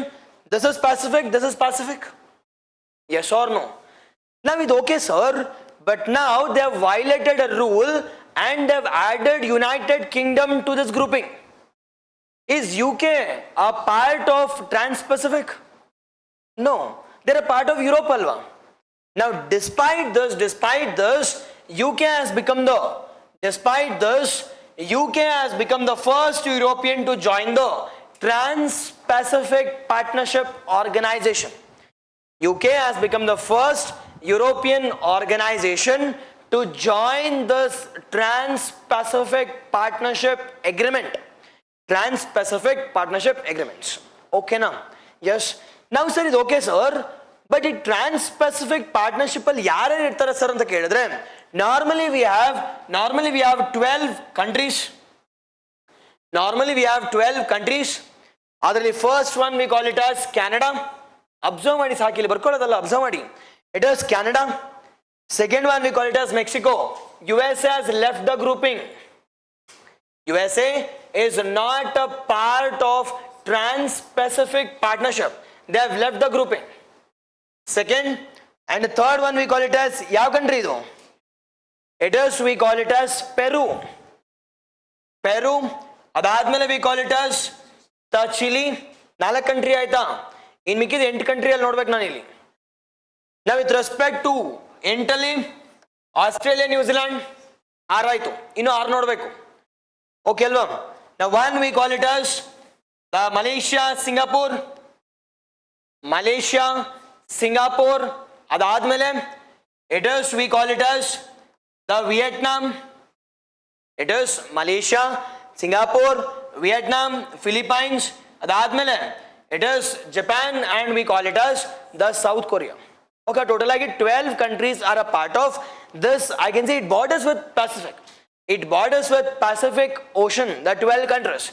USA has left the grouping. Be cautious here. USA is not a part of comprehensive and progressive. The Trans-Pacific Partnership illa. Okay now. But this grouping has been announced in the year 2017. Announced but came into effect in the year. Next year we call it as 2018. It came into effect in the year 2018. How many countries are a part of this? That 12 countries are a part of this. But major news we call it as recent agi the first European country has been added. The first European country has been added to the exactly yes. The first European country has been added to we call it as Illige. It is comprehensive and we call it as the progressive, the Trans-Pacific Partnership. The most neglected organization and the most unknown organization and it is CPTPP. Because there is no leader for this organization. Neither China part nor USA part. But this Trans-Pacific Partnership now it is UK it has been some I can say growth. The hope of growth again. It is highly important one. This year UK has joined it as it's a new European member and the first European member to join this organization despite it is bordering it with what? It is we call it as Indo-Pacific region or we call it as the Trans-Pacifically. Despite that, this has been given or UK has been given a membership. UK has been given a membership. Okay now? Yes or no? Artha agtideya? Once revision? 2 minutes? Okay, nimgu on salpa push agayte anta ashte.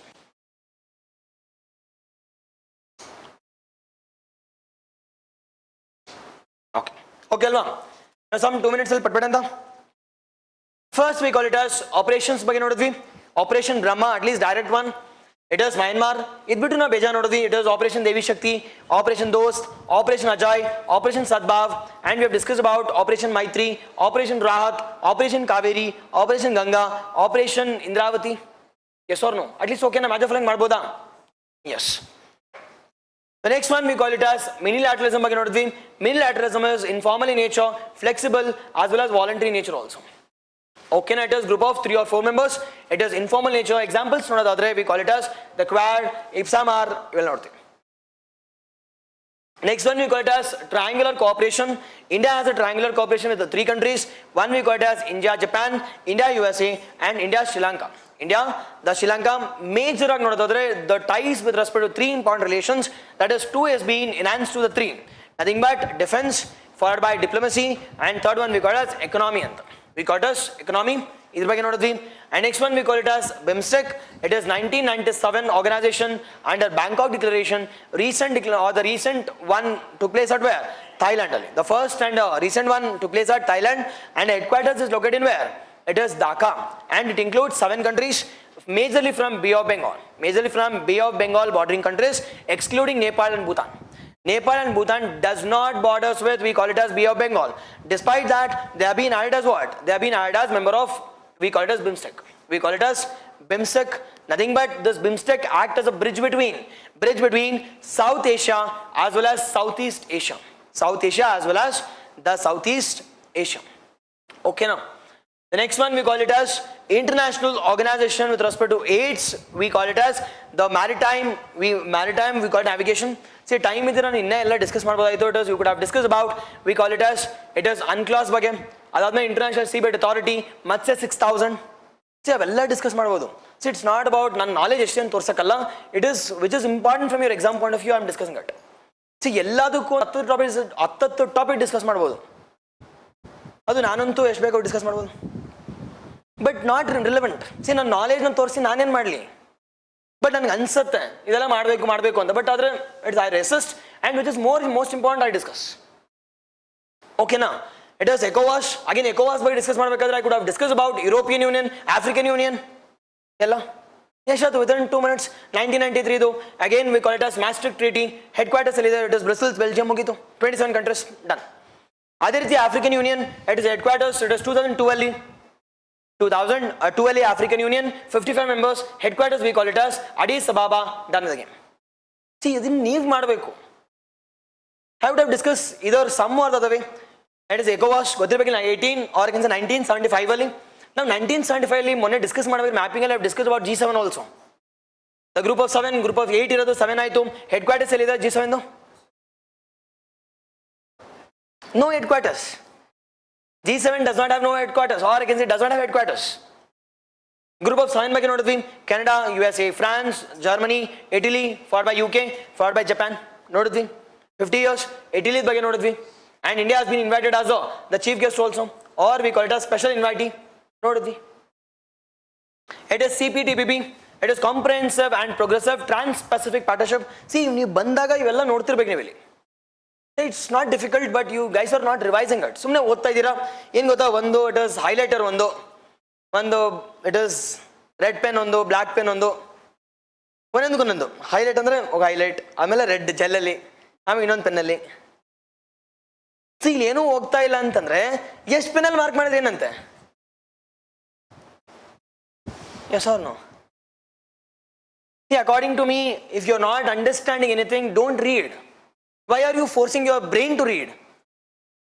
So ಮಧ್ಯದಲ್ಲಿ shorts ಓಡಿಸ್ಬೇಕು, ಪಟ್ಟನ್ ಮತ್ತೆ ಬರಬೇಕು, ಓದ್ತಿರ್ಬೇಕು. See with almost 100% concentration you should read. See ಅದು ಆಗಿಲ್ವಾ, ಮಜಾ ಮಾಡಿ, ಏನಾದರೂ ಮಾಡ್ಕೊಳ್ಳಿ, ನಿಮ್ಮ ಇಷ್ಟ. ಎಣ್ಣೆ ಹೊಡೆಯಕ್ಕೆ ಹೋಗಿ, ಪಾರ್ಟಿಗೆ ಹೋಗಿ, ಬಟ್ 1 ನಿಮಿಷ ಅಷ್ಟೇ, ಮತ್ತೆ ಬಂದು ಓದಬೇಕು.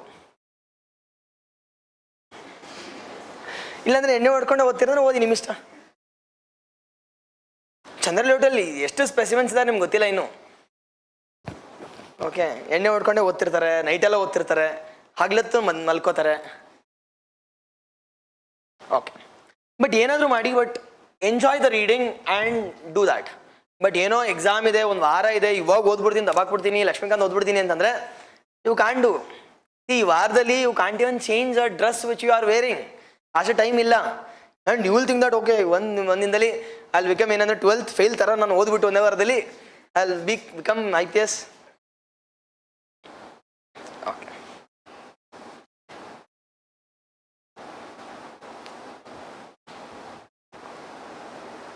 Okay, next one. ಇನ್ಸ್ಟಾಗ್ರಾಮ್ ಎಲ್ಲ ಹೋಗ್ಬಿಡಿ, ಸಾಕು, ಯೂಟ್ಯೂಬ್ ಸಾಕು. ಇನ್ಸ್ಟಾಗ್ರಾಮ್ ಮತ್ತು ದ ಟ್ವಿಟರ್ ಇಸ್ ವರ್ಸ್ಟ್. ಅದು ಒಳ್ಳೇದಕ್ಕಿಂತ ಕೆಟ್ಟದೇ ಜಾಸ್ತಿ ಬರುತ್ತೆ ಅದರಲ್ಲಿ, ನಿಮಗೂ ಗೊತ್ತಿರುತ್ತೆ. ಬಟ್ ಆದರೂ ನಿಮಗೆ ಅಡ್ಜಸ್ಟ್ ಆಗಿಬಿಟ್ಟಿರುತ್ತೆ, ನೋಡ್ತಾ ಇರ್ತೀರಾ. Okay, the next one we call it as OPCW. This year I explain question on this. ಏನಕ್ಕೆ ಅಂತಂದರೆ ರೀಸೆಂಟ್ ಆಗಿ ನಾವು this OPCW as given a award called as ಹೇಗ್ ಅವಾರ್ಡ್ ಅಂತ ಕೊಡ್ತಾರೆ, ಗೊತ್ತಿರಬೇಕಿಲ್ಲಿ. OPCW ಬಗ್ಗೆ ನೋಡೋಣ. ನಾವು ವಾಟ್ ಇಸ್ ದಿಸ್ OPCW ಅಂದರೆ ನೋಡಿ ಇಲ್ಲಿ OPCW ಅಂತ ಬಂದ ತಕ್ಷಣ you should discuss about all the conventions. We call it as MTCR, Missile Technology Control Regime, and NPT ಬಗ್ಗೆ ಡಿಸ್ಕಸ್ ಮಾಡಬೇಕು, NSG ಬಗ್ಗೆ ಡಿಸ್ಕಸ್ ಮಾಡಬೇಕು. It is you should also discuss about Australian Group, Chemicals Convention and Biological Convention. ಇವೆಲ್ಲ ನೀವು study ಮಾಡಬೇಕಿಲ್ಲಿ, ಓಕೆನಾ? S, at least ಇವೆಲ್ಲ ಓದಿದ್ರೆ ಹೋಗ್ಲಿ. Okay. Is India member of NPT? Is India member of NSG? Is India correct ಹೇಳ್ಪಟ್ಟಂತ? No, correct ಅದು. It is not even a part of NPT, not even a part of NSG. Is India part of MTCR? Is India part of Australian Group? Is India part of India itself? Okay, correct. Okay, now is India a member of OPCW? Organization of, we call it as Organization Prohibition of Chemical Weapons. Member ನಾವು ಹೇಳಿ. C, ನಮ್ಮ ಇಂಡಿಯಾಗೆ ಯಾವುದೋ ಒಂದು ಗ್ರೂಪ್ಗೆ award ಕೊಟ್ಟಿರಂದ್ರೆ India should be member ಅಲ್ವಾ? Yes or no? Yes? Okay. It is, we call it as OPCW andre Organization for the Prohibition of Chemical Weapons. It is Organization for the Prohibition of Chemical Weapons. Now this OPCW has been established in the year 1997 ಅಲ್ಲಿ, 1997ರಲ್ಲಿ this OPCW has been established. Is India a member of this? Yes, India must be a member. Now this OPCW deals with respect to ಅಲ್ಲೇ ಇದೆಯಲ್ಲ objective, the prohibition of chemical weapons. The prohibition of chemical weapons. The main objective here is we need to prohibit the use of chemical weapons against humans. Against humans is the main objective. Now, ಈ ಒಂದು organisation for prohibition of chemical weapons ನ ಯಾರು ಜಾಸ್ತಿ effective ಆಗಿ introduce ಮಾಡ್ತಾರೋ ಅವ್ರಿಗೆ every year the award is been provided. Now, one who are going for peaceful use of the chemicals. Nothing but chemicals are being used majorly for either for, we call it as the pharmaceuticals or for agriculture purpose, not for killing the humans, not for killing the humans or as a defensive purpose.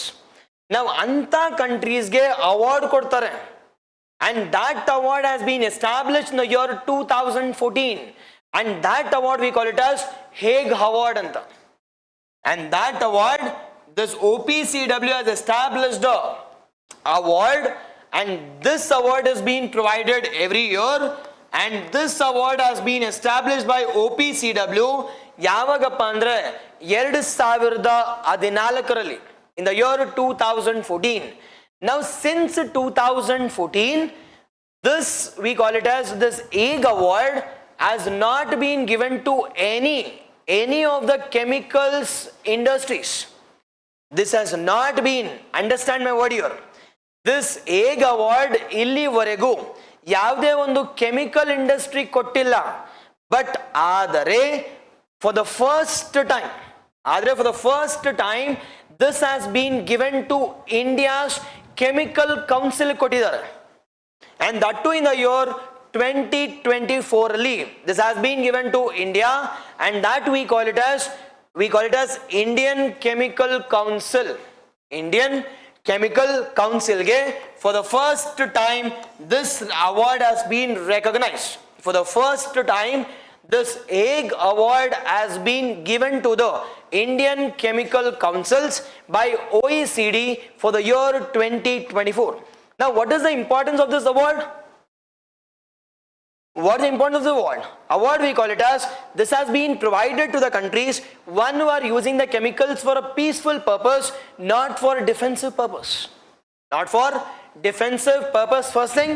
And the second major important thing we call it as, second major important ಏನಪ್ಪ ಅಂತಂದ್ರೆ, for the first time this award has been given to the industry partners, not to the individuals or to the government, rather it has been given to the, we call it as industry partners. That too uniqueness here is India ಕೊಟ್ಟಿದ್ದಾರೆ. Now this shows the commitment which we have with respect to the chemical weapons usage. We are using the chemicals majorly for agriculture or as well as with respect to medicine gashte, not for killing the humans. not for the killing or not, we are using it for defensive purpose. And that is uniqueness. Based on the peaceful use, this OPCW has recognized India's Chemicals Council, or we call it as Indian Chemicals Organization, and awarded a award called as Hague Award. We call it as Hague Award and the karitivi. Okay na? Yes, we call it as Hague Award. Highly important one. One ಸ್ವಲ್ಪ ICC ಬಗ್ಗೆ ನೋಡೋದಾದ್ರೆ, ICC ಅಂದ್ರೆ International or Indian Cricket Council ಅಲ್ಲ. Okay ಅಲ್ವಾ? Yes, it is. What is this ICC? It is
okay.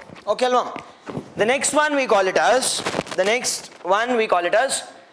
it is Indian Chemical Council. Now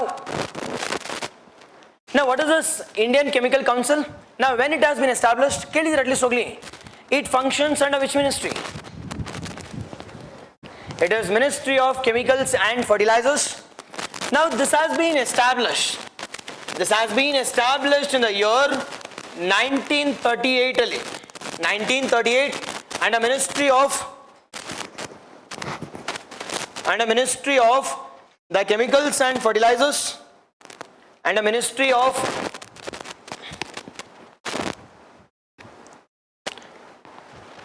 under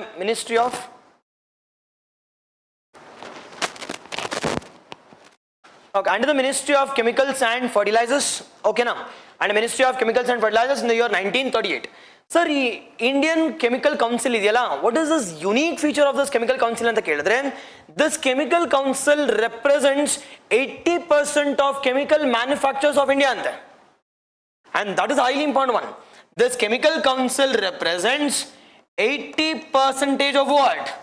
80% of the chemical manufacturers of India, and that's a major important one. Now ivrige award sikkide antandre, what does it designates? It designates that India is one of the peaceful with respect to usage of what? Chemical weapons, and that's the uniqueness with respect to, we call it as Indian the Chemicals Council. We call it as the Chemical Council represents 80% of all the different partners, okay na, artha agtideya? Yes, done. Next ಹೋಗೋಣ, 15 ನಿಮಿಷ ಊಟಕ್ಕೆ ಹೋಗೋಣ. The next one we call it as, I hope now it is audible. Yes. Okay now, the next one we call it as Digi framework. ಇವೆಲ್ಲ ಕೇಳಿದಿರ, at least ಓದಿದಿರ ಹೋಗ್ಲಿ. So all these are important. What is Digi? Digi ಅಂದ್ರೆ digital ಅಷ್ಟೇ. Digi is as simple as that, digital infrastructure for growth initiative in India anta. Digital infrastructure and growth initiative for India. Growth initiative of India. It is a collaborative approach. Now sir, ಇಲ್ಲಿ ಅರ್ಥ ಮಾಡ್ಕೊಳ್ಳಿ, ಆಮೇಲೆ ನೋಡೋಣ. Now our government vision is to increase the digitization ಮಾಡಬೇಕು, but ಆದರೆ ನಮ್ಮ ಹತ್ರ ದುಡ್ಡಿಲ್ಲ ಗುರು. But I have vision, but I don't have money. But ಏನ್ ಮಾಡೋದು ಸರ್, ಬೆಗ್ ಮಾಡ್ಬೇಕಾ? You should do that. And second one, ಇಲ್ಲ ಸರ್ ಅಂತಂದ್ರೆ go for loans. But already loans ಎಷ್ಟಿದೆ ಅಂತಂದ್ರೆ 100 ರೂಪಾಯಿಗೆ 90 ರೂಪಾಯಿ ಲೋನ್ ತೊಗೊಂಡಿದ್ದೀನಿ ನಾನು. 100 ರೂಪಾಯಿ ನನ್ನ ಇನ್ಕಮ್ ಬರ್ತಿದ್ರೆ 90 ರೂಪಾಯಿ ನಾನು ಲೋನ್ಗೆ ಹೋಗತ್ತೆ ದುಡ್ಡು, ಇನ್ನು 10 ರೂಪಾಯಿ ಇರೋದು ಆಗಲ್ಲ, ಅದನ್ನು ಆಗಲ್ಲ. And next, the third option is go for collaboration. Go for collaboration with some other countries. Nothing but collaboration with USA, collaboration with Japan, collaboration with South Korea. Sir, your jade yak sir collaboration anta kelidre, we have a good ties with these countries. And second one we call it as all these countries have attained stagnation. They are searching for some partner so that they can invest their money and they can generate some profit also. And the most important partner here is India. See, ನಾವೇ ಕೇಳ್ಕೊಂಡು ಬಂದ್ರೆ nothing but you might think that domination ಅಂತ. ಅದೇ ನಿನ್ನೇ ಆ ಥರ ಒಂದು situation ತಂದು ನಮ್ಮ ಹತ್ರ ಬಂದ್ರೆ, and that situation has been made by, we call it as USA, Japan and South Korea. All these three countries are the advancements with respect to, we call it as science and technology, majorly with respect to e-commerce. Now, if I want to increase my sectors or industries outside my own country, and the most important one here is India. Indiaದಲ್ಲಿ ಏನಿದೆಯೋ ಇಲ್ಲ ಗೊತ್ತಿಲ್ಲ, but population ಮಾತ್ರ ಇದೆ. Nothing but we have 20% of population. 100 ಕಂಟ್ರಿನ ಆಳ್ವಿಕೆ ಮಾಡೋ ಬದಲು 1 country ಮಾಡಿದ್ರೆ ಮುಗಿತಲ್ಲ, 20% share ಸಿಗುತ್ತೆ ನನಗೆ. And that's the reason every country want to, I can say, collaborate with India. But China ಜೊತೆ ಆಗತ್ತಂದ್ರೆ ಇಲ್ಲ. China says that no entry, block. But the largest option we have is India.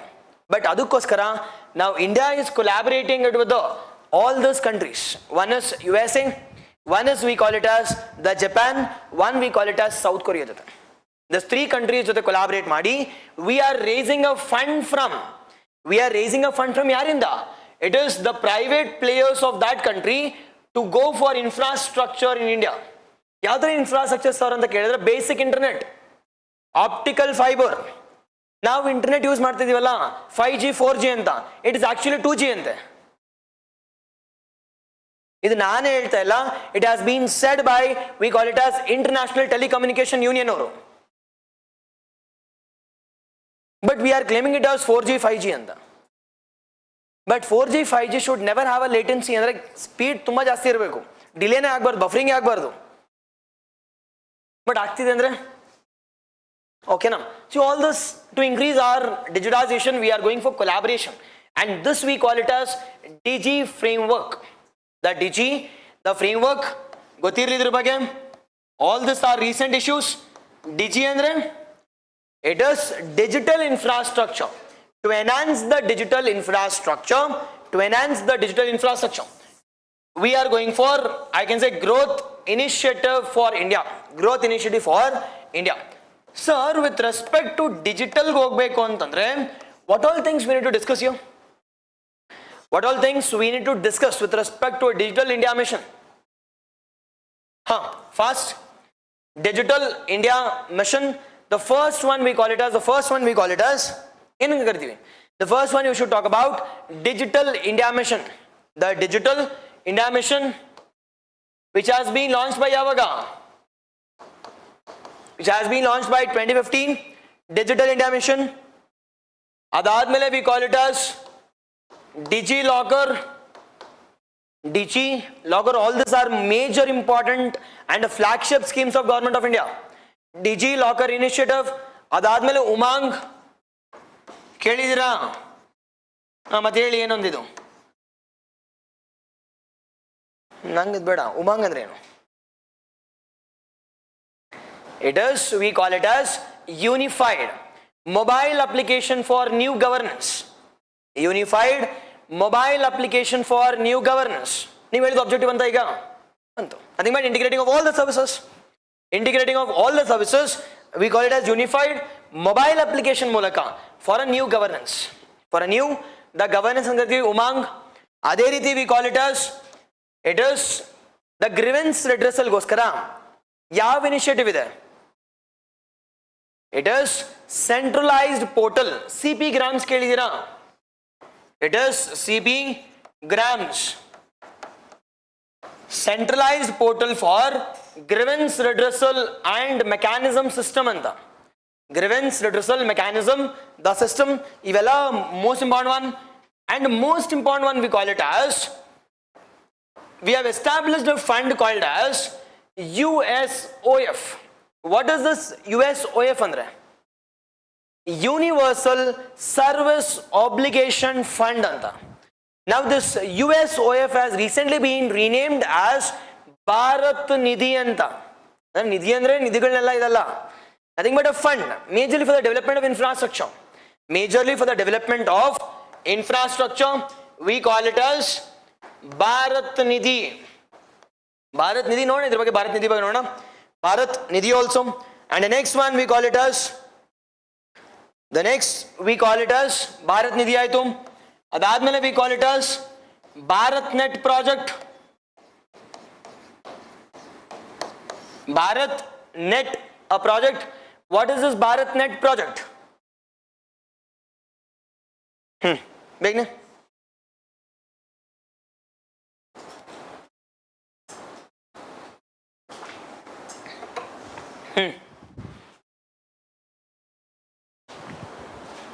Bharat Nidhi gotilva or Bharat Net gotilva. It is optical fiber network connecting all the gram panchayatis. The 2.5 lakh gram panchayatis will be connected via high speed optical cable internet connection. Optical fiber connection. Ee budget il kuda announce madidara guru. From panchayat inda we need to increase it to the libraries. We need to increase it to the schools. We need to increase it to the hospitals kuda ante. But ee budget alli, years budget alli 25 alli. And the next one we call it as USOF, Universal Service Obligation Fund. It is fund ellinda baruthe, duddu ellinda baruthe sir anta kelidre. It is royalty from we call it as the profit of the telecom companies. Our telecom company ಅವರು profit ಮಾಡ್ತಾರಲ್ವಾ, ಆ profit ಅಲ್ಲಿ ಕೆಲವು percentage royalty ಕೊಡಬೇಕು. ಆ royalty ಕೊಟ್ಟಿರ್ತಕ್ಕಂಥ ದುಡ್ಡನ್ನ it will be deposited into the USOF. Now this USOF has been renamed as Bharat Nidhi. Now this Bharat Nidhi will be used for development of different infrastructure. Like for example antennas ಆಗಿರ್ಬೋದು, the cables ಆಗಿರ್ಬೋದು, submarine cables. ಅದೇ ರೀತಿ with respect to digital literacy ಆಗಿರ್ಬೋದು.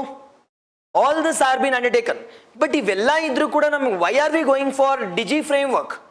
That too with some other countries ಅಂತ ಕೇಳಿದ್ರೆ this Bharat Net or Bharat Nidhi does not have adequate money. And that's the reason we are going forward. Outside collaboration. And that we call it as Digi framework. Digi framework. ಏನಪ್ಪ Digi framework ಅಂದ್ರೆ ಈಗ ಹೇಳಿ ಓಕೆನ ಅರ್ಥ ಆಯ್ತು ಹೋಗ್ಲಿ. It is Digi, we call it as Digital Infrastructure Growth Initiative for India. Growth Initiative for India framework. This has been announced between yaryar madhye. It is India with USA, Japan and South Korea. India, USA, Japan and South Korea. Now they will partner with the private sectors of their own countries. They will partner with the private sectors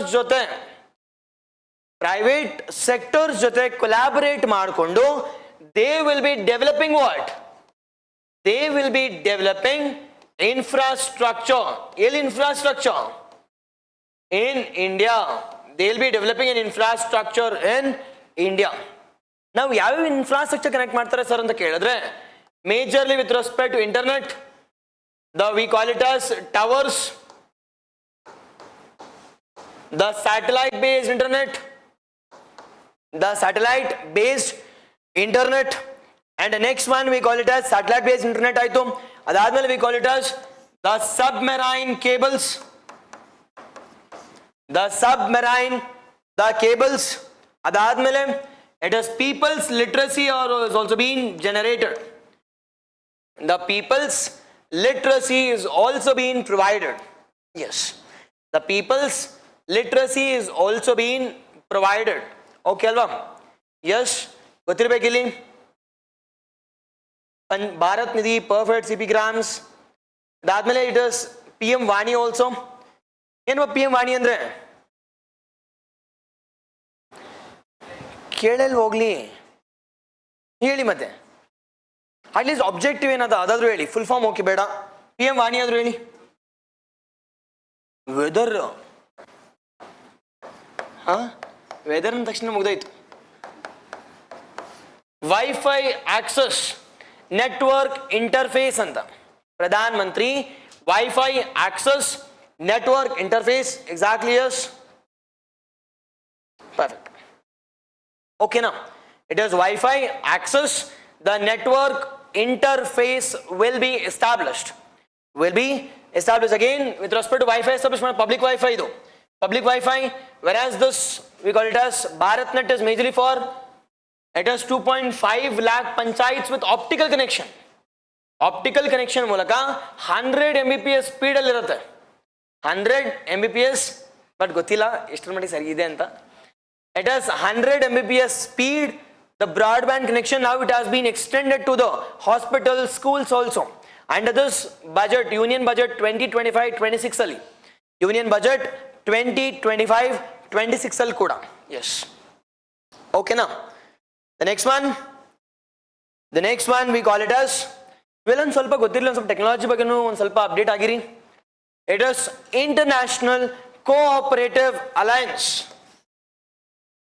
Now this organization the International Cooperative Alliance now this is 130 years old. This organization is 130 ವರ್ಷಗಳ ಹಳೆಯದು. Now ಈ 130 ವರ್ಷ ಹಳೆಯ organization for the first time they have organized a meeting in India. For the first time ನೆನ್ಪಿಟ್ಕೊಂಡಿರಿ for the first time they have organized a meeting in the last 130 years ಅಲ್ಲಿ 130 years ಇಲ್ಲೇ ಇದೆ International Cooperative Alliance nothing but it's a alliance of all the different cooperative organizations across the world idina we call it as International Cooperative Alliance. Now this International Cooperative Alliance majorly endra ಬಗ್ಗೆ deal ಮಾಡುತ್ತೆ sir ಅಂತ ಕೇಳಿದ್ರೆ it will deals with respect or it discusses related to the cooperative related matters. This has been established in the year 1895 ಅಲ್ಲಿ it is 1895 1895 establish ಮಾಡಿದೀವಿ London ಅಲ್ಲಿ establish ಮಾಡಿದೀವಿ it is 1895 it has been established 1895 in London. Now the main objective ಏನು sir ಅಂತ ಕೇಳಿದ್ರೆ it majorly deals with respect to what the cooperative related matters are being dealt by this organization. Now how many cooperatives are a part of this organization? ಎಷ್ಟು members ಇದ್ದಾರೆ ಅಂತ ಕೇಳಿದ್ರೆ the 314 cooperatives from 107 countries. The 314 from 107 countries they represent under this. But why this year's meeting is highly important? Because this has been organized by yaru now this has been organized by us and that's the reason this International Cooperative Alliance is highly important. Okay now yes highly important one International Cooperative Alliance it is September 2025 the PIB news PIB ಅಂದ್ರೆ it is authentic ಪಕ್ಕಾ question expect ಮಾಡ್ಬೋದು ಅಂತ C majorly ಇಂದೋಲ್ ಬರೋದು ಕೇಳ್ತಾರೋ ಇಲ್ವೋ but PIB ಅಲ್ಲಿ ಬರೋದು ಮಾತ್ರ question ಕೇಳ್ತಾರೆ but while discussing about PIB you should know about the basics also and that the reason ನೀವು ನೋಡಿದ್ರೆ majority I'll be taking it from government sources government the sources ಗೊತ್ತಿರಲಿ ಇದ್ರ ಬಗ್ಗೆ ಇಟ್ ಇಸ್ 1895 ಎಸ್ಟಾಬ್ಲಿಷ್ ಮಾಡಿದೀವಿ in London ಅಲ್ಲಿ. How many countries are a part of this? 107 countries. And how many cooperatives and it is 314 cooperatives are a part of this. And they'll discuss about all the related aspects related to cooperatives. Okay na? Sir, idella okay sir. But on ಸ್ವಲ್ಪ cooperatives ಬಗ್ಗೆ discuss ಮಾಡೋದಾದ್ರೆ ಒಂದು ಸ್ವಲ್ಪ basic cooperatives ಬಗ್ಗೆ discuss ಮಾಡೋದಾದ್ರೆ now we have a dedicated ministry with respect to cooperatives. We call it as ಯಾವ ministry? Ministry of the Cooperatives. We have a dedicated ministry called as Ministry of Cooperatives. We have a dedicated ministry called as Ministry of Cooperatives. Ministry of Cooperatives which has been established in Yavaga. Which has been established in the year 2021. Now, under which constitutional amendment act the cooperatives are being given a constitutional status? It is 97th Constitutional Amendment Act of which year? It is 2011. It is 97th Constitutional Amendment Act 2011. The cooperatives are being given at the constitutional status. Constitutional status. Now under this, we have added Article 19 Clause 1 Clause F add ಮಾಡಿದೀವಿ. 19 Clause 1 Clause F to our fundamental rights. To our DPSP gadre 43B has been added. The 43B has been added. Expect a question this year. 43B has been added. And the third major important one, which part has been added to this? It is part 9B has been added. The part 9B has been added, majorly deals with respect to the cooperatives. Majorly deals with respect to, we call it as the cooperatives. Okay now, the cooperatives as a subject comes under which list of our 7th schedule? It is state list of our I can say 7th schedule, but multi-state cooperatives comes under the union list. Comes under union list. It is a jurisdiction of, we call it as union government. Adukoskara multi-state cooperatives handled by union government, whereas with respect to the single state cooperatives it is handled by the state governments. Okay now? Yes, this is all with respect to, we call it as the session. After a break, we'll go for third session. Adikinda munche we'll go for revision within 2 minutes. Okay.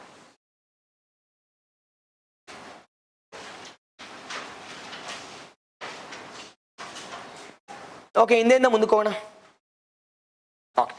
And its first one we call it as International Cooperative Alliance.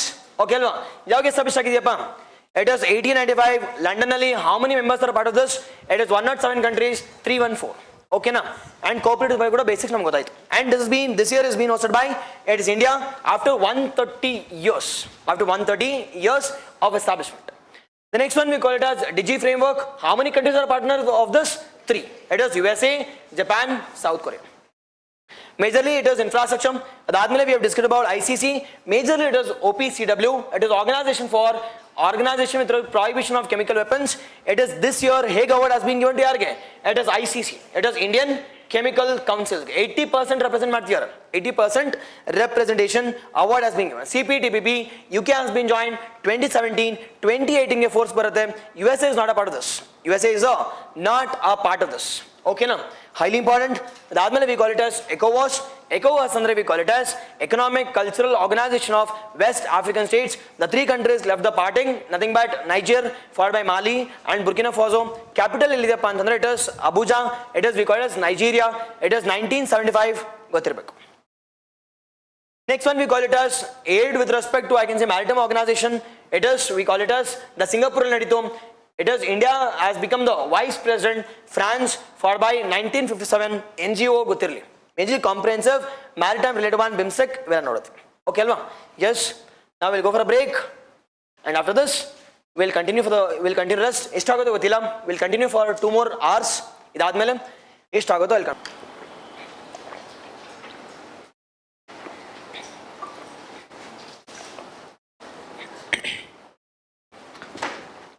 Okay, so we start. Yes, the next topic we call it as, which is the next topic? It is Court of Arbitration for Sports. The Court of Arbitration for Sports. News ಅಲ್ಲಿ ಹೋಗ್ಲಿ topic. Now why this topic was in news? But news ಅಲ್ಲಿ ಇತ್ತು, at least ಅದ್ರ ಬಗ್ಗೆ ಒಂದು ಸ್ವಲ್ಪ research ಆದ್ರೂ ಮಾಡಿದ್ರಾ? No. Okay ಅಲ್ವಾ? It is major important one in our Paris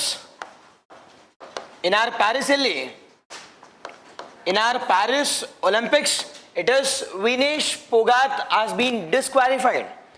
Now this Vinesh Phogat has dragged the case to elige. It is the Court of Arbitration. Now my question here is, what do you mean by arbitration? Arbitration andre enu? It's a place where the dispute is being resolved in a faster manner. It is court normally ಹೆಂಗಿರುತ್ತೆ?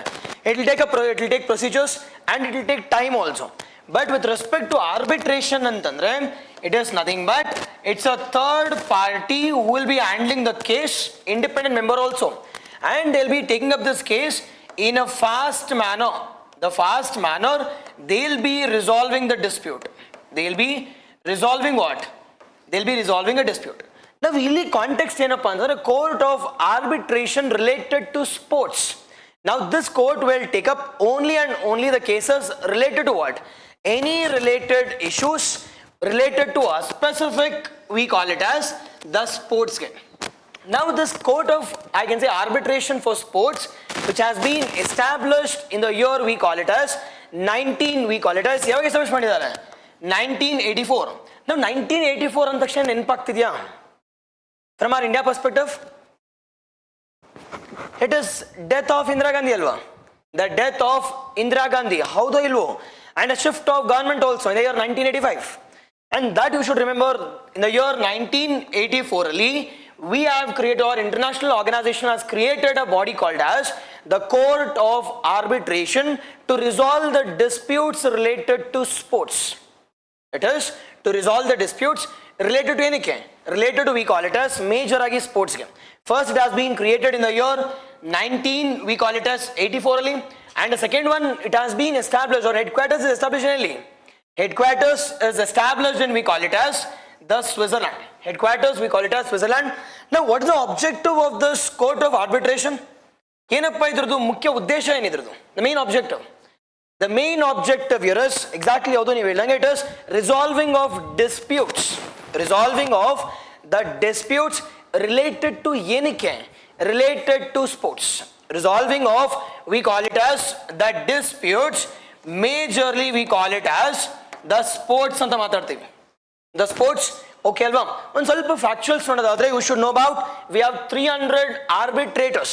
We have 300 individuals from different countries. We have 300 arbitrators from 87 countries, and the meetings of arbitration will be held in two important languages. One we call it as French, and the second one we call it as English. You should know about only 5 things. First and the foremost one we call it as Paris Olympics. It is Vinesh Phogat has been disqualified. Now, automatically disqualify madidre, it's an injustice.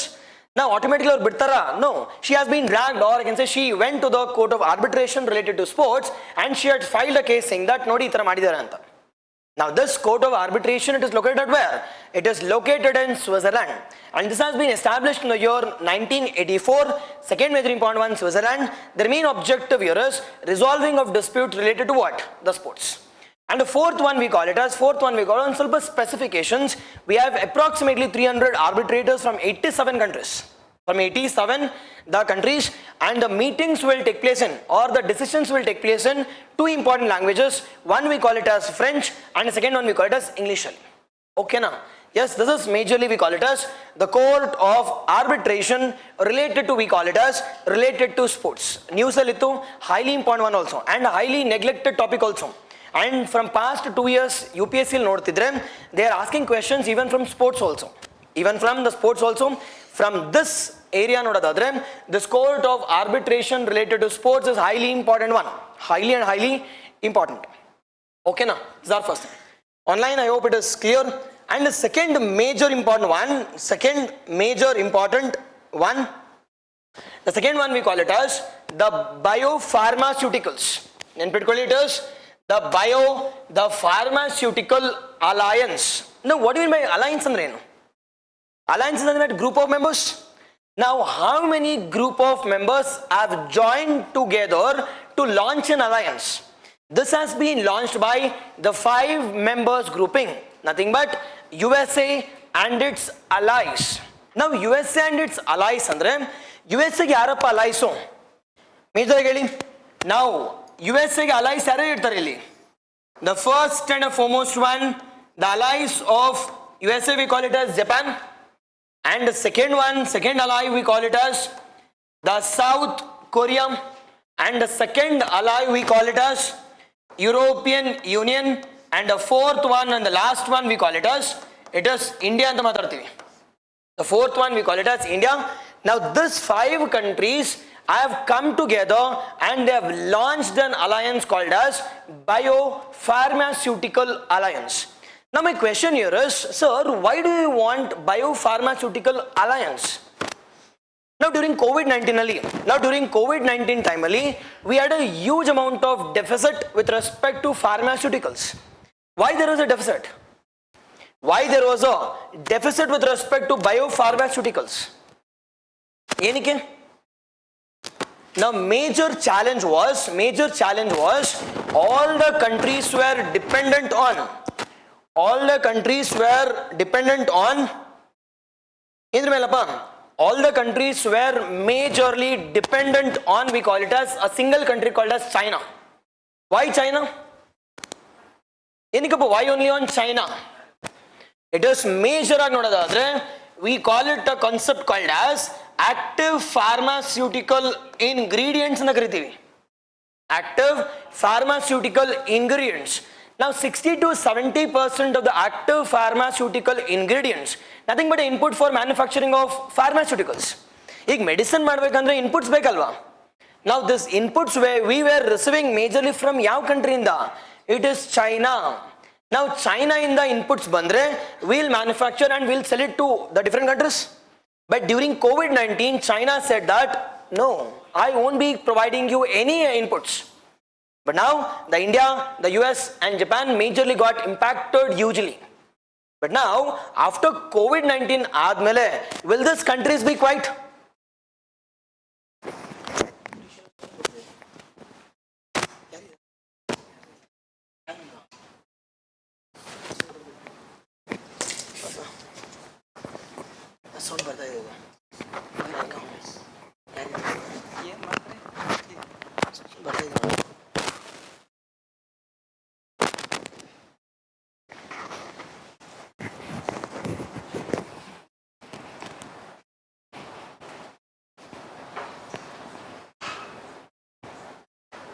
Okay,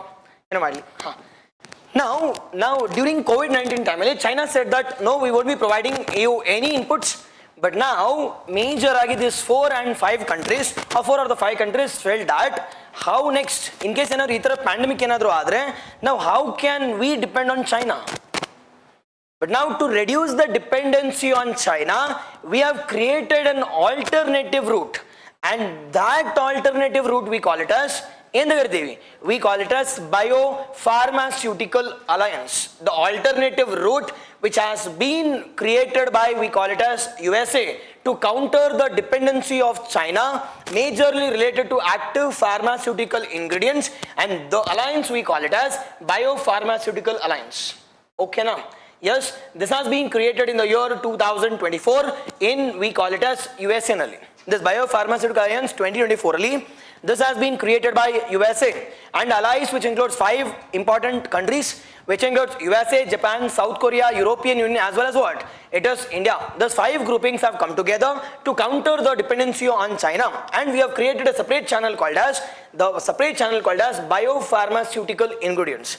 Rather than depending on China, let's depend on, we call it as Japan or South Korea or India. We can provide, we call it as API, majorly active pharmaceutical ingredients. Okay now, artha yes. The next one we call it as, the most important one we call it as Rwanda bill. Now sir, this Rwanda bill anta hakbiಟ್ಟು ಇವರು ಯಾಕೆ ಹಾಕಿರ sir UK ದು? It must be Rwanda. Now understand the 2 important countries issue. Adadmele you will get to know about what is Rwanda. Now you at least odirtira Rwanda dali 60% of the representatives,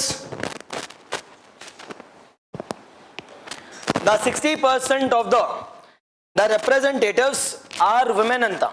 60%. Now 60% jana women idare antandre, is it a developed country sir? Ali males illa, adukoskara women are ruling it. Now sir, male population kadme agadu karana eno?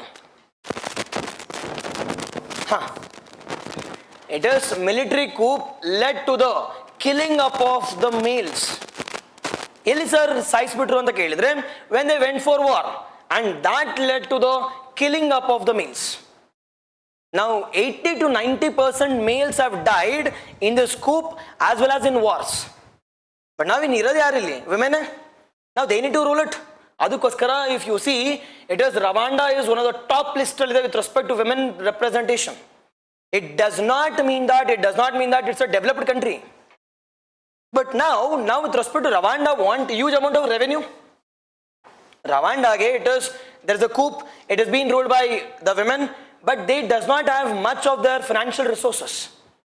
But now, sir, ದುಡ್ಡೆಲ್ಲಿಂದ ಬರೋದು sir, ಈಗ ದುಡ್ಡೆಲ್ಲಿಂದ ತಗೊಳ್ಳೋದು ಅಂತ ಕೇಳಿದ್ರೆ, they went with an agreement with UK, or they went for an agreement with UK saying that ನಿಮ್ಮ ಕಂಟ್ರಿಲಿ ತುಂಬಾ ಜನ illegal migrants ಇದಾರಲ್ವಾ, ಆ illegal migrants ನ ನಮ್ಮ ಕಂಟ್ರೀಸ್ ಕಳಿಸಿ, ಬಟ್ ಕಳಿಸೋ ಜೊತೆಯಲ್ಲಿ ದುಡ್ಡನ್ನು ಕಳಿಸ್ಬಿಡಿ. ಎನಿವೇಸ್ ನಮ್ಮಲ್ಲಿ ಜನಾನು ಇಲ್ಲ, ಬಟ್ ನಮ್ಮ ದುಡ್ಡು ಇಲ್ಲ, ಜನಾನು ಬೇಕು, at the same time we want money also. And UK said that yes, it's a great deal, and they have brought in a bill called as Rwanda bill. Rwanda the bill. Now ಇಲ್ಲಿ issue ಕೇಳಿಸ್ಕೊಳ್ಳಿ, ಸಖತ್ complicated, ಒಂದು ಸ್ವಲ್ಪ ಕೇಳಿಸ್ಕೊಂಡು ಗೊತ್ತಾಗುತ್ತೆ. ನಾವು ಈಗ for example think that now this UK has an agreement called as one who are reaching UK via the illegal migration. They have an agreement called as ಯಾರು UK ಗೆ ಬರ್ತಾರೋ they need to provide nothing but UK need to provide a citizenship status. They need to provide citizenship status under the concept called as right of asylum. ನೀವು UK ಗೆ ಹೋದ್ರೆ London ಅಲ್ಲಿ there is a separate colonies for asylum seekers, majorly from Africa. Now Africa ಇಂದ they are reaching UK. ನಾವು UK ಗೆ reach ಆದ್ರೆ ಸಾಕೀಗ nothing but I'll be getting what it is asylum status. At least asylum ಅಂದ್ರೆ ಏನು, it is ಉಳ್ಕೊಳ್ಳೋಕೆ ಮನೆ, ಊಟ ಎಲ್ಲ, and over a period of time I'll be getting a citizenship status also. But now UK thought ನಾವು ಇದೆಲ್ಲ ಹಿಂಗೆ ಕೊಡ್ತಾ ಹೋಗ್ತಿದ್ರೆ ಎಲ್ಲರೂ UK ಗೆ ಬರ್ತಾರೆ, but the UK people will be losing with respect to unemployment, and we'll be losing with respect to finances also. Now on 1st January 2022 cut-off date na tagondo, thus we call it as UK government has brought in a bill. Be cautious here. This UK government, by taking 1st January we call it as 2022 cut-off date na tagondo, one who have migrated to, you call it as UK, and that is not a migration to UK, that is a migration to Rwanda anta. Hope you are getting it. Now if you are, I can say, declaring a illegal migrant, saying that you are migrating it to Rwanda antandre, okay, thinking that it is Rwanda. Now ivaga is it mandatory upon the UK government to provide any citizenship to the illegal migrants? No, nothing but one who have migrated, or I can say one who are migrating post, we call it as 1st January 1922, and such illegal migrants will be declared as, we call it as asylum seekers. They are reaching Rwanda, not UK. Now Rwanda ganta declare madadre, will any asylum seeker, will they come to UK? yak barala iga? It is nothing but it is automatically UK ಗೆ ಬಂದ್ರು ಕೂಡ they'll be deported back to Rwanda. First thing. Second thing, ನಂಗೆ advantage ಏನಪ್ಪಾ ಅಂತಂದ್ರೆ, ನಾವು illegal migrant one who are crossing this English channel will come down. And the third thing we call it as, it is good for ಯಾರಿಗೆ? It is good for UK government, but bad for we call it as bad. Rwanda ಯಾಕೆ? Rwanda ದುಡ್ಡು ಬರ್ತಿದೆ. Bad for the African migrants, one who are migrating it to UK. Okay na clarity ಆಯ್ತಾ? Yes, ಒಂದು ಸ್ವಲ್ಪ ಇನ್ನೊಂದು revision ಮಾಡ್ಬಿಟ್ಟು ಕೇಳಿಸ್ಕೊಳ್ಳಿ. Now first thing we call it as, the UK government has brought in a bill. UK government has brought in a bill to handle the illegal migrants, one who are coming from Africa, and they have said that it is one who are illegally migrating, and if they want to get asylum in UK, they can't get it after 1st January 2022 ಆದ್ಮೇಲೆ. ಏನಕ್ಕೆ sir ಅಂತ ಕೇಳಿದ್ರೆ, now if you are migrating it to UK, nothing but you are migrating it to Rwanda ಅಂತ. Automatically any, or I can say all the illegal migrants who are present in UK after 2022, they'll be, I can say, picked up, and they'll be, we call it as the transported to Rwanda. Transported to Rwanda. Sir, Rwanda can benefit, sir, anta kelidre population will increase, at the same time income will also increase. But UK gain advantage anta kelidre UK ge illegal migrants will stop, or it will start to reduce. Matte Africa inda matte Africa ge automatically no one will go to UK in reality. And the second one we call it as the financial burden on the asylum seekers will also reduce. Sir, adr badlu simple agi nodadadre ee asylum agreement ne cancel madidre aitalva. Like India, we are not a part of any agreements saying that now Rohingya avarge yake asylum kodlilla antandre we are not a part of United Nations agreement on asylum. But UK is a part. Sir, why can't UK reject this asylum act itself? Adun madidre that will reduce the status, and we call it as the status as well as the credibility of UK will reduce. Adukoskara adunu bidak ready illa. At the same time we need to reduce the illegal migration also. And for that they brought in a Rwanda bill, we call it as majorly asylum bill anta. Example keltare, the Rwanda bill which has been brought in by which government anta? First option Rwanda irutte. Yes or no? First up. And in case you complicate ಮಾಡಬೇಕು ಅಂತಂದ್ರೆ they'll ask about, consider the following statement related to Rwanda bill. First thing here is the cutoff date here is 1st January 2025 is the cutoff date. The second one we call it as it has been brought in by UK government to transfer the illegal migrants from Rwanda back to South Africa. Second. And the third one some yado undu, but adadmele it is only one is correct, two is correct, one and two is correct, or only two is correct, none of the boys correct. But concept gottidre it is easier, but ilandre agala. It is Rwanda bill, be cautious, it is by UK governments. It is by UK governments. Okay, allu yaron gottalla veru idu matra gottiruttalla. Okay, now the next one we call it as now nan mapping madbekadre I said that China is going for artificial construction of the islands, but nam India dore en sachagalalla. Okay na, they are also competing with respect to, I can say they are also racing with China to go for capturing of the uninhabited islands. Uninhabited islands.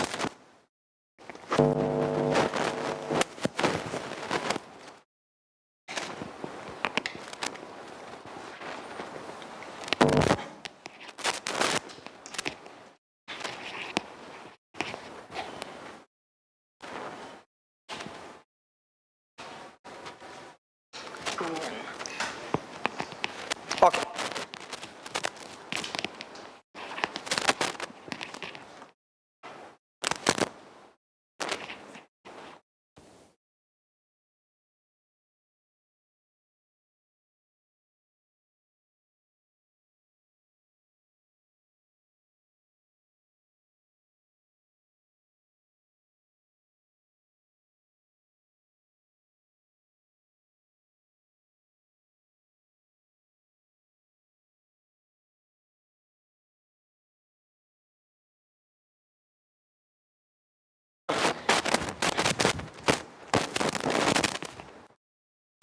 But ನಮಗೆ ಮಾತ್ರ ಇಲ್ಲ ಅವ್ರಿಗೂ ಹಂಗೆ sound ಕೇಳಿಸಿದೆ ಅಂತ. Online I hope it is audible. ಏನು sound ಇಲ್ವಾ ನಿಮಗೆ? ಇಲ್ಲಾಂದರೆ will can continue.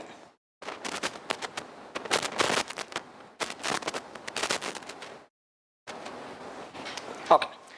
Now the next one we call it as, now even India is also competing with China, majorly related to mining of, we call it as rare earth minerals in, we call it as Indian Ocean region. Now like China, we are also in the race. Now example kodi sir anta kelidre, take an example of recent, we call it as Samudrayan mission. The Matsya 6000 kelidre vela hogli, it is Samudrayan mission. It is the most important mission after success of Chandrayaan 3. Now second one we call it as Matsya 6000. We have developed the, we call it as technology also to reach to the depth of what? 6000 meters from the surface. 6000 meters. And on the same basis, recent agi Indian government has gone for mining with respect to Enili. It is we call it as Afancy, it is Nikitan seamount. Now while discussing about, we call it as mapping, I've discussed about what is seamount and what is Ghats. Now when a seamount and what is Ghat andre? Now seamount andre, it will be in the form of, I can say mountainship, but below the, I can say water, below the water, but Ghats andre, eroded part. The peak is being eroded, it is flat. It is flat agirutte, and that we call it as Ghats. Now this Afancy, we call it as Nikitan ಬಗ್ಗೆ ನೋಡೋದಾದ್ರೆ, it is present in illappa location illi. It is present in, we call it as the Central Indian Ocean region. Be cautious here. It is present in, we call it as the Central Indian Ocean region. We are majorly going for extraction or mining of the rare earth minerals. The rare earth minerals. Sir, yav rare earth minerals anta kelidre, majorly the cobalt, the nickel, the manganese, the copper, majorly all the things. Majorly the rare earth minerals, which includes the cobalt, the nickel, the manganese, the copper, as well as we call it as a few parts of gold is also being extracted in this. We call it as Akansin, the Nikitan, the region. Okay, it is Akansi, it is the Nikitan, the seamount. It is present in, we call it as Illapandra, it is Central Indian Ocean region. It is, I can say 3,000 kilometers to the, I can say north or the southeast of, we call it as India. The southeast of India. The southeast of India, okay na? Now with respect to the first one, we call it as, it is Elidiapa location in the Central Indian Ocean region. Central Indian Ocean region, first thing. And the second major important one, we call it as, the second major important one,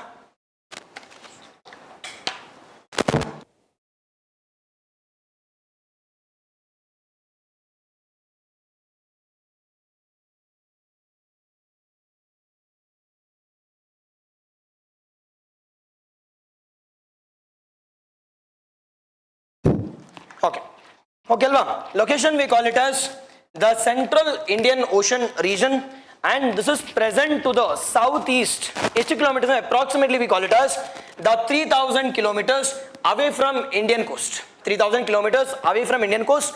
Sir, is seamount andre, it is below water, but ಎಷ್ಟು flat in the, or I can say sea floor in the ಎಷ್ಟು height ಅಲ್ಲಿ ಇದೆ ಅಂತ ಕೇಳಿದ್ರೆ, it is 1,200 meters from the sea floor.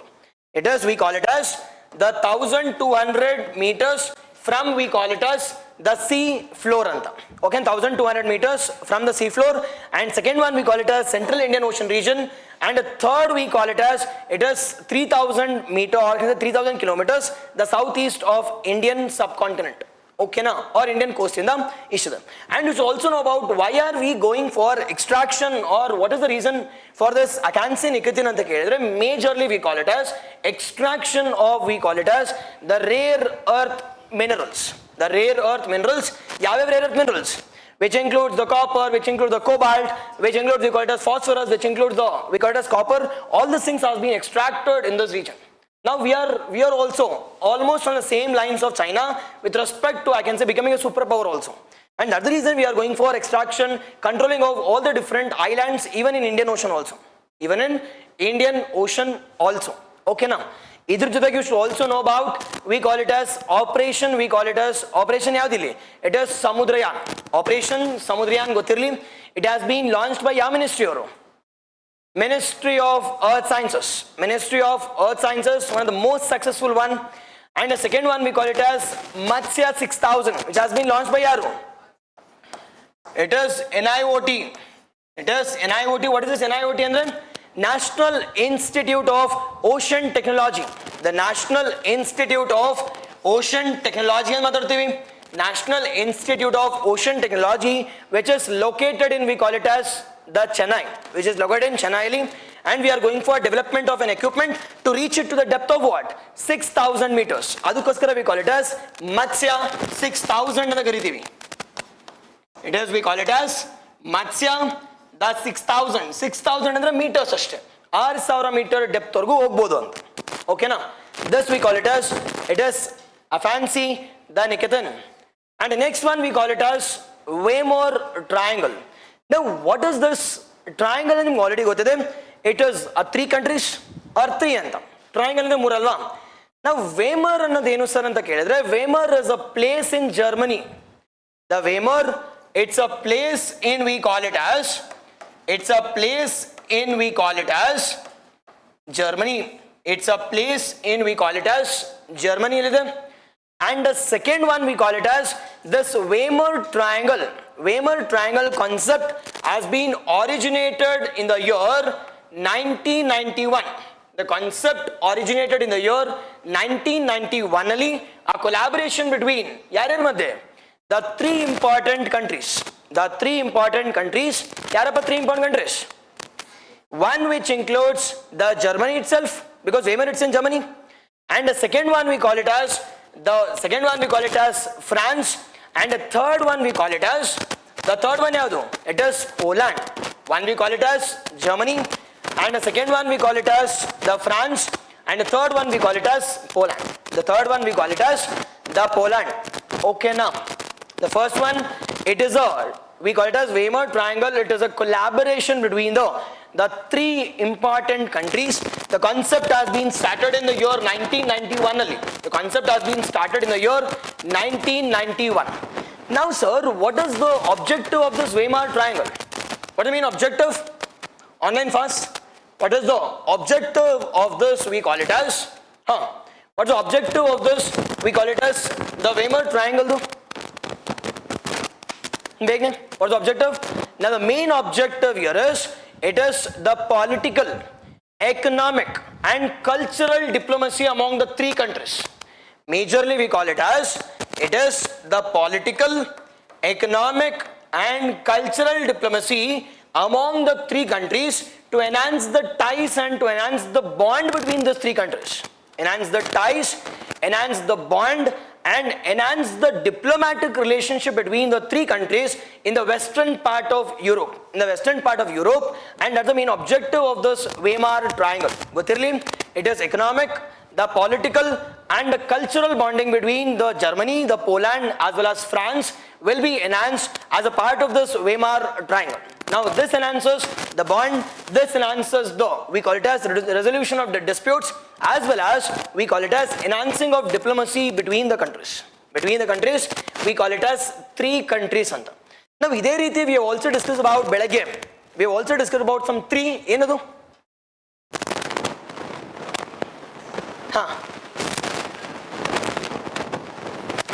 It is some trilateral cooperation. Yes or no? The trilateral, the cooperation. The trilateral cooperation we have discussed. Now it's the same, on the same manner we have discussed about Afar Triangle also. Afar Triangle it is Ethiopia followed by Eritrea, and the third one we call it as Djibouti. Okay now, Aderiti we have discussed about, we call it as Lithium Triangle. It is ABC. Okay now, it is ABC, Argentina, Bolivia, Chile. Okay now, adadmele we have discussed about Golden Triangle. See, then you madbek nan heltiralla.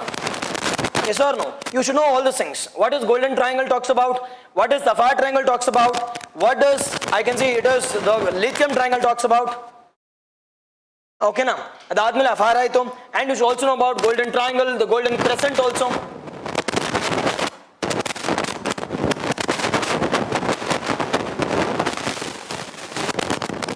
Okay now, you should know this.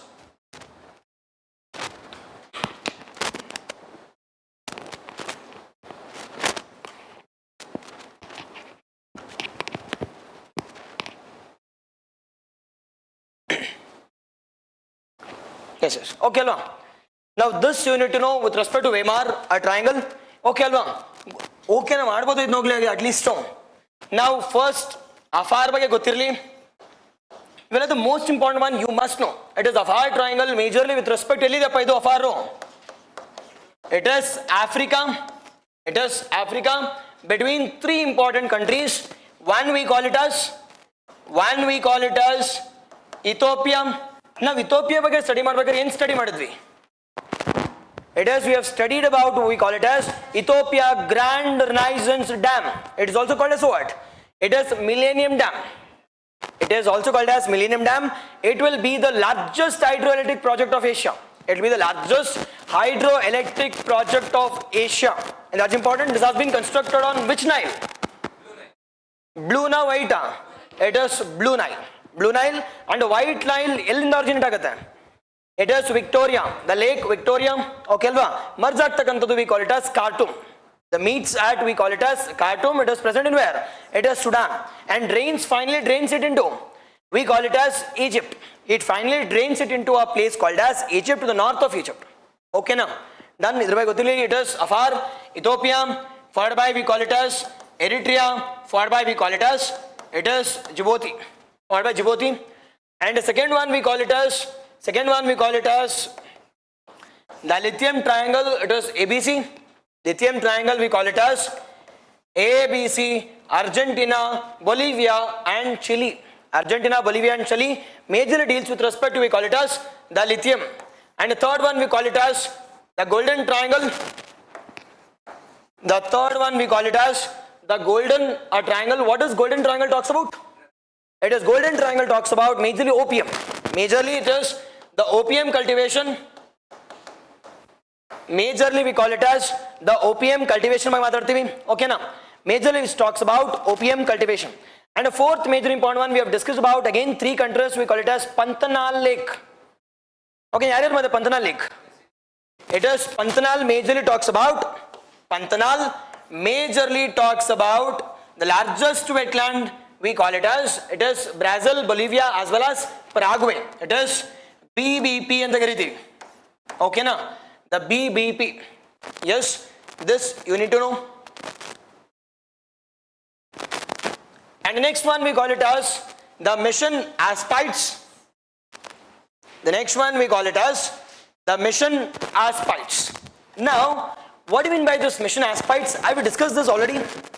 Okay, Alva. Now, just a brief. Now, this has been launched by Yaro. It is launched by, we call it as, it is European Union. European Union launched by there. What is the objective of these things? In a objective, it is providing of the safety and security majorly in West Asia. Majorly in West Asia, starting from Strait of Hormuz. Strait of Hormuz in the Bartidre. It is Gulf of Oman Sikate, Arabian Sea. Yes or no? It is, this is, we call it as, this is the Arabian Peninsula andre. First no Bartidang en Sikate. Strait of Hormuz. Now Strait of Hormuz adre Gulf of Oman. Abadmele we call it as Arabian Sea. And Arabian Sea extend ಆಗ್ತಿದ್ರೆ, we call it as Babel Mandab. And Babel Mandab extend ಆಗ್ತಿದ್ರೆ, it is Red Sea. Now complete this U-shaped safety and security at the maritime boundaries from the attacks of rebels is being provided by Yarili. Is being provided by European Union. Now in the similar manner, even USA has launched an operation called as, we call it as Operation Prosperity Guardian. In the similar lines, the USA has also launched the mission called as Operation, we call it as Operation Prosperity Guardian. And that has been launched by USA. Then launched by USA, majorly again with respect to Red Sea again, or in and around the Middle Eastern region, already I discussed Madidin again. Okay, out of this two, which is more powerful? It is, we call it as operation or mission aspects is more powerful. The European Union says the more powerful initiative. Okay, now the last one with respect to IR, and the most important one. Now the major one with respect to the last slide, we call it as ethnic groups. Ethnic groups which are present in different regions.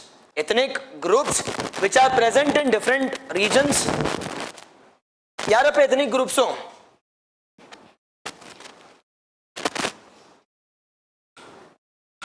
Yar ethnic groups?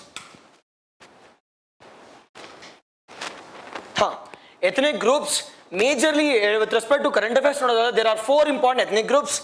In ಮಿಕ್ಕಿದಂತೂ ನಾನು ಹೇಳ್ಕೊಟ್ಟಿದ್ದೀನಿ ನಿಮಗೆ ಗೊತ್ತಿರತಕ್ಕಂಥದ್ದು ಯಾವುದು ಅಂದ್ರೆ ಇದು, it is, we call it as, it is Fulani and Tuareg. It is Fulani and we call it as Tuareg.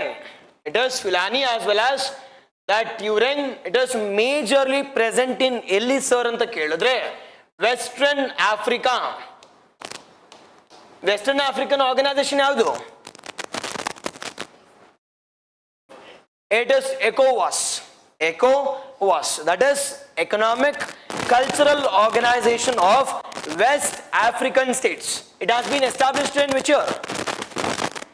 1975. 1975. Where is the headquarters? It is Abuja. Perfect. Abuja. It is in Nigeria. Why it was in news?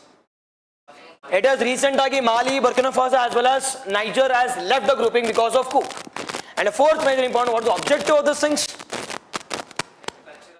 It is major agi, it is acting as a economic, or I can say organization. Economic, the grouping, the common economic organization. Okay now, our region we have two important, we call it as ethnic groups, we call it as, it is Fulani. It is Fulani as well as the Tuareg. Fulani as well as the Tuareg, they are present in West African region as well as the Sahel region. Now mapping discuss madbekadre Sahel lo discuss madidini. The Sahel, it is present between Elel Madhya. It is Sahara to the north and grassland to the south. Grassland to the south, and the buffer region we call it as Sahel region. The buffer region we call it as the Sahel region. First one. The second one we call it as this Tutsis. Example question keltare. The Tutsis, they are present in, we call it as African Great Lake regional ಇದೆ. This African Tutsis, they are present in, we call it as African, the Great Lake region. African Great Lake region. Now African Great Lakes na discuss madbekadre, we have discussed about which all lakes? Victoria Biteli. It is, we have discussed about Kariba and we have discussed about Naiveshanta. Yes or no? We have discussed about Naivesha, it is a wetland or the Ramsar site nanta. And second one we have discussed about Kariba also. Now Kariba is considered to be it is the largest man-made with respect to volume. Largest with respect to volume, largest man-made with respect to area. It is Olta. It is Olta that is present in Ghana. It is present in Ghana dali. Gottiribeku revision madbekili. Okay, it is African region, we call it as Tutsis. And one from we call it as Asia, not the other, we call it as the Karen. It is, we call it as the Karen. Now majorly Karen, they are present in where? It is between, we call it as, it is Myanmar as well as Thailand. The Karen is an ethnic group. They are present in, we call it as what? It is, they are present in, we call it as Myanmar as well as Thailand. Idantu niಮಗೆ ಗೊತ್ತೇ ಇರಲ್ಲ. But ನಿಮಗೆ ಗೊತ್ತಿರೋದು ಯಾವುದು ಅಂತ ಬರ್ಸ್ಲಾ? It is ethnic groups. Ethnic, the groups ಅಂತ ಕರಿತೀವಿ. ನಾವು ethnic groups ಯಾವ್ಯಾವು ಸರ್ ಅಂತ ಕೇಳಿದ್ರೆ, the first and foremost one we call it as, it is Rohingyas. Rohingyas Ili. It is Myanmar. Second one we call it as Houthis, Hezbollahs. The fourth one we call it as Kurds. ಇವು ಗೊತ್ತಿರಬೇಕು ಅದ್ರ ಜೊತೆ ಎಕ್ಸಾಮಲ್ಲಿ ಕೇಳ್ತಾರೆ. The Kurds. The fifth one we call it as the Taliban. The Taliban. Okay now. The sixth major important one we call it as, it is Houthis, Rohingyas. It is Hamas. Okay now. At least ಇವರಂತೂ ಗೊತ್ತಿರಲೇಬೇಕು. Okay now, all these are in news. Majorly with respect to we call it as, it is Rohingyas. In ಮಿಕ್ಕಿದೆಲ್ಲ majorly we call it as Rohingyas as well as Taliban ಬಿಟ್ಟು all the remaining are in West Asia. All the remaining are in West Asia. ಒಂದು ಸ್ವಲ್ಪ ಗೊತ್ತಿರಲಿ. Okay ನಿಮ್ಗೆ already ನಾನು discuss ಮಾಡಿದ್ದೀನಿ. Okay ಅಲ್ವಾ? Okay okay ಅಲ್ವಾ? This ends are complete. We call it as international relations also. And the next one we call it as the economic part. Okay na? ಒಂದು ಸ್ವಲ್ಪ ಬೇರೆ ಟಾಪಿಕ್ಸ್ ಹೇಳಿ ಯಾವ್ಯಾವ್ದು it is sir important from an economic point of view. ಬೇಗನೆ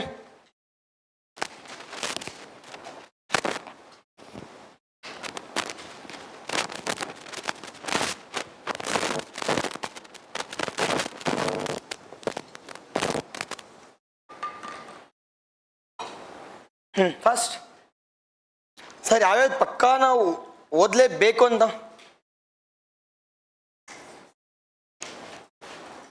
ಯಾವುದು ಇಲ್ವಾ?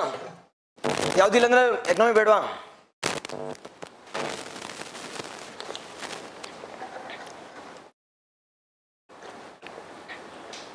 Exactly, it is the project nexus. The project nexus. How do project nexus ಬಗ್ಗೆ discuss ಮಾಡಲೇಬೇಕು? The project nexus. Okay, what is this project nexus? It is cross-border retail payment. The cross-border retail payment. It has been launched by yaru. It has been launched by 5 important countries. The 5 important countries, major agi, which includes India, Malaysia, Singapore, Philippines, Europe. Okay na? Which majorly includes 5 important countries. Yarappa andre, it is India. Second one we call it as Singapore. The third one we call it as Malaysia.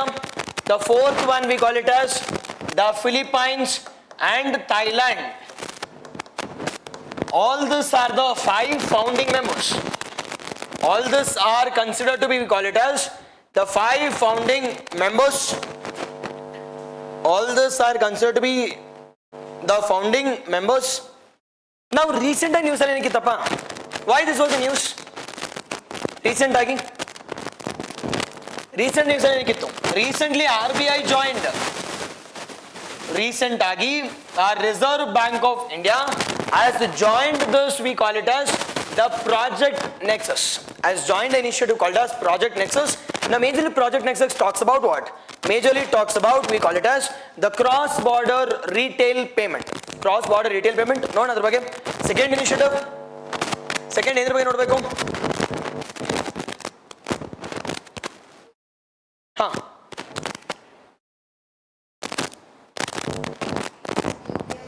It is UPI, okay. UPI ಬಗ್ಗೆ ನೋಡೋಣ. Or NPCI, SEBI ಬಗ್ಗೆ, okay. It is FDI ಬಗ್ಗೆ. It is 3. Okay, 3I strategy ಯಾವುದು ಮಾಡ್ಬೋದು? Okay, next. ಬೇಗನೆ. It is fiscal policy, okay. It is tariff, okay. Okay ಅಲ್ವಾ? ನೋಡೋಣ ಒಂದಾಗಿ.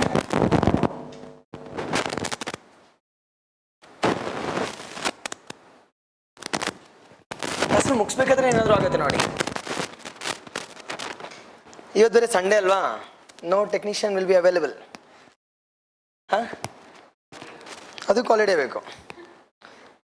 ನಾಳೆಯಿಂದ ಹಾಲಿಡೇನೇ ಇರ್ತಿತ್ತಲ್ಲ. ಓಕೆ ಓಕೆ ಅಲ್ವಾ? ನಾವು ಒಂದು ನೋಡೋಣ. ನಾ first one we call it as it is Bihta dry port. Now sir, what you mean by Bihta dry port?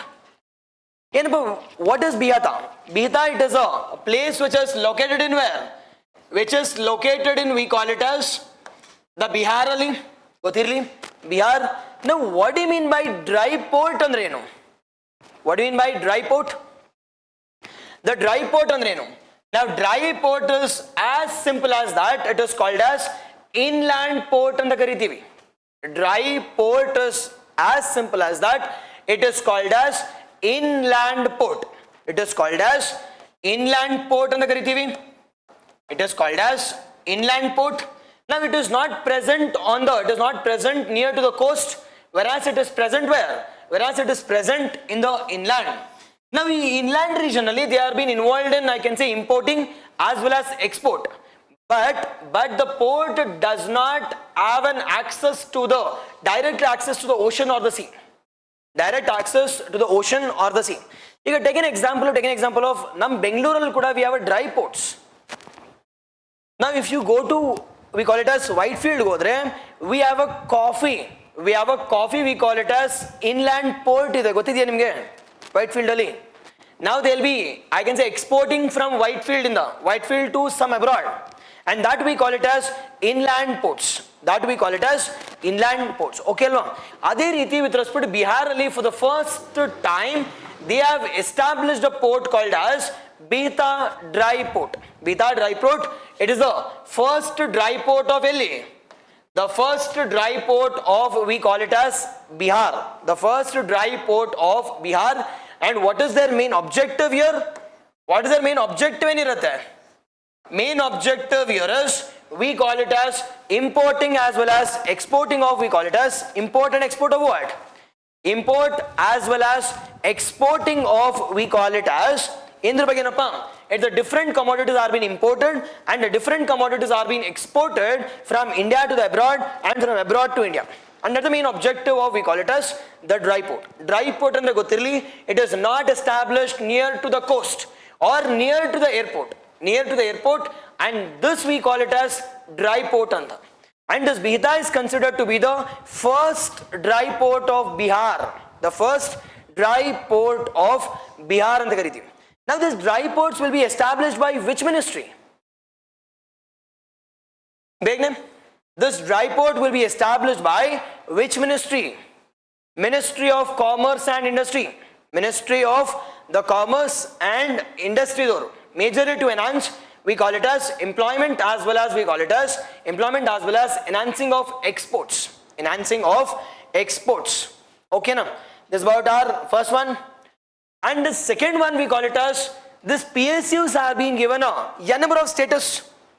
N number of the status. Adu yavdu sir n number of status anta nodadadre. We have the various, the PSUs are being given various status. Now yav status kodtivi. Enaba PSUs are being given a various status. PSUs under public sector undertakings are being given three types of status. One we call it as Mini Ratna status. Second one we call it as Maharatna status. And third one we call it as Navaratna. But basically we call it as it is Mini Ratna. Mini Ratna. And in Mini Ratna it is Navaratna agate. Mini Ratna. And the second one we call it as Navaratna. And the third one we call it as Maharatna. Okay, now it is, we call it as the Maharatna. Maharatna. Sir, my question here is, was it in news? Now if it is yes, yenik news then. Now two, I can say the two PSUs has given a status called as, yav status kodidare. We call it as Navaratna status. Yavdu sir anta kelidre. One we call it as National Hydropower Corporation. National Hydropower Corporation. And the second one we call it as the Solar Electric Corporation of India. The Solar Electric or Solar Energy Corporation of India. Yadar barkoni, it is Solar Electric Corporation of India or Solar Energy Corporation of India. You ಎರಡಕ್ಕೆ Navaratna status ಕೊಟ್ಟಿದ್ದಾರೆ. And with respect to Maharatna status, ಒಂದು ಕೊಟ್ಟಿದ್ದಾರೆ ಈ ವರ್ಷ, we call it as for HAL. It is HAL ಅಂದ್ರೆ it is Hindustan Aeronautics Limited, the 14th status ಕೊಟ್ಟಿದ್ದಾರೆ. The 14th we call it as Maharatna status. Now ಇದೆಲ್ಲ okay sir, but a simple question here is, ಈ status ಯಾರು ಕೊಡ್ತಾರೆ? It is provided by which department, which ministry? It is provided by Department of Public Enterprises. Under which ministry at least? Ministry of Finance. Ministry of the Finance. Exactly yes. Okay alva. It is provided by, we call it as Yarappa andre, it is Department of Public Enterprises. Under we call it as Ministry of Finance. Okay, idu basic ಆಯ್ತು. In ಸ್ವಲ್ಪ increase ಮಾಡಿದ್ರೆ on what criteria? On what a criteria this Mini, Maha and Navaratna status has been provided? It is based on the profit, based on the profit, based on the turnover and based on we call it as net worth. Based on profit, ನೆನ್ಪಿಟ್ಕೊಳ್ಳಿ, based on profit, based on net worth, based on we call it as, it is based on the profit making, net worth, as well as we call it as based on turnover. Based on turnover, it is the three status are being provided. The three status are being provided, but Mini Ratna and Navaratna status sigbeku antandre in the last 3 years ali, they should have been at least contributing some 30 crores of profit irbeku. Mini Ratna sigbeku andre last 3 years ಅಲ್ಲಿ profit generate ಆಗಿರಬೇಕು, network ಚೆನ್ನಾಗಿರಬೇಕು. At the same time we call it as they should be having some good turnover also, some good turnover. Sir ಇವೆಲ್ಲ okay, but ಇದೆಲ್ಲ ಸಿಕ್ಕಿದ್ರೆ ನನಗೇನಾದ್ರು ownership ಕೊಡ್ತಾರಾ? Think that I am in mini or ನವಾ or Maharatna, but ನನಗೆ ownership ಸಿಗತ್ತಾ ಅಂದ್ರೆ no. But you will be getting a independency with respect to management. ಅರ್ಥ ಆಗ್ತಿದ್ಯಾ? ನಾವು government organisations are been controlled by government, but ಈ status ಸಿಕ್ತು ಅಂತಂದ್ರೆ no need to get the permission of government for all the different details. But I will be having what? Independency. ಈಗ HAL ಗೆ has been given we call it as the Maharatna status. ನಾವು Maharatna status ಸಿಕ್ಕಿದ್ರೆ does HAL need to get the consent with respect to all the consent from defense ministry, or will they be having independency? It is they'll be having independency, and adukoskara this ratnas becomes important. Okay alva? Nodana idu ಮೂರು ಬಗ್ಗೆ ಒಂದಾಗಿ ನೋಡೋಣ. Now first one we call it as it is NHPC as well as the Solar Energy Corporation of India or Electric Corporation of India ಮಾತಾಡ್ತೀವಿ. Sir first thing here is ಯಾವ ministry ಅಂಡಲ್ಲಿ ಬರುತ್ತೆ sir ಇದು? ಯಾವ ministry ಅಂಡರಲ್ಲಿ? The ministry of, try ಮಾಡಿ at least options ಕೊಡಲ. First is ministry of power, ministry of new and renewable energy, and the third one we call it as ministry of finance, ministry of commerce and industry. ಓಕೆನಾ? It is ministry of power, Ministry of the Power, not under new and renewable energy. Be cautious. ನಿಮ್ಗೆ ಏನು ಅನ್ಸುತ್ತೆ? Hydro ಅಂದ ತಕ್ಷಣ ಓ renewable ಅಲ್ವಾ ಅಂತ. C hydro is not been declared as renewable. ನಿಮ್ಗೆ ಗೊತ್ತಿದ್ರೆ it is ministry of power. It has bean established in the year 1975. It has bean established. ಏನು ನೆನಪಾಗ್ತಿದ್ಯಾ ನಿಮ್ಗೆ? ಎರಡು ನೆನಪಾಗ್ಬೇಕು, ಒಂದಲ್ಲ. It is G7 as well as it is ECOWAS. Perfect. Okay alva? ECOWAS as well as G7. It is 1975. ಅದೇ ರೀತಿ we call it as ಯಾವ ministry ಏನಪ್ಪ ಇದು? Try ಮಾಡಿ at least. First option Ministry of Power, Ministry of New and Renewable Energy, and third one we call it as Ministry of Finance, and last one we call it as none of the above. It is idantu new. It is we call it as New and Renewable Energy, established in the year 2011. Established in the year 2011. Then objective ಬರ್ಸ್ಬೇಕಾ? Not required boss. ಅಲ್ಲೇ ಇದೆಯಲ್ಲ. It is they deals with all the related aspects related to hydro power generation, only with respect to the solar energy, and they deal with respect to all the related aspects related to solar. Okay alva? Now who is the leader of this hydro and solar ali? Which state is the leader? Now it is our Karnataka is the leader with respect to hydro as well as the solar al kuda. Hydro as well as the solar also. Hydro as well as the solar also. And ಇಲ್ಲಿ solar ಬಗ್ಗೆ ಒಂದು ಸ್ವಲ್ಪ ನೋಡಬೇಕಾದ್ರೆ you should know about the first thing we call it as it is PM Surya mission. ಗೊತ್ತಿರಲಿ, implemented by this SCCI ಅವರೇ. ಎಲ್ಲ initiatives related to solar is implemented by SCCI, the Solar Energy Corporation of India. The PM Surya mission talks about what? The Surya Ghar Yojana. Ghar, Mufti, Bijli Yojana anta ಕರಿತೀವಿ. Now under this, how many crore solar rooftop will be established? It is 1 crore, and with 300 units of, ನೆನ್ಪಿಟ್ಕೋಬೇಕಿಲ್ಲಿ, 1 crore with 300 units. But ನಮ್ಮ ಕರ್ನಾಟಕದಲ್ಲಿ ಆದ್ರೆ 200 ಇದೆ ಅಂತ confuse ಮಾಡ್ಕೋಬೇಡಿ. Under this PM Surya mission, 1 crore solar rooftop will be established, and second one we call it as the 300 units of solar energy will be provided free of cost to the, it is the poor households. The poor households, idu gothirbeku. And second one we call it as in India we have it is the world's largest solar parks. Which is that solar park? It is we call it as the first one we call it as Rajasthan ಇದೆ. ಯಾವುದು? It is Badla. Badla is considered to be it is the world's the second largest.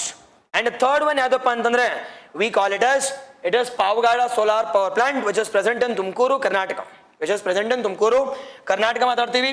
We call it as It is Badla, as well as we call it as the Pavgada Solar Park. The Shakti Park, Pavgada Dalide. Okay, 2025 megawatt or 2 gigawatt capacity. 2 gigawatt capacity Gotribekili. Second one. And the third one we call it as, which is the first solar city to be declared in India. It is, we call it as Sanchi. Sanchi is being declared as the first solar city. And which is being declared as the solar village. It is Modera. It is Modera. Highly important one. Which is the two solar cities in Karnataka? Hospete and Bidar. Hospete and Bidar. Uttar Pradesh ladre. It is Ayodhya. Construct agila, but they already declared Maudidar. This is first kattadu anta. Okay, it is Ayodhya, because Ayodhya is called as Suryavamshi dynasty avardalva. ಅದಕ್ಕೋಸ್ಕರ ಅವ್ರದೇ first ಅಲ್ಲೇ ಮಾಡೋದು, ಮಾಡಿದ್ರೆ ನೋಡೋಣ ಯಾವಾಗ ಅಂತ ಗೊತ್ತಿಲ್ಲ. Okay, it is related to the solar. Highly important one. Solar ಅಲ್ಲಿ who is the leader ಅಂತ ಕೇಳಿದ್ರೆ it is Karnataka. Karnataka has been ranked first with respect to solar energy. Karnataka has been ranked the first with respect to solar energy with the generation of the 10 gigawatt solar capacity. 100 ಅಲ್ಲಿ ನಮ್ಮ ಕರ್ನಾಟಕದಿಂದ ಮಾತ್ರ 10 gigawatt ಬರ್ತಿದೆ. 10 gigawatt. Okay ಅಲ್ವಾ? ಗೊತ್ತಿರಬೇಕು what is the target of solar energy by 2030? ಬೇಗನೆ. The target ಎಷ್ಟು? That 280 gigawatt by 2030. ಹೇಳ್ಕೊಟ್ಟಿಲ್ವಾ ಇದನ್ನ? It is ಈ ಕಡೆ ಇನ್ನೊಂದು 3 ಹಾಕಿದ್ರೆ ಮುಗೀತು. 280. Yes or no? 0 ತೆಗಿರಿ 80 ಅಷ್ಟೇ. 280 by 2030. 280 by 2030 ಅಂತ. 280 by, it is, we call it as the 2030. 280 by 2030. 280 gigawatt by the year 2030. Okay ಅಲ್ವಾ? But as of now we have 100 gigawatt ಇದೆ ಅಷ್ಟೇ. 100 gigawatt in the year 23-24 ಅಲ್ಲಿ. Yes, done. It's a ಗೊತ್ತಿರಲಿ. And the third major important one we call it as, it is HAL ಬಗ್ಗೆ. HAL, what is this HAL? It is Hindustan Aeronautics Limited. Hindustan Aeronautics Limited comes under which ministry? ಇವತ್ತಾನು ಹೇಳಿದೆ, Ministry of Defense, perfect. When it has been established?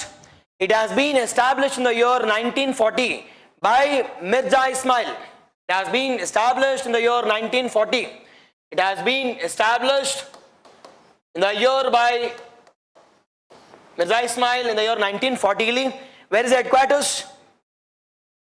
Headquarters, it's in Bengaluru. The main objective ಏನಪ್ಪ ಇವ್ರದು? The main objective ಏನು ಇವ್ರದು? The main objective we call it as, it is manufacturing of, it is, we call it as defense equipments. The defense equipments. Okay now? Now recent agi the Asia's largest helicopter manufacturing plant has been established in where? It is Tumkurali. It is Asia dalle number 1 with respect to helicopter. But ಇನ್ನೊಂದು ಸ್ವಲ್ಪ modify ಮಾಡಿದ್ರೆ, which is the first private, we call it as helicopter manufacturing plant. It is Vadodradalide, it is in Gujarat. The first private manufacturing. This HAL is government dalva. But first private andre we call it as Vadodara. It is present in, we call it as Gujarat. It is present in, we call it as Gujarat. Gotirli. Now ಇದಕ್ಕೆ Maharatna status ಸಿಕ್ಕಿದೆ. ಎಷ್ಟನೇ Maharatna status? The 14th Maharatna status. Now ಈ ಮಹಾರತ್ನಗೆ criteria ಇದೆ. There are 3 important criteria. The first and foremost criteria we call it as, the first criteria we call it as, in our first criteria, the major one we call it as, the major one we call it as, ಎಷ್ಟು net worth ಇರಬೇಕು ಅಂತ? Net worth followed by turnover, followed by turnover, and the third one we call it as, what should be the profit? ನಾವು ಯಾವ್ದು ಜಾಸ್ತಿ ಇರಬೇಕಪ್ಪ? Turnover ಜಾಸ್ತಿ ಇರಬೇಕಾ, network ಜಾಸ್ತಿ, or network ಜಾಸ್ತಿ ಇರಬೇಕಾ, or should we need to have profit as the highest one? ಯಾವ್ದು ಜಾಸ್ತಿ ಇರಬೇಕು? ನಾವು ಟರ್ನೋವರ್ ಜಾಸ್ತಿ ಇರಬೇಕು. ಸರ್ ಟರ್ನೋವರ್ ಎಷ್ಟು ಸರ್ ಅಂದ್ರೆ 25,000 ಕೋಟಿ ಇರಬೇಕು. 25,000 ಕೋಟಿ in the last 3 years ಅಲ್ಲಿ. Is it easy to do it? No. 25,000 ಕೋಟಿ ಲೆಕ್ಕ ಹಾಕಬೇಕು ಅಂದ್ರೆ 1 ವರ್ಷ ಬೇಕು. ಓಕೆನಾ? 25,000 crore should be the turnover. Net worth ಎಷ್ಟಿರಬೇಕು ಸರ್ ಅಂತ ಕೇಳಿದ್ರೆ 15,000 ಕೋಟಿ. 15,000 crore rupees. It is 15,000 crore rupees, and the profit should be 5,000 crore rupees. 5,000 ಕೋಟಿ ಇದ್ರೆ ಮಾತ್ರ ಮಹಾರತ್ನ ಸ್ಟೇಟಸ್ ಸಿಗುತ್ತೆ. ನಮ್ಮ ಇಂಡಿಯಾದಲ್ಲಿ we have only 14 Maharatna companies ಅಷ್ಟೇ. Only 14 ಮಹಾರತ್ನ the company ಅಷ್ಟೇ. And this HAL has become the 14th, we call it as, it is the HAL. The major important, the missions of HAL ಬಗ್ಗೆ ನೋಡೋದಾದ್ರೆ, now which is the first, or again which is the major mission which has been in use related to HAL? It is the LCA Tejas. LCA andre Light Combat Aircraft Tejas. Tejas andre Tejas Surya alla. It is Tejas is nothing but light combat. ಅಂದ್ರೆ ಮೋದಿ ಹೋಗ್ಬೇಕಾದ್ರೆ ಬಾಯ್ ಬಾಯ್ ಅಂತ ಹೇಳುವುದಿಲ್ಲ, ಕ್ಲೌಡ್ಗೆಲ್ಲ ನೋಡಿಲ್ವಾ? It is Bengaluru to we call it as Tumakuru ಹೋಗ್ಬೇಕಾದ್ರೆ, and ಅದು troll ಮಾಡ್ತಿದ್ರಲ್ಲ, and that we call it as Tejas. We call it as single engine. The single engine we call it as, it is the light combat aircraft. The light combat aircraft. Okay now. And next one we call it as, the next one we call it as uniform landing interface. Now we ಎರಡು uniform ಅಂತಿದ್ದಾವೆ. One we call it as uniform lending interface, and second one we call it as uniform pension scheme ಅಂತ. ಕೇಳಿದಿರಾ? Yes or no? Yes. It is uniform, we call it as the lending interface. Uniform lending interface. Now what do you mean by uniform lending interface? Exactly, ಇವಾಗ recent ಆಗಿ it is ಸುಖಾಯ್ 30 ಕೂಡ ಇದೆ, ಅದಾದ್ಮೇಲೆ ರೂಮಿ news ಅಲ್ಲಿ ಇತ್ತು. Okay ಅಲ್ವಾ? Different radars was in use. S-400 was in use. Yes or no? ನೋಡಿದ್ರು ಹೋಗ್ಲಿ ಅವೆಲ್ಲ, but don't worry, they won't be questions, but already paper set ಆಗಿರುತ್ತೆ ಅಷ್ಟು, ಅದಕ್ಕಿಂತ ಮುಂಚೆನೆ.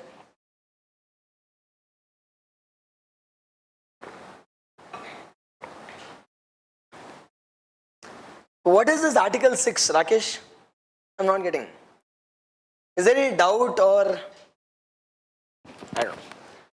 Article 6 ಅಂದ್ರೆ ಯಾವುದು? Is it Article 6 of Indian Constitution or Article 6 of Paris Climate Agreement? ಪಾಪ ಅವಾಗಿಂದ ಕೇಳ್ತಾನೆ ಇದ್ದಾನೆ, Article 6 sir, Article 6 ಹೇಳಿ ಹೋಗ್ಲಿ ಯಾವ್ದಾದ್ರು.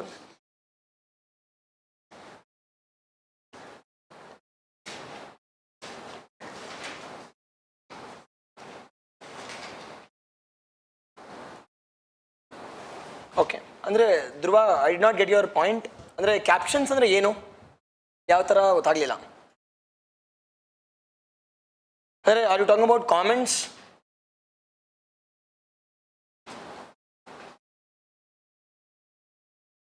ಓಕೆ ಓಕೆ ಅಲ್ವಾ?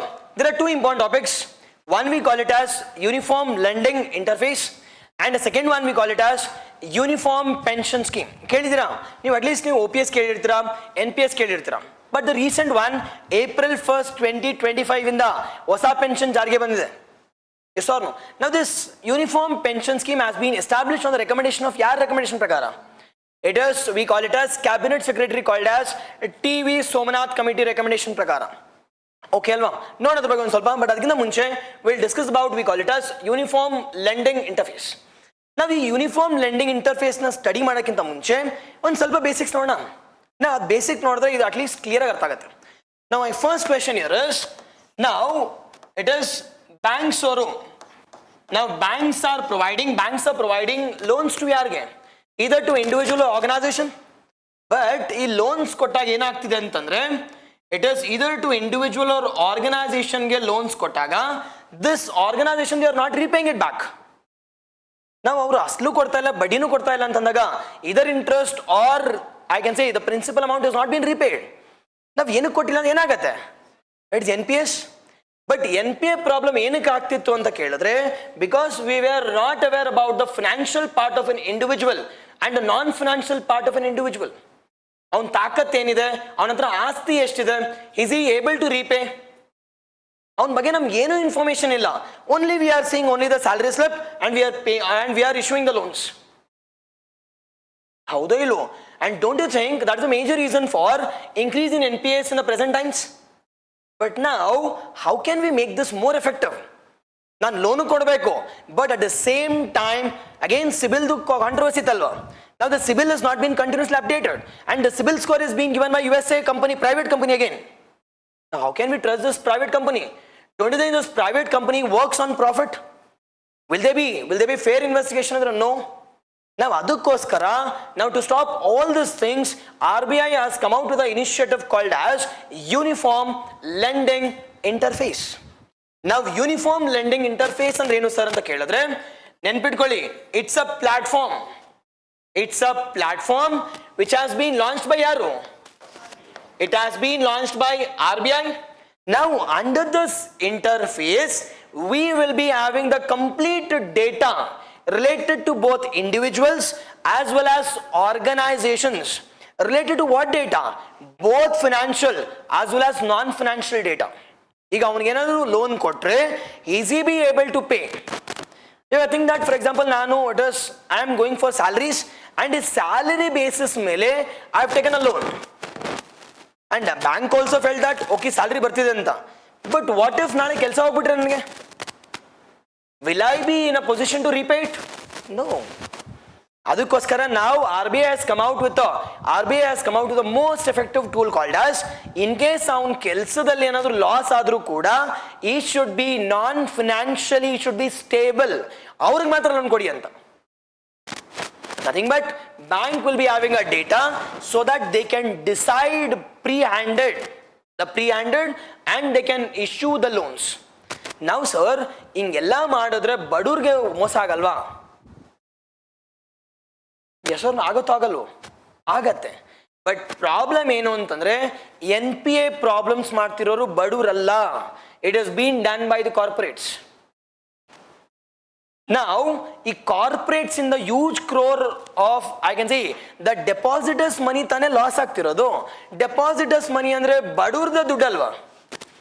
Now again, to make it more effective with respect to lending, RBI has come out with an initiative called as Uniform Lending Interface, and this data will be accessible to all the banks related to financial and non-financial part of individuals as well as organizations, so that they can decide and they can give the loans. Now ಈಗ chances of becoming NPAs ಜಾಸ್ತಿ ಇರತ್ತಾ ಕಡಿಮೆ ಇರತ್ತಾ? It is ಕಡಿಮೆ, and this concept we call it as Uniform the Lending Interface ಅಂತ. Okay na? Yes, Uniform the Lending Interface. And the next one we call it as it is Uniform, or we call it as Unified Pension Scheme. The Unified Pension Scheme.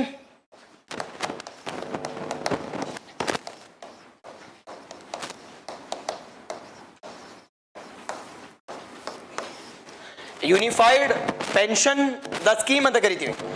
Now sir, what is this Unified Pension Scheme ಅಂದ್ರೆ? Now with respect to our Indian government, we have three types of pensions. One we call it as OPS, and the second one we call it as NPS, and the third one we call it as UPS ಅಂತ. UPS ಅಂದ್ರೆ ಆ UPS ಅಲ್ಲ, we call it as Unified or Uniform Pension Scheme ಅಂತ. Unified or Uniform Pension Scheme ಅಂತ ಕರಿತೀವಿ. Now sir, ಈ ಮೂರ್ ಬಗ್ಗೆ or ಇದ್ರ ಬಗ್ಗೆ ಕ್ಲಾರಿಟಿ ನಮಗೆ ಸಿಗಬೇಕು ಅಂದ್ರೆ now we need to discuss about all the three types of pensions. Now all the three types of pensions ಯಾವುದು ಸರ್ ಅಂತ ಕೇಳಿದ್ರೆ, the first one we call it as OPS, ಅಂದ್ರೆ OPS ಅಂದ್ರೆ it is Old Pension Scheme, and the second one we call it as NPS, the New Pension Scheme, and ಇವೆರಡನ್ನೂ ಮಿಕ್ಸಿಗೆ ಹಾಕಿ grind ಮಾಡಿದ್ರೆ ಬರುತ್ತಲ್ವಾ, and that we call it as UPS, and we call it as the Unified Pension Scheme. Nothing but ಅಲ್ಲಿಂದ ಒಂದು ಸ್ವಲ್ಪ ಕದ್ದಿದ್ದಾರೆ, ಇಲ್ಲಿಂದ ಒಂದು ಸ್ವಲ್ಪ ಕದ್ದಿದ್ದಾರೆ, ಮುಗೀತು. And that is the ಹೊಸ scheme, and this committee has been recommended by ಯಾರಪ್ಪ ಅಂದ್ರೆ cabinet secretary called as the TV Somanathan. Okay ಅಲ್ವಾ ಸರ್? ಏನ್ ಕದ್ದಿದ್ದಾರೆ ಅಂತ ನೋಡೋಣ, ಬಟ್ ಕದ್ದಿದ್ದರಿಂದ ಗೊತ್ತಾಗಬೇಕು ಅಂದ್ರೆ you should know about the two schemes ಅಲ್ವಾ. ನಾವು OPS ಅಲ್ಲಿ ನನಗೆ ಪೆನ್ಷನ್ ಕೊಡಬೇಕು ಅಂತಂದ್ರೆ ನಾನೇನಾದ್ರೂ ಪ್ರೀಮಿಯಂ ಕಟ್ಟಬೇಕಿತ್ತಾ? ಇಟ್ ಇಸ್ ಕಟ್ಟಬೇಕಿತ್ತ OPS ಅಲ್ಲಿ ಅಂದ್ರೆ no. It is complete amount is borne by ಯಾರು? Government. It is complete amount is being borne by ಯಾರು ಮಾಡ್ತಾರೆ? It is complete. It is premium ಯಾರು ಕೊಡ್ತಾರೆ ಅಂದ್ರೆ ಗವರ್ಮೆಂಟ್ ಅವರೇ, and ಆ ಗವರ್ಮೆಂಟ್ ಅವರೇ ನನ್ ಕಂಪ್ಲೀಟ್ ಆಗಿ ಪೆನ್ಷನ್ ಕೊಡ್ತಾರೆ.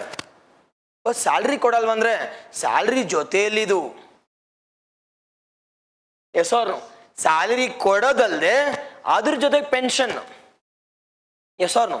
Don't think it is injustice? Settle ಆಗಿರೋನ್ ಮತ್ತೆ ಯಾಕೆ ಗುರು ಪೆನ್ಷನ್ ಬೇಕು? ಆ್ಯಂಡ್ ಸರ್ ಗೌರ್ಮೆಂಟಲ್ಲಿ ಇದ್ದಾರೆ ಅಂತಂದ್ರೆ give it for C and D group, why for group A and B? ಅವ್ರು ರಿಟೈರ್ಡ್ ಆಗೋಷ್ಟೆಲ್ಲ ಅಟ್ಲೀಸ್ಟ್ ಬೆಂಗಳೂರಲ್ಲಿ ಒಂದು ಮನೆ, ಒಂದು 4 ಕಾರು, 2 ಮಕ್ಕಳಿಗೆ ಮದುವೆ ಆಗಿರುತ್ತೆ. ಓಕೆ, ಅದಾದ್ಮೇಲೆ ಅಟ್ಲೀಸ್ಟ್ ಒಂದು 2-3 ಲಕ್ಷ ಬರೋಷ್ಟು ದುಡ್ಡಾದ್ರೂ ಮಾಡ್ಕೊಂಡಿರ್ತಾರೆ. ಬಟ್ ಇದು ಖಾಲಿ 20-30 ಸಾವಿರ ಪೆನ್ಷನ್ ಯಾಕೆ ಬೇಕು ಗುರು? ಓಕೆ ಅಲ್ವಾ? ಇದು majorly it is OPS. But NPS ಏನ್ ಗೊತ್ತಾ? ಇಬ್ರು ಕಾಂಟ್ರಿಬ್ಯೂಟ್ ಮಾಡಬೇಕು. ಬಟ್ ಇಬ್ರು ಕಾಂಟ್ರಿಬ್ಯೂಟ್ ಅಂದ್ರೆ ಯಾರು ಸರ್ ಅಂತ ಕೇಳಿದ್ರೆ ಗವರ್ಮೆಂಟ್ ಅವರು ಕೂಡ ಕಾಂಟ್ರಿಬ್ಯೂಟ್ ಮಾಡ್ತಾರೆ, at the same time employees ಕೂಡ ಕಾಂಟ್ರಿಬ್ಯೂಟ್ ಮಾಡ್ತಾರೆ. ಬಟ್ ಇದಿಷ್ಟ ಆಗತ್ತಾ ಎಂಪ್ಲಾಯೀಸ್ಗೆ? ನಾನೇ ಗುರು ಮಾಡ್ಲಿ, ನೀನ್ ಏನಕ್ಕಿರೋದು ನನಗೋಸ್ಕರ ಇದೆಯಾ ತಾನೇ ಕೊಡು ಅಂತ. ನಾವು ಗವರ್ಮೆಂಟ್ ಫೆಲ್ ಡಾಟ್ ಓಕೆ ಇರ್ಲಿ ಅಂತ. ಬಟ್ ಇಷ್ಟಕ್ಕೆ ಓಕೆ.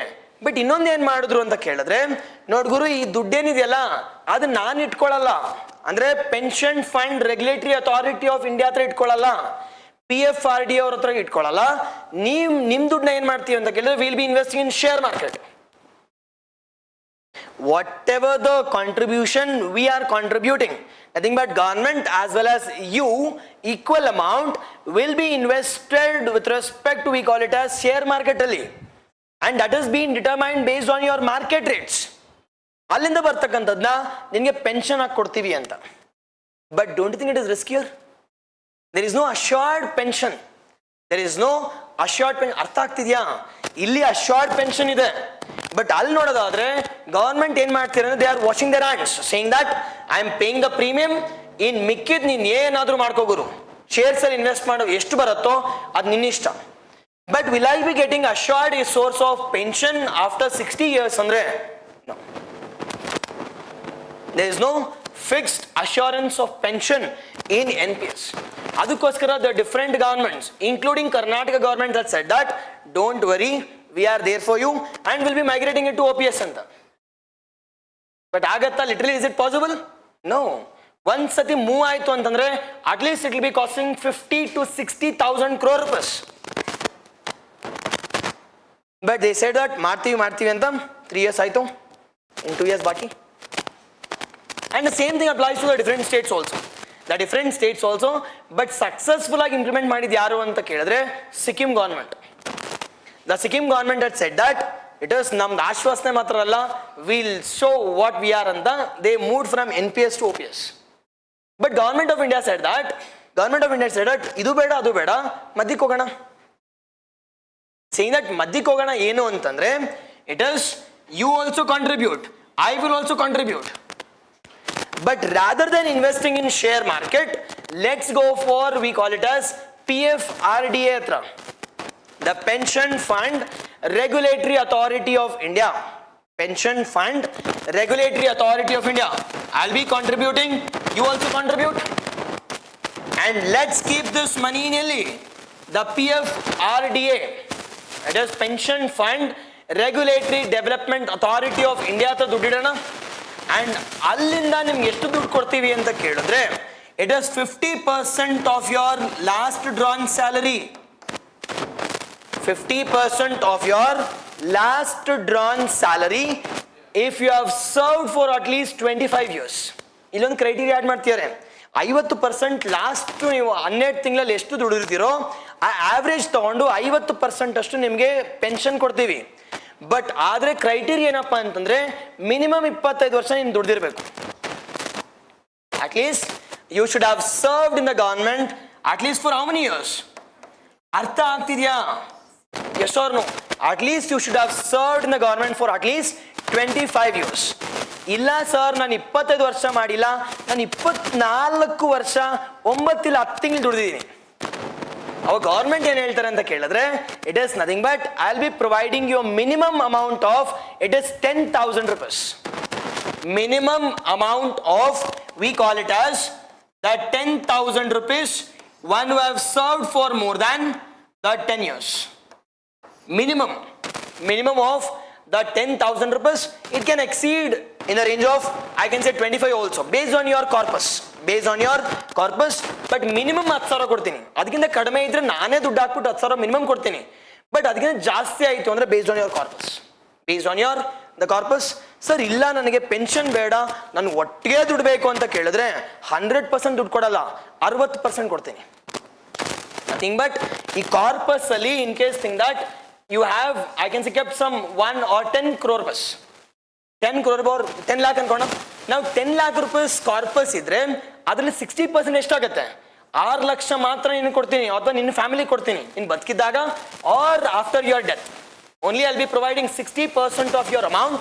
ರೆಸ್ಟ್ 4 lakh rupees ಯಾರಿಗ ಹೋಗುತ್ತೆ? It is government pocket. Nothing but CFI ಗೆ ಮತ್ತೆ ಮೂವ್ ಆಗುತ್ತೆ. Now if you are going for, we call it as pension ಆದ್ರೆ I'll be providing, we call it as 50% of your last drawn salary average ಆಗಿ. And if you have served at least more than 10 years ಆಗಿದ್ರೆ basic ಆಗಿ 10,000 minimum pension ಕೊಡ್ತೀವಿ ಅಂತ assurance ಕೊಟ್ಟಿದ್ದಾರೆ. And the third thing we call it as the family income ನೋಡೋದಾದ್ರೆ it is family, we call it as 60%.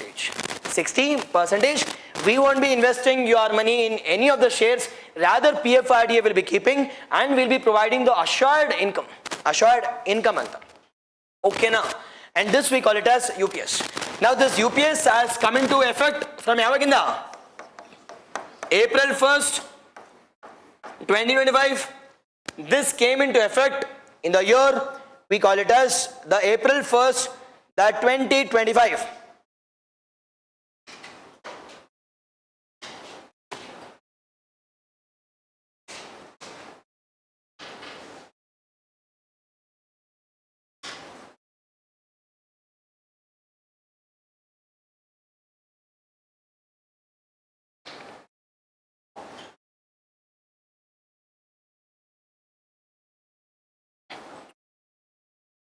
Okay, Alva. Done. This is with respect to, we call it as UPS, the April 1st 2025. Now this UPS has been recommended by yaru? The Cabinet Secretary, we call it as the TV Somanathan. We call it as the TV alla, the TV Somanathan Committee recommendations. The Somanathan Committee recommendation merege this UPS has been established. Yes. The PFRDA, the Pension Fund Regulatory Development Authority of India. The Pension Fund Regulatory Development Authority of India. Now, even ಸ್ವಲ್ಪ last ಮಾಡೋದಾದ್ರೆ, now which one is good for government? It is NPS is good for government. Now which one is good for the employees? Now which one is good for both? It is UPS. Now which one I can say ಯಾವ್ದನ್ನ follow ಮಾಡಬೇಕು sir on ideal basis ಅಂದ್ರೆ, my question here is, it is we need to go for selective pensioning. Selective and targeted pensioning ಹೋಗಬೇಕು. Yes or no? See, one who are, I can say, weaker, one who are not getting adequate source of income after the old age ಅಲ್ಲಿ ಇದ್ದಾಗ ಅವ್ರಿಗೆ ಮಾತ್ರ pension ಕೊಡಬೇಕು. See, one who are, I can see, in higher designation like A or B ಅವ್ರಿಗೆ majorly it is their responsibility ಅಲ್ವಾ. See, ಅಷ್ಟು ಓದಿದಾರೆ ಅಂದ್ರೆ they at least will be knowing some, it is something to plan with respect to financial part. ಈಗ for example private ಎಲ್ಲ pension ಕೊಡ್ತಾರಾ? No, it is nothing but you need to plan and you need to keep some amount with the, we call it as EPF only, and ಅದೇ ರೀತಿ you can plan accordingly. Yes or no? But ಇವಾಗಿನ ಸದ್ಯಕ್ಕೆ ಇರೋದ್ರಲ್ಲಿ UPS is, we call it as the good for both the government as well as employees. And this is voluntary for the state government to implement this. It is voluntary upon the state government to inculcate this UPS. Voluntary. But this has come from April 1st, 2025 in the effect bandide. But state government willing irtakantoru they can implement or else they can reject it. It is only voluntary nature. It is only voluntary in nature. Okay now. The next one we call it as the national critical minerals. The national critical, the mineral mission. The national critical, the mineral mission ಅಂತ ಕರಿತೀವಿ. The national critical, the mineral mission. Now with respect to the major theme we call it as the minerals ಅಂತ ಮಾತಾಡ್ತೀವಿ. Recent ಆಗಿ there was a Supreme Court judgment also. Now what do you mean by tax? What do you mean by royalty?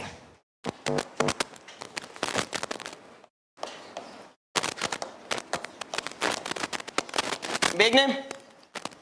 What do you mean by the, I can say taxes, and what do you mean by royalty?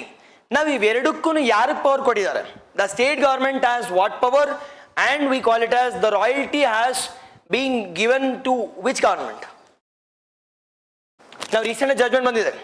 Now with respect to first and foremost one minerals ಬಗ್ಗೆ ನೋಡೋದಾದ್ರೆ, what do you mean by minerals? What do you mean by minerals? Minerals ಅಂದ್ರೆ ಏನು? First ಗೊತ್ತಿಲ್ವಾ? Online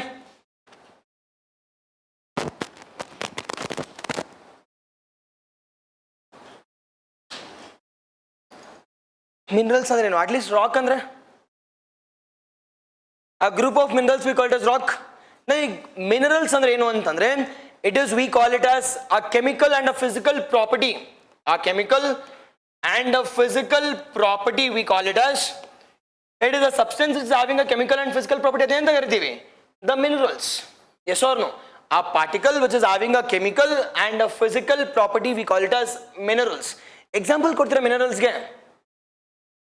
ಏನಪ್ಪ example of minerals? Being examples of minerals ಏನು? Example which includes the calcium, example which includes the copper, example which includes iron, all these are minerals. All these are minerals. The minerals can be the naturally made or it can be man-made also.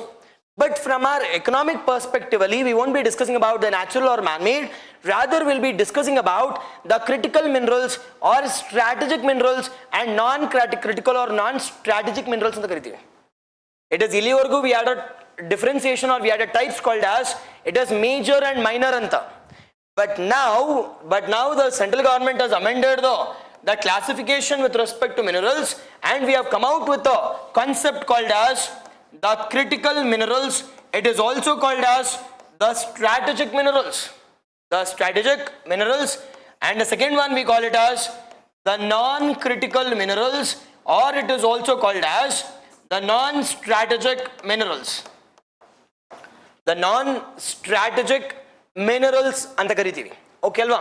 Non-strategic minerals, critical minerals as well as non-critical minerals, strategic as well as the we call it as the non-critical minerals.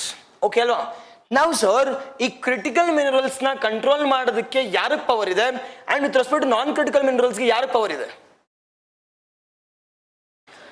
It is the critical minerals ಗೆ it has been controlled by ಯಾರು? The central government. Whereas non-critical minerals or the non-strategic minerals, it has been controlled by ಯಾರು? It has been controlled by, we call it as the state government. It has been controlled by, we call it as the state government ಅಂತ ಕರಿತೀವಿ. Okay ಅಲ್ವಾ? It has been controlled by state government. Examples ಕೊಡಿ. Examples of strategic and non-strategic. Example which includes the lithium, majorly rare earth minerals. The lithium, the cobalt, rubidium, all these things comes under, we call it as rare earth minerals. We call it as the rare earth minerals comes under strategic or critical minerals anta. This year we call it as the budget kuda, last year kuda mention ಮಾಡಿದ್ದಾರೆ about the critical minerals as well as the strategic minerals by the union government, because it is their jurisdiction. It is their jurisdiction. And the second one we call it as non-critical minerals. Example ಕೊಡಿ. ಇಲ್ಲೆಲ್ಲ ಬರುತ್ತೆ, iron ಆಗಿರ್ಬೋದು, ಕೋಲ್ ಆಗಿರ್ಬೋದು, copper ಆಗಿರ್ಬೋದು, bauxite, all those things. But with respect to state ಯಾವ್ದು ಬರುತ್ತೆ sir ಅಂತ ಕೇಳಿದ್ರೆ, majorly which include the sand, majorly which includes we call it as it is smaller items called as the cement ಆಗಿರ್ಬೋದು, or with respect to limestone, all these things comes under the control of state government. But my question here is, don't you think majority of the minerals are given to the central government? ಹೌದೋ ಇಲ್ವೋ? Majority ಅವ್ರು capture ಮಾಡ್ಕೊಂಡಿದ್ದಾರೆ. But the state government as the question in the supreme court saying that, ನೋಡಿ ಸ್ವಾಮಿ, land ನಮ್ದು ಅಂತಂದಾಗ ಅಲ್ಲಿರ್ತಕ್ಕಂಥ minerals ಕೂಡ ನಮ್ದೇ ಅಲ್ವಾ? ಹೌದೋ ಇಲ್ವೋ? ನ್ಯಾಯತನ ಕೇಳಿರೋದು ಅವರು. ಲ್ಯಾಂಡ್ ನಮ್ದು ಅಂದಾಗ ಇಟ್ ಇಸ್ ಮಿನರಲ್ಸ್ ಕೂಡ ನಮ್ದೇ. And supreme court in a bold judgement called as it is 9 bench judgement ಅಲ್ಲಿ, that is 8:1 judgment ali said that it is whatever you are saying, it is right. and it is your duty to tax all the minerals in your locality or in your land. And they have given a judgment. Last year judgment kodidare, and they have reversed the complete MMDR Act. It is Mines and Mineral Development Act of 2015 has been completely changed in the last year. And that bold judgment has been given, we call it as in a 8:1 judgment.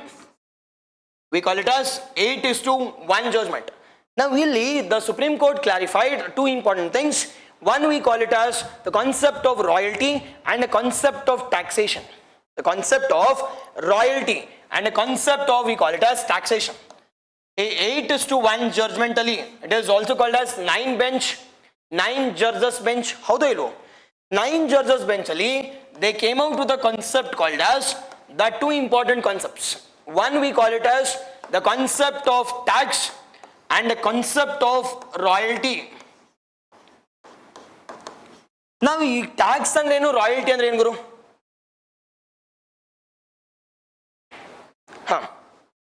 It is no sand, it's in a state list. Not an issue. Okay, big name. Now, sir, tax and reno sir anta kelidre, it is if we are taxing on a particular product. If a particular product undergoes processing adre, en martini adanna tax add martini. But royalty andre enu antandre, it is profit alli percentage kodbeku nanage. Hope you are getting it. Royalty is as simple as that. It is particular percentage with respect to the profit. If you are generating some 10 rupees as a profit, 2 rupees profit should be given to yarge. It is to the government. Ivaga taxation power yaru kotidivi, royalty power yaru kotidivi after the Supreme Court judgment. It is taxation power has been given to the state. Now state has the complete jurisdiction to tax all the different minerals which are present in their locality or which are present in their jurisdiction. Taxation power has been given to the state list items, whereas royalty which has been given to yarge, royalty which has been given to the central government. Now sir, is central government or a particular percentage na use ಮಾಡ್ತಾರಲ್ವಾ, can they use it for their own purpose? Or CFA ಹೋಗತ್ತಂದ್ರೆ ಎಲ್ಲೂ ಹೋಗಲ್ಲ.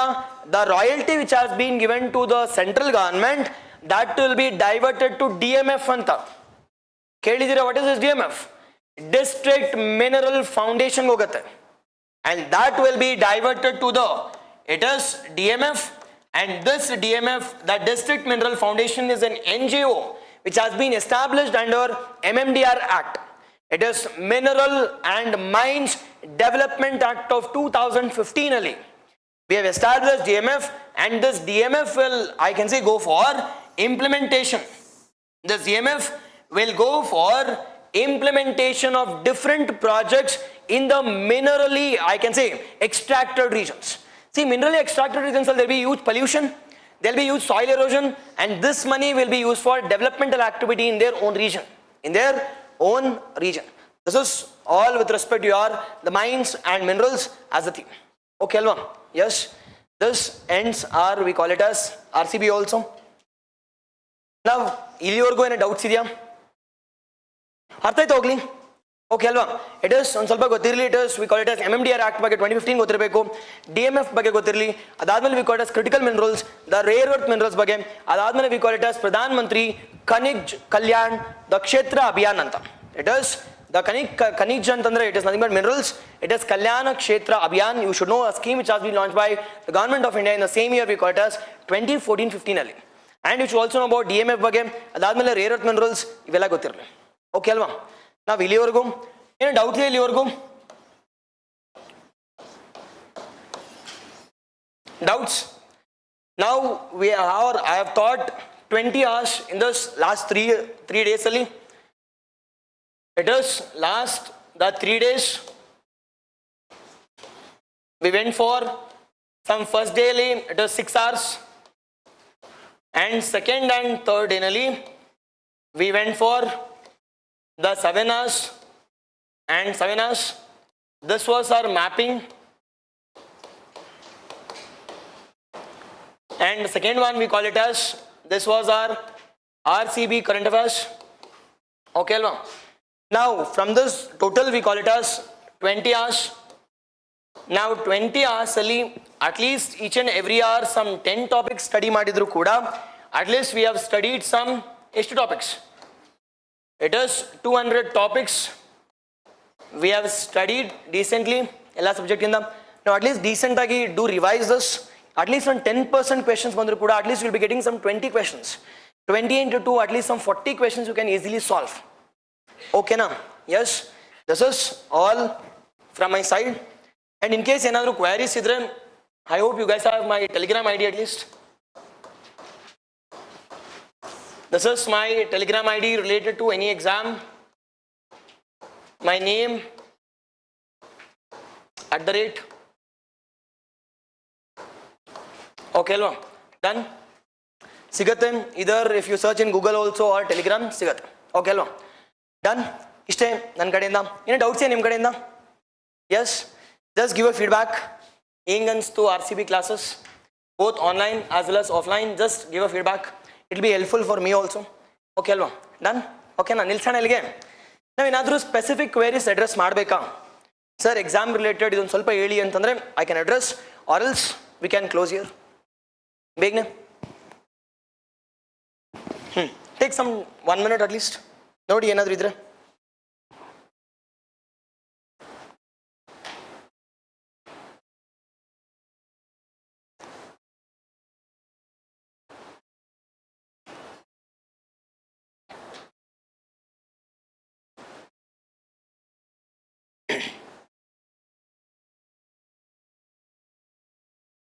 Okay ಏನಿಲ್ವಾ?